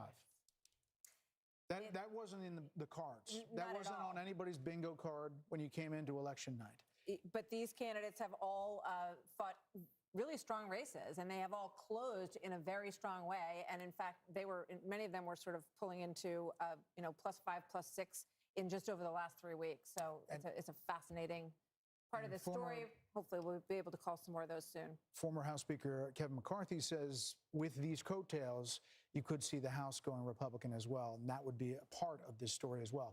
Let's go back out to Trace Gallagher on the West Coast with his panel. Hey, Trace. Brett, thank you. Martha, thank you as well. We've got our panel, Steve Hilton, Jody Armour, Kaylee McGee-White, and Jono Caldwell. You're talking to your panel, Brett and Martha, and we were talking to ours, and Kaylee McGee-White was struck by the whole concept that, again, Trump was undercounted. Kayla. This is the third consecutive polling miss in a presidential cycle for Donald Trump. And we really need to be asking ourselves, why do they keep getting it wrong? And at this point, it is a choice. Back in 2016, you could argue that you were blindsided. You didn't expect it. You cannot say that anymore. This was predictable from the very start. And I think the reason they keep getting it wrong is because they still don't understand the average Trump voter. They cannot wrap their heads around why so many people support him. And it's because for a long time, actually for the past decade or so, Democrats in power didn't think they needed to. And even worse, they didn't want to. They didn't want to have to stoop down to understand the concerns over immigration, over the economy. And guess what? The American people sent a very clear message tonight that you better start paying attention, and you better start paying attention soon. We heard a lot of words, demographic. I don't know how many times we heard it, Steve Hilton, but Gianna, you talk about black voters, black male voters especially. We heard it again and again tonight, and you think it's worth talking about. I think this is a historic night. Black men will now, those who voted for Trump will be counted as those who helped save America from further decline. I mean, Kamala Harris has tried her best to create these accents like, you better thank a union member, all of these things that she's done to try to appeal to this community, even going on Oprah Winfrey's talk show or whatever that was to say, oh, I'll pull out my gun and shoot someone that tries to come into my house. I mean, this has become nonsensical to the point that I don't know if we're looking at Medea runs for president or not. I mean, this is outstanding what has happened from the black male perspective, and I hope the Republican Party takes note. Yeah, and you talk about young males and younger voters, Jody Armour. You're a law professor at the University of Southern California. You know what young people are geared into. Are you surprised when you see these voter analysis numbers that young voters came out heavy for Donald Trump? Yeah, well, young voters can sniff out a fraud. They can sniff out somebody who's chameleon-like. She changes her position according to the prevailing winds. They didn't like that. Many across the country, young students said, for me, a red line also is mass atrocities, is collective punishment, is what I see going on in the Middle East, and I see us as complicit in. And so they, were saying, I'm not just that enthusiastic. Yeah. And I'm not going to get out. I got 15 seconds for you, Steve. I just think when I see this unfold, Trace, it is just a massive victory. Oh, we got to jump back. Sense. Sorry, guys, back to you. We got Trump coming out. Trace, thank you. The Fox News decision desk can now officially project that Donald Trump will become the 47th president of the United States. The former president's comeback will be complete with a win in Wisconsin, a state that he narrowly lost 4 years ago. He is now the second president in U.S. history to win non-consecutive terms. The first was Grover Cleveland in the late 1800s. Senator J.D. Vance will become the 50th vice president of the United States. Voters express deep frustration with the Biden administration, and former President Trump and the future President Trump overperformed in urban areas, particularly with men, proving that the strategy that they doubled and tripled down on over the course of the last few months absolutely succeeded and brought him back to the White House. 47th president of the United States. Former President Trump now defeats Vice President Kamala Harris, who entered this race just over 100 days ago. And for Democrats, they were projecting the possibility of running the table with battleground states. David Plouffe with the Democratic campaign of Harris campaign suggested that just yesterday. Now it is possible that Donald Trump runs the table with these states and builds on a big landslide electoral win. We don't know where the popular vote is going to finish out, but we do know that he will be going back to the White House, and with him, Britt Hume, will be a lot of changes because he will have been there once and will know what he wants to do. You know, he often accounts for the fact that he had so much turnover in his first term, in his term as president, by the fact that he didn't really know Washington, and he was new to this realm that he had come to win the presidency in, and he promises us that now he knows whom he wants to hire, now he knows the kind of people he wants to have around him. A lot of people are saying that means a lot of very experienced people around Washington will be ruled out, and maybe they will. But it's going to be very interesting to see the kind of people he reaches out to and reaches out for in the days and weeks ahead as he builds his administration. We're joined by Kayleigh McEnany, Trey Gowdy, and Katie Pavlich. Kayleigh, you've been a part of the last administration.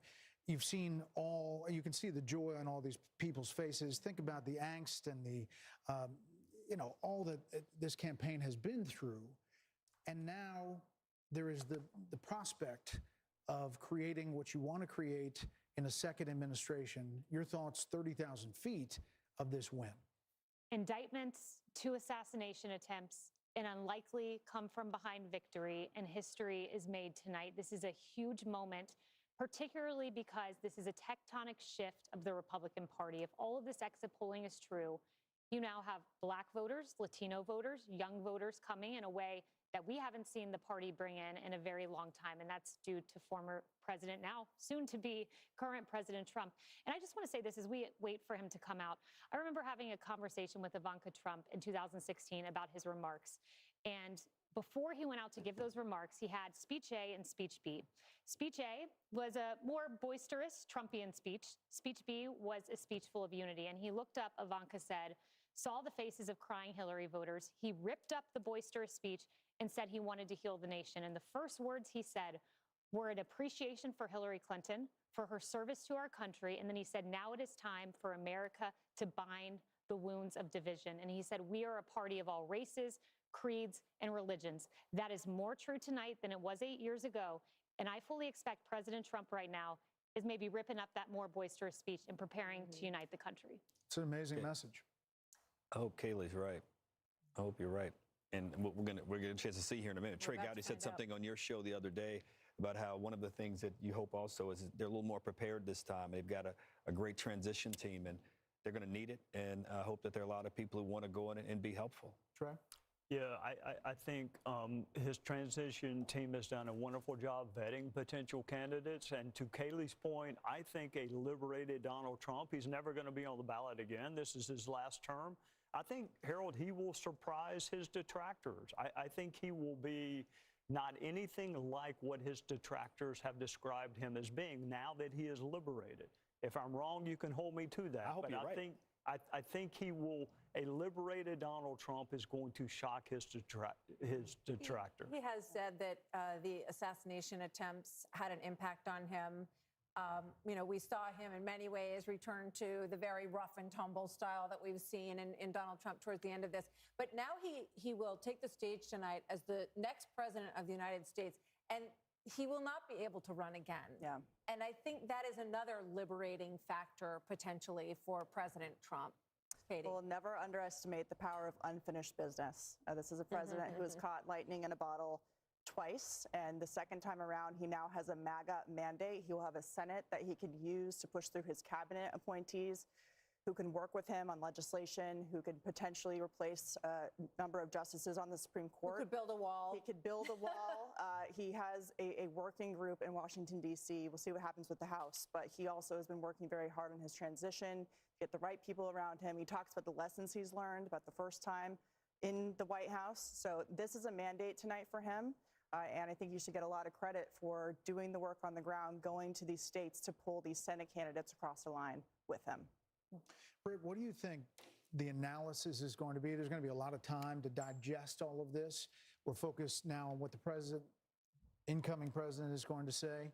What do you think the analysis is going to be on the Democratic Party and what went wrong there? Well, I think it's going to be, agonizing.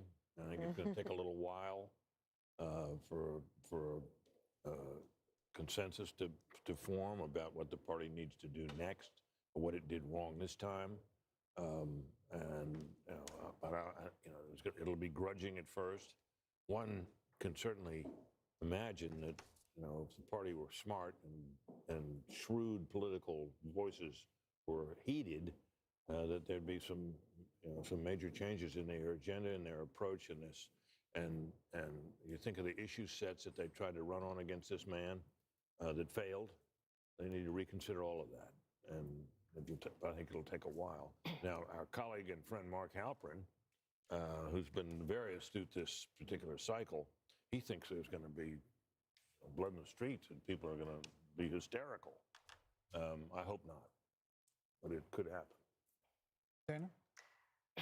I am really looking forward to reading some of the stories, probably with a lot of anonymous sources amongst Democrats with the recriminations, and it's going to be fast and furious. And you will have people saying that Joe Biden should have dropped out the day after, not dropped out, but said he was not running for re-election on the day after that midterm in 2022, and either endorsed her or said, let there be a primary, and Dr. Jill Biden, there will be thoughts about her.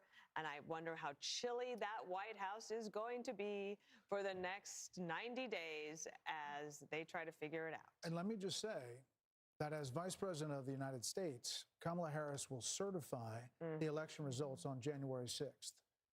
A lot of irony in that moment. Harold, your thoughts? This is how our country is organized, and it's a great education, I think, for people who had very high passions in this race. There are Democrats who were fervently for Joe Biden. He performed poorly during a debate, and the party switched to Kamala Harris, and there was genuine excitement, I think, built over a period of time. And some of that excitement was an aversion and almost a dislike and a disdain for Donald Trump. But I hope it's a moment that we can all grow from, because if we don't, not in a selfish, partisan way, Democrats won't progress. And I don't think you can fly and soar as a great country unless you have both wings working together. And President Trump, tonight, I'm going to be interested in that tone, Kayla. I was reminded of your words, reminded of what you said as you shared it. I remembered that story, and I hope and pray for the country tonight that President Trump, who has every right to be joyful, every right to celebrate, will give a speech with that tone tonight that in many ways could help him do all of the things that he campaigned on in this campaign. What does this mean for the never-Trumpers, the Republicans, and the Lincoln Project people, and Bill Kristol, and people like that who seem to abandon everything they'd ever previously believed in order to oppose Donald Trump? Kellyanne? We'll get to the never-Trumpers soon enough, and the hundreds of millions of dollars wasted on them. Look, Donald Trump won this on policy and personality. I don't want to be remiss here. He is talking about energy independence, manufacturing, an economy where everybody is working, no new foreign wars, getting out of the entanglements we currently have, respecting and resourcing law enforcement, border patrol, military. And by the way, friends, we don't get those policies without that personality. What did we hear during the Republican primaries? I want Donald Trump's policies without his personalities. Good luck with that. You don't get this strength and this resolve and this toughness. You don't get those policies without that. But I want to say this. It's on this phone that Huma Abedin placed the call 2:30 a.m. on November 9th, 2016. And on the other line was Secretary Clinton to concede the race to Donald Trump on my phone. I handed it to him, and I said to Vice President-elect Mike Pence, make sure Hillary actually concedes. She did. And President Trump was gracious to them, too. They came to the luncheon at the Capitol after the inauguration. The Obamas and the Clintons were there. I was there to see it myself.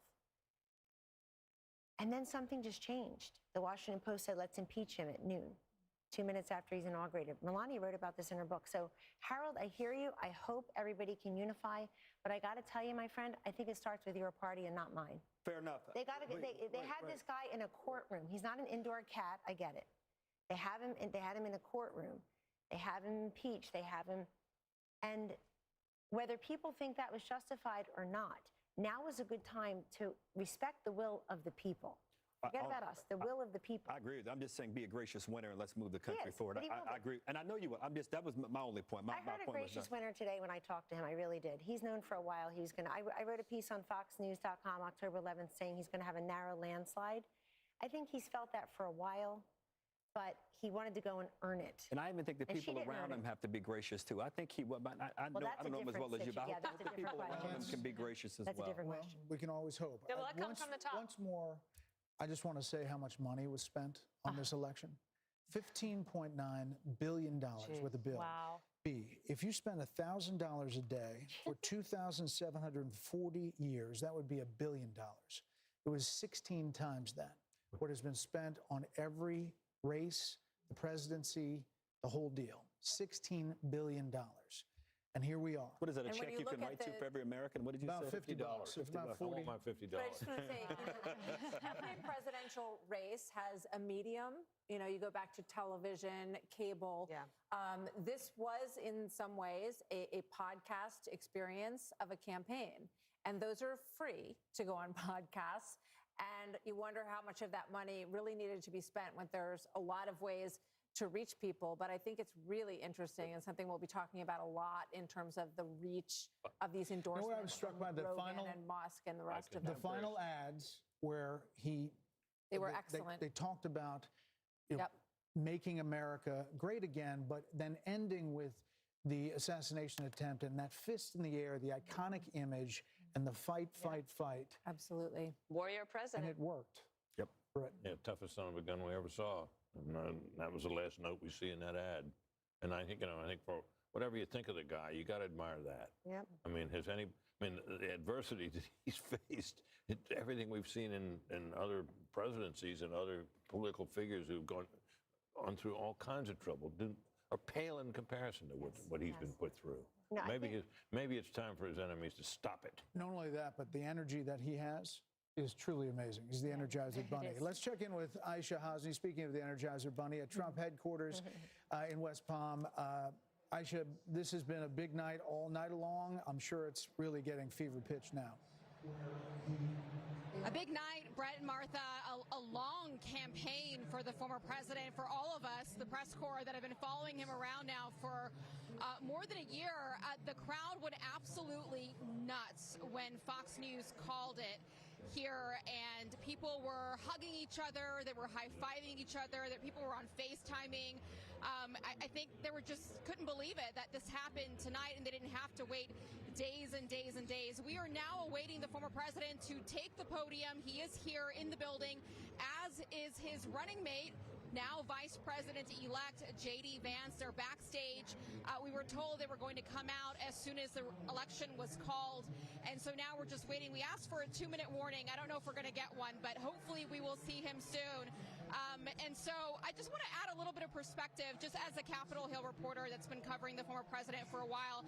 When I came to Congress 3 years ago, talked privately with many powerful Republicans who did not want to see the former president back in Washington, and then to see the legal battles that he went through and Republicans having to stand up for him. And then he went through the primary process. As Kellyanne Conway just said, he earned it state by state by state, and then came back to Washington in the spring and went to the RNC and claimed the nomination. This is the greatest comeback that I've ever witnessed personally myself. And so I look forward to seeing what he says to the country here tonight and to his supporters. Back to you. Aisha, thank you. The Harris team is now texting to say Vice President Harris will speak tomorrow, and that will be her response to the election results. That's all we have from the Harris team, which is really strange. I mean, from a PR perspective, Dan? No, I also just think it's a shame, because I remember when John Kerry did this to George W. Bush in 2004, and you work so hard, and I know that they're disappointed, but you should concede and let your opponent have their election night, and let everybody that's there at Trump, at Mar-a-Lago, where are they? They're in Palm Beach. They're in West Palm, at the convention center. At the convention center, let them have their moment without anyone. I remember Andy Card had to come in and say, well, yes, we know we won, but we have to wait until John Kerry concedes, and then we all had to traipse back in the next morning and wait, and you don't get that moment. I don't think it's right. And that's not to say there's not going to be a phone call. There could be a phone call tonight, but she's not going to speak publicly. If there's a phone call, they have to make it public. And then nobody needs to hear from her. So if I were her, I would do it tonight. I mean, they had that whole setup in front of Howard University. Yes, all of her people were already there. Everybody was there, and it does feel like you want to just collect the moment and do it the way that people used to. They were holding out hope. They were holding out hope that the blue wall could somehow come together, but it's going to be a red wall. 90 minutes before that, they were told to go to bed. Yeah.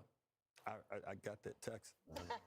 90 minutes before all of this, Jen O'Malley Dillon, the Harris campaign person, said, everyone can go to bed and come back tomorrow.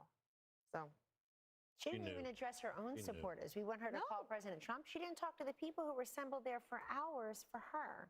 It just seems very ungracious. By the way, it ended up being a very bad split screen. You probably couldn't see it in here, but they're filing out, and he's expanding his folks, and they're all excited for him.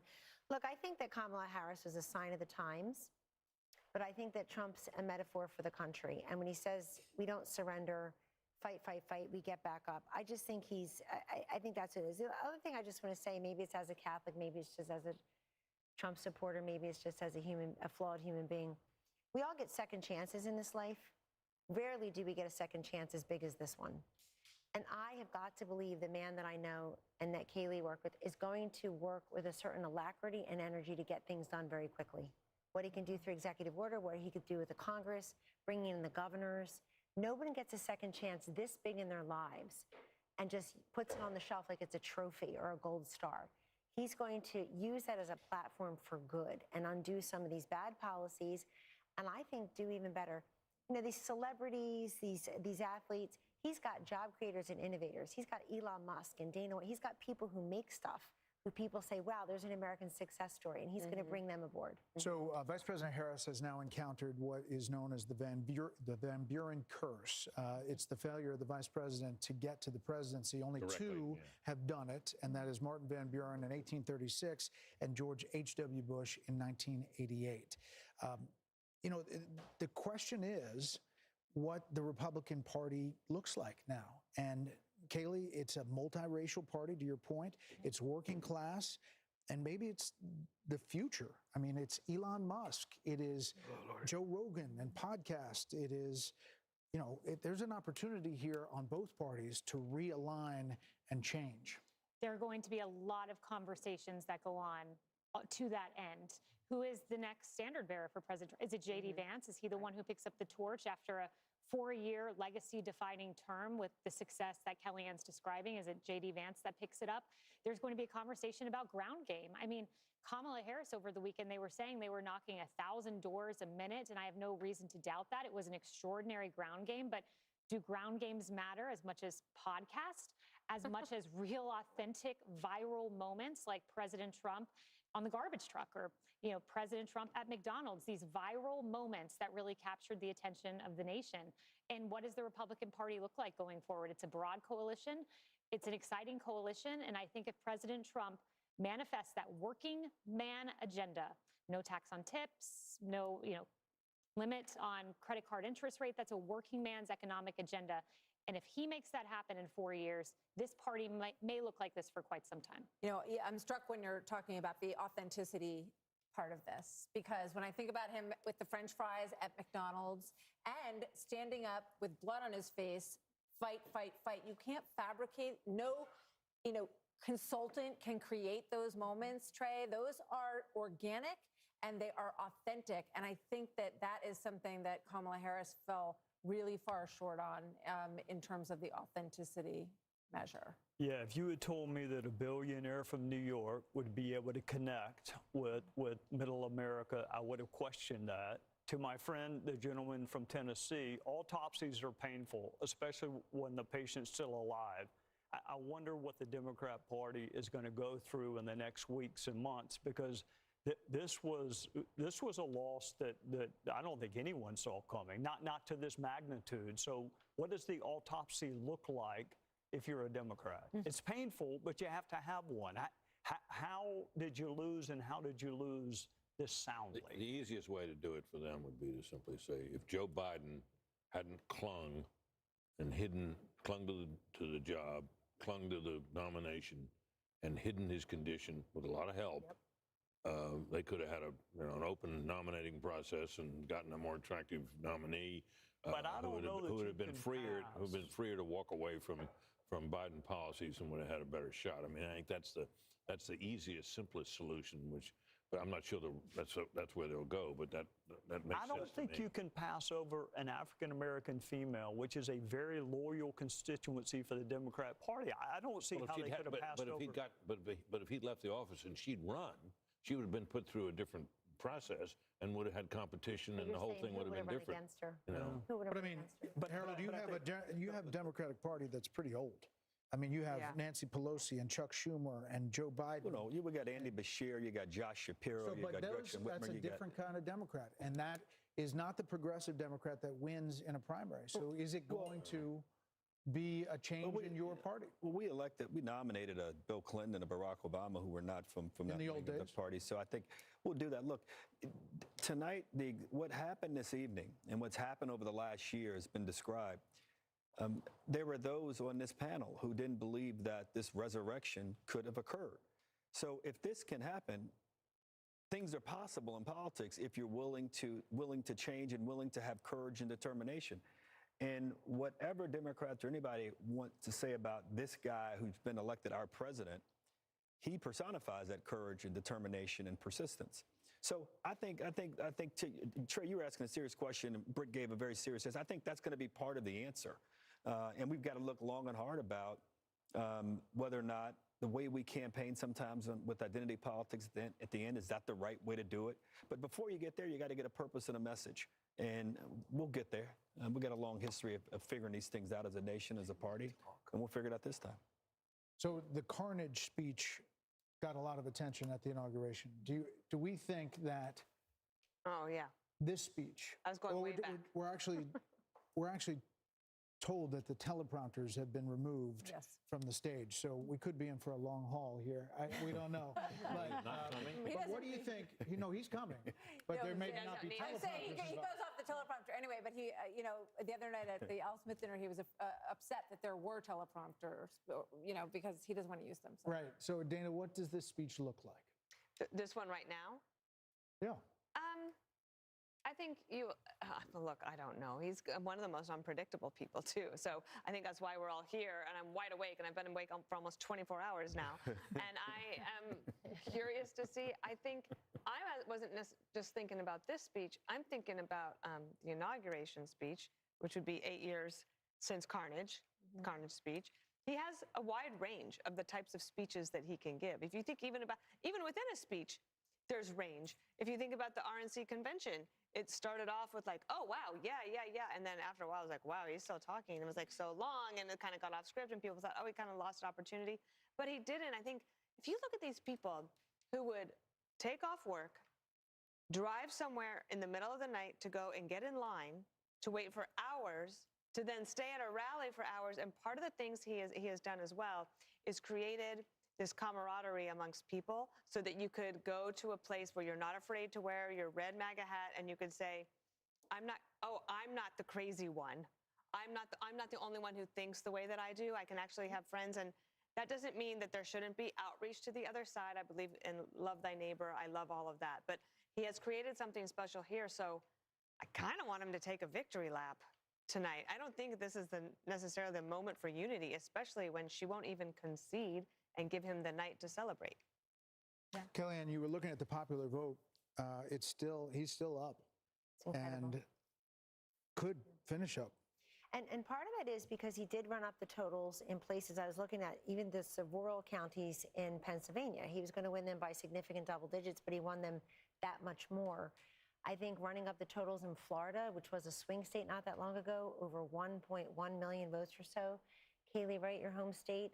And this is, look, I think that when the Democrats take a look at this candidacy, it's not going to be, did she have too much time, not enough time? She's just a flawed candidate. She doesn't speak well. She doesn't work hard. I'm not being mean or partisan. I don't know why the country would have rewarded this candidate with the big job. When she couldn't make the case what she does as vice president that affects our lives in a positive way. She was given that opportunity. I personally would like to thank the women of The View tonight. Yeah. For asking this question, for having her on. Oprah, we see you. And so on and so forth. People who thought they were doing her a favor because they made her something she's not. It's the opposite for Trump. They make him something he's not. Take that one word, take that one line, take that cherry pick this, that, the other. You never get the essence. I go back, does everybody remember 5 years ago, so Laurel and Yanny, or what color dress? You hear Laurel, I hear Yanny. You see a blue dress, I see a yellow dress. We were all looking at the same thing. That's the way Donald Trump is in this country. There are people who look exactly the same person, and they see two different vistas. I think it's time that we try to see one. Look, I don't know who said it earlier. I'm a little worried about the reaction of the Democrats and the Kamala people here. I'm very worried. I think that there are a lot of unhinged people across the political spectrum, and we gave very little quarter to how many anti-Kamala voters are out there. I don't want to hear the words racism and sexism. It's eyesight and hearing. We were listening and watching her. And I'm very worried that we've not talked a lot about how violent people may be and angry because she lost. Right. I'm afraid of that. Right. I mean, I can just imagine thinking about The View, and a week or so ago, they were saying, what is wrong with someone who would vote for him? Michelle Obama said. And Joe Scarborough saying, we weren't raised like this. Who raised these people? So I can only imagine what tomorrow is going to look like. Yeah. I will say when we talk about The View, what comes to mind is we mentioned the carnage speech that President Trump gave at his inauguration.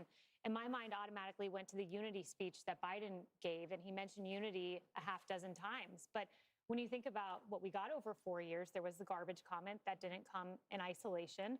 There were all kinds of comments. Neanderthal was one of the first words he used to describe those who opposed his COVID edicts. The Mark Cuban comment, he was an official surrogate of the Kamala campaign. And for, as mean as some of President Donald Trump's tweets have been and people have problems with it, one thing I've challenged Democrats to find is one example of him disparaging the country, half of the country, and that's something he has not done. And so I expect you'll hear a unifying tone, and I expect you're going to see a very successful presidency and one untethered maybe from some of the things that were holding him back.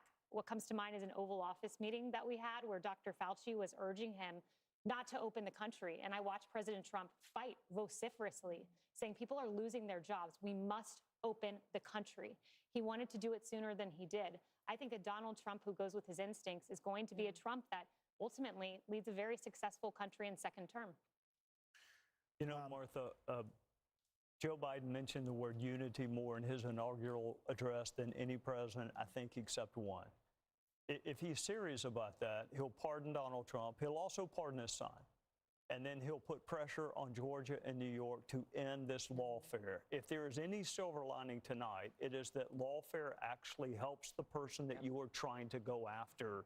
We need a justice system.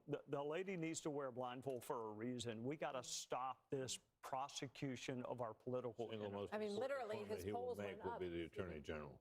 Absolutely. We need a really solid Attorney General. John Ratcliffe. You can do it. Sorry, John. Sorry, John.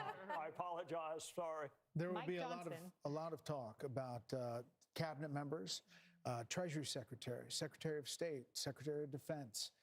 You've got Tom Cotton, Mike Pompeo. You have. Well, you also have a Republican bench. And sometimes, like you were saying, that the Democratic Party is quite old right now. There's not a great bench, although there are some, and especially, but when you take governors out of states, then you leave a hole. And then they have to build up that bench back up. But the Republican bench is pretty strong right now. There you see Doug Burgum and Vivek Ramaswamy, Steve Wynn, and his lovely wife, Andrea. So people are there waiting for the former president. Britt would like to know where he is. He's watching us. Can we say tonight, though, Harold, that the melting pot still works? That Hispanics, Black Americans, working class Americans, standing up, asking what their government is going to do, asking their government to see them and their concerns, that it works, that this is American democracy in our republic working. The process works. I think as we get a final account of the numbers and the coalition that President Trump won with this time, I think it'll be one that will be for the history books. President Bush, I think, got 40+% of the Hispanic vote. George Bush, W. Bush, and it looks like President, at least the preliminary numbers suggest that. But as much as we talk about the unconventional aspect of this was conventional also. People believed him. He resonated with voters. He resonated with communities, rural communities, urban communities, suburban communities across the country. And I congratulate him tonight. I didn't want him to win, but I congratulate him on his victory and wish him the best for my country. And I can only hope that the concerns that are articulated by my dear friend Kellyanne, that they're not realized. I hope that my party and my friends, and for that matter, Republicans alike, that we're all able, once we get past the moment here, the 24 hours of excitement and joy in celebration, to understand that what we're really celebrating is the greatest experiment to have ever come to existence. It'll celebrate 250 years of its own existence in 2026. So those are my thoughts, Brett. I'm struck by the issue that of abortion because it was talked about so much, and it was presented as if, you know, you're a woman and you are not going to support her, then you hate all women. They said that husbands, were hateful towards their wives and the women in their lives if they didn't support this candidate. And I think it just goes to show that that kind of, manipulating, it doesn't win and people narrow casting us based on our gender. I think Kamala Harris was talking to us from the waist down, and I think Donald Trump was talking to us from the waist up as well. That's where my eyes, my ears, my heart, my brain, and my big mouth are.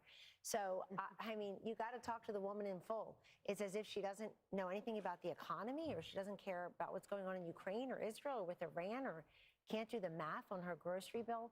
It's an insult. Of course people care, but we care about many things. Just as we are not monolithic in life, we're not monolithic thinkers politically. But Martha, something else happened. They put these ballot initiatives on to try to gin up turnout for the Democrat. And they did that, and it kind of backfired. Look at this popular vote.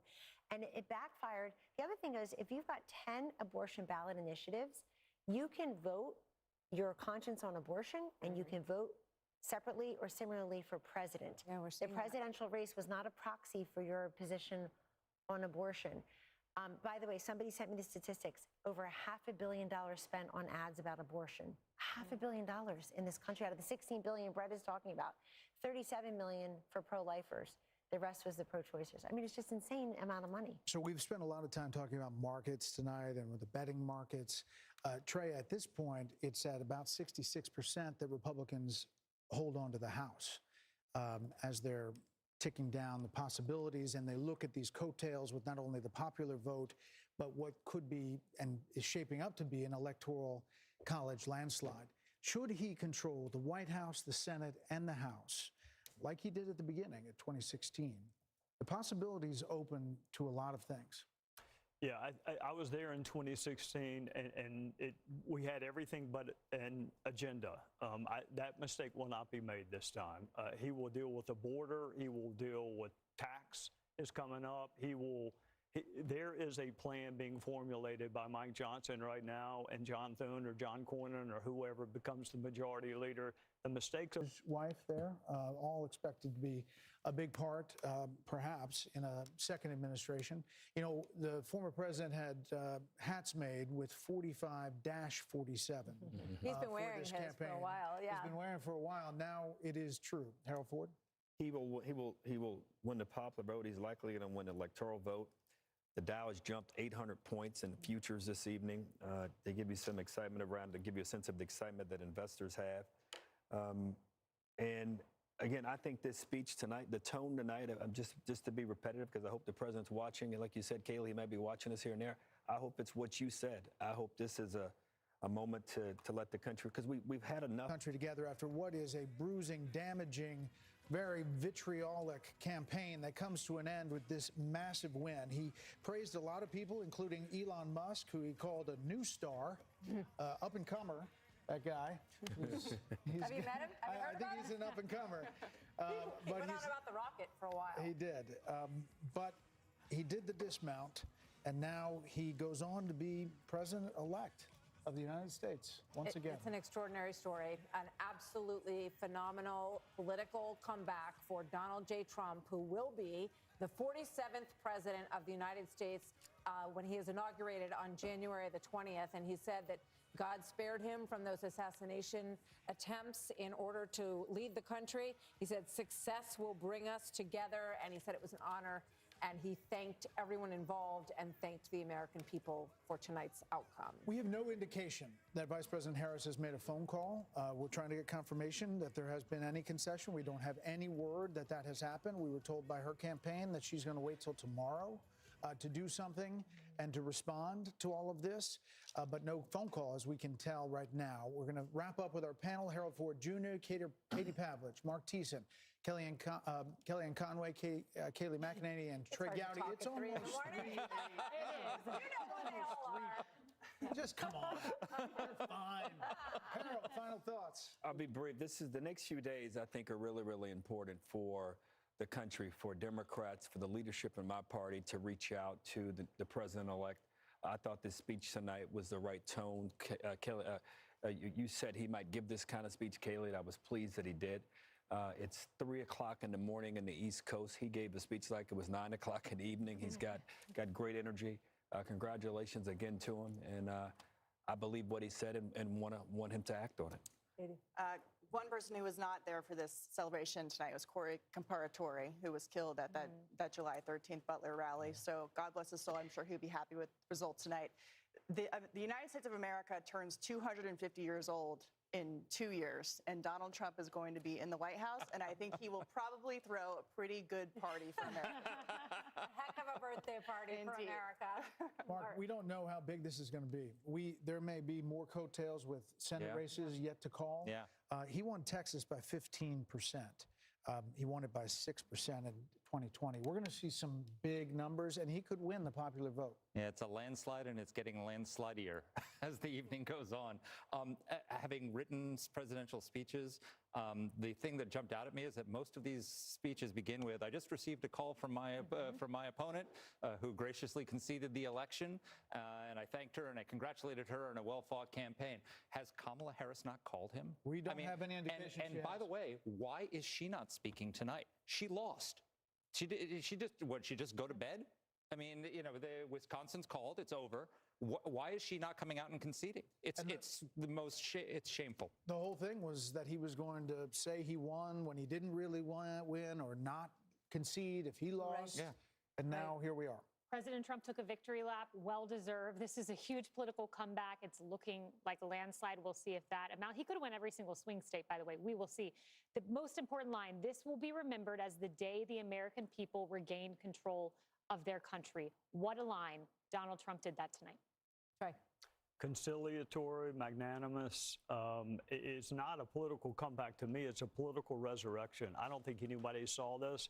My only advice to him, hire people that are not going to write books for your cabinet. Do not make the same mistakes you made with the first term. Don't hire people that are going to go get a book advance to trash you later on.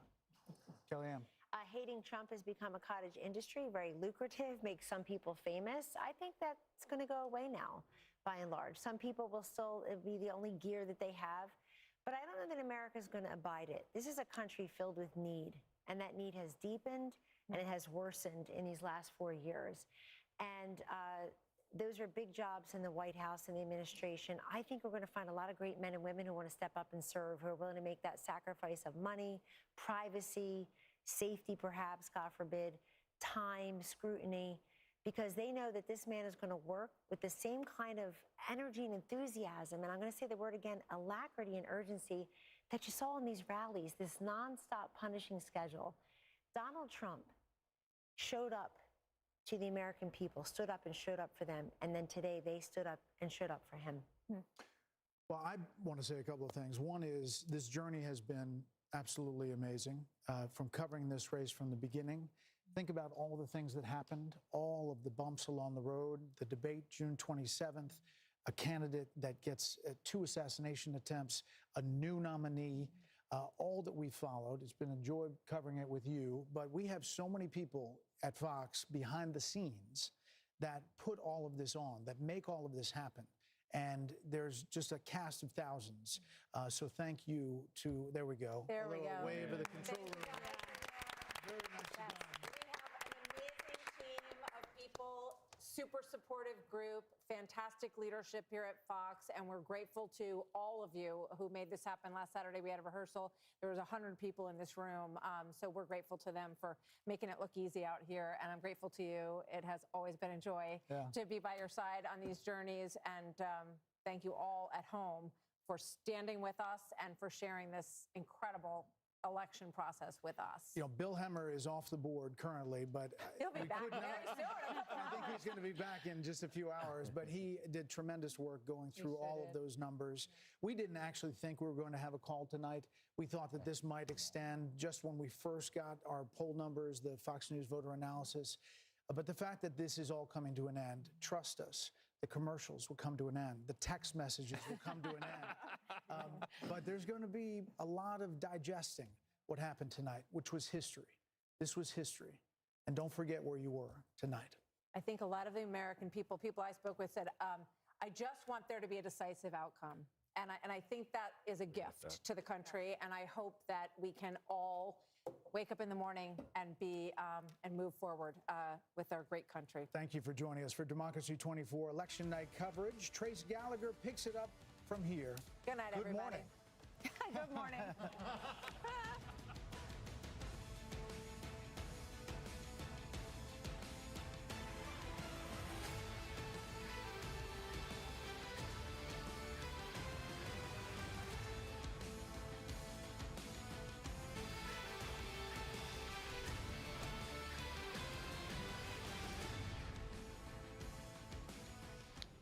And good morning, everyone. I'm Trace Gallagher. Welcome to our Fox News special election night coverage. Breaking tonight, the greatest comeback in American history. 2 impeachments, 2 assassination attempts, and 3 consecutive underestimated presidential campaigns. Tonight, we can say against all odds, Donald Trump, now projected to be the 47th president of the United States. Meantime, Kamala Harris encountering the Van Buren curse, the failure of the vice president to become president. The VP will not be making an appearance tonight, and she still hasn't officially accepted defeat. We begin this morning with the senior national correspondent Kevin Corke. He's live for us in D.C. with more at the big board. Kevin, good evening. Good morning. Yeah, good morning, my friend. Quite an overnight and quite a morning here in the nation's capital. Listen, you and I talked at length throughout this entire process, Trace, about what might be the pathway to victory for Donald Trump. Conversely, what might be the pathway to victory for Kamala Harris. Tonight, a virtual sweep of the blue wall. Let me show you where we are, 277, and that's obviously still with a few states out there on the board. I'm just going to point some out for you. Great state of Michigan still out there on the board. Right now, still too close to call, 77% in. The former president and future president leading here, 52 to 45. Now, I do want to point something out, Trace. Sometimes we'll get a look at a state like that and we'll say, well, Kevin, 77%, how many other votes are out there? Let me show you. This is our remaining vote. The darker the color, the more votes that are out there. So as you take a look, you can see some of these areas, they're clean up. They're nice and bright and gray, which means there are no more votes to count. However, the ones that are more magenta, a little pinkish in color, still some votes out there. You may be wondering, what about Detroit, Kevin? What about Wayne County? Listen, down in Wayne County, they've still got some votes. Look at this, Trace, 30% in. That's remarkable, but that's sort of traditional. You know how this goes. You'll have a big state, and then all the smaller counties will report their votes, and then the big cities sort of hang on to their ballots until the very last minute, and then they unveil all these ballots. Well, this time Detroit's done a little bit of that, but take a look. You see some other areas here. They've got votes still out there for the former president. Let me just point out one here. This is up here in Antrim County. Obviously red county here, 71 to 26.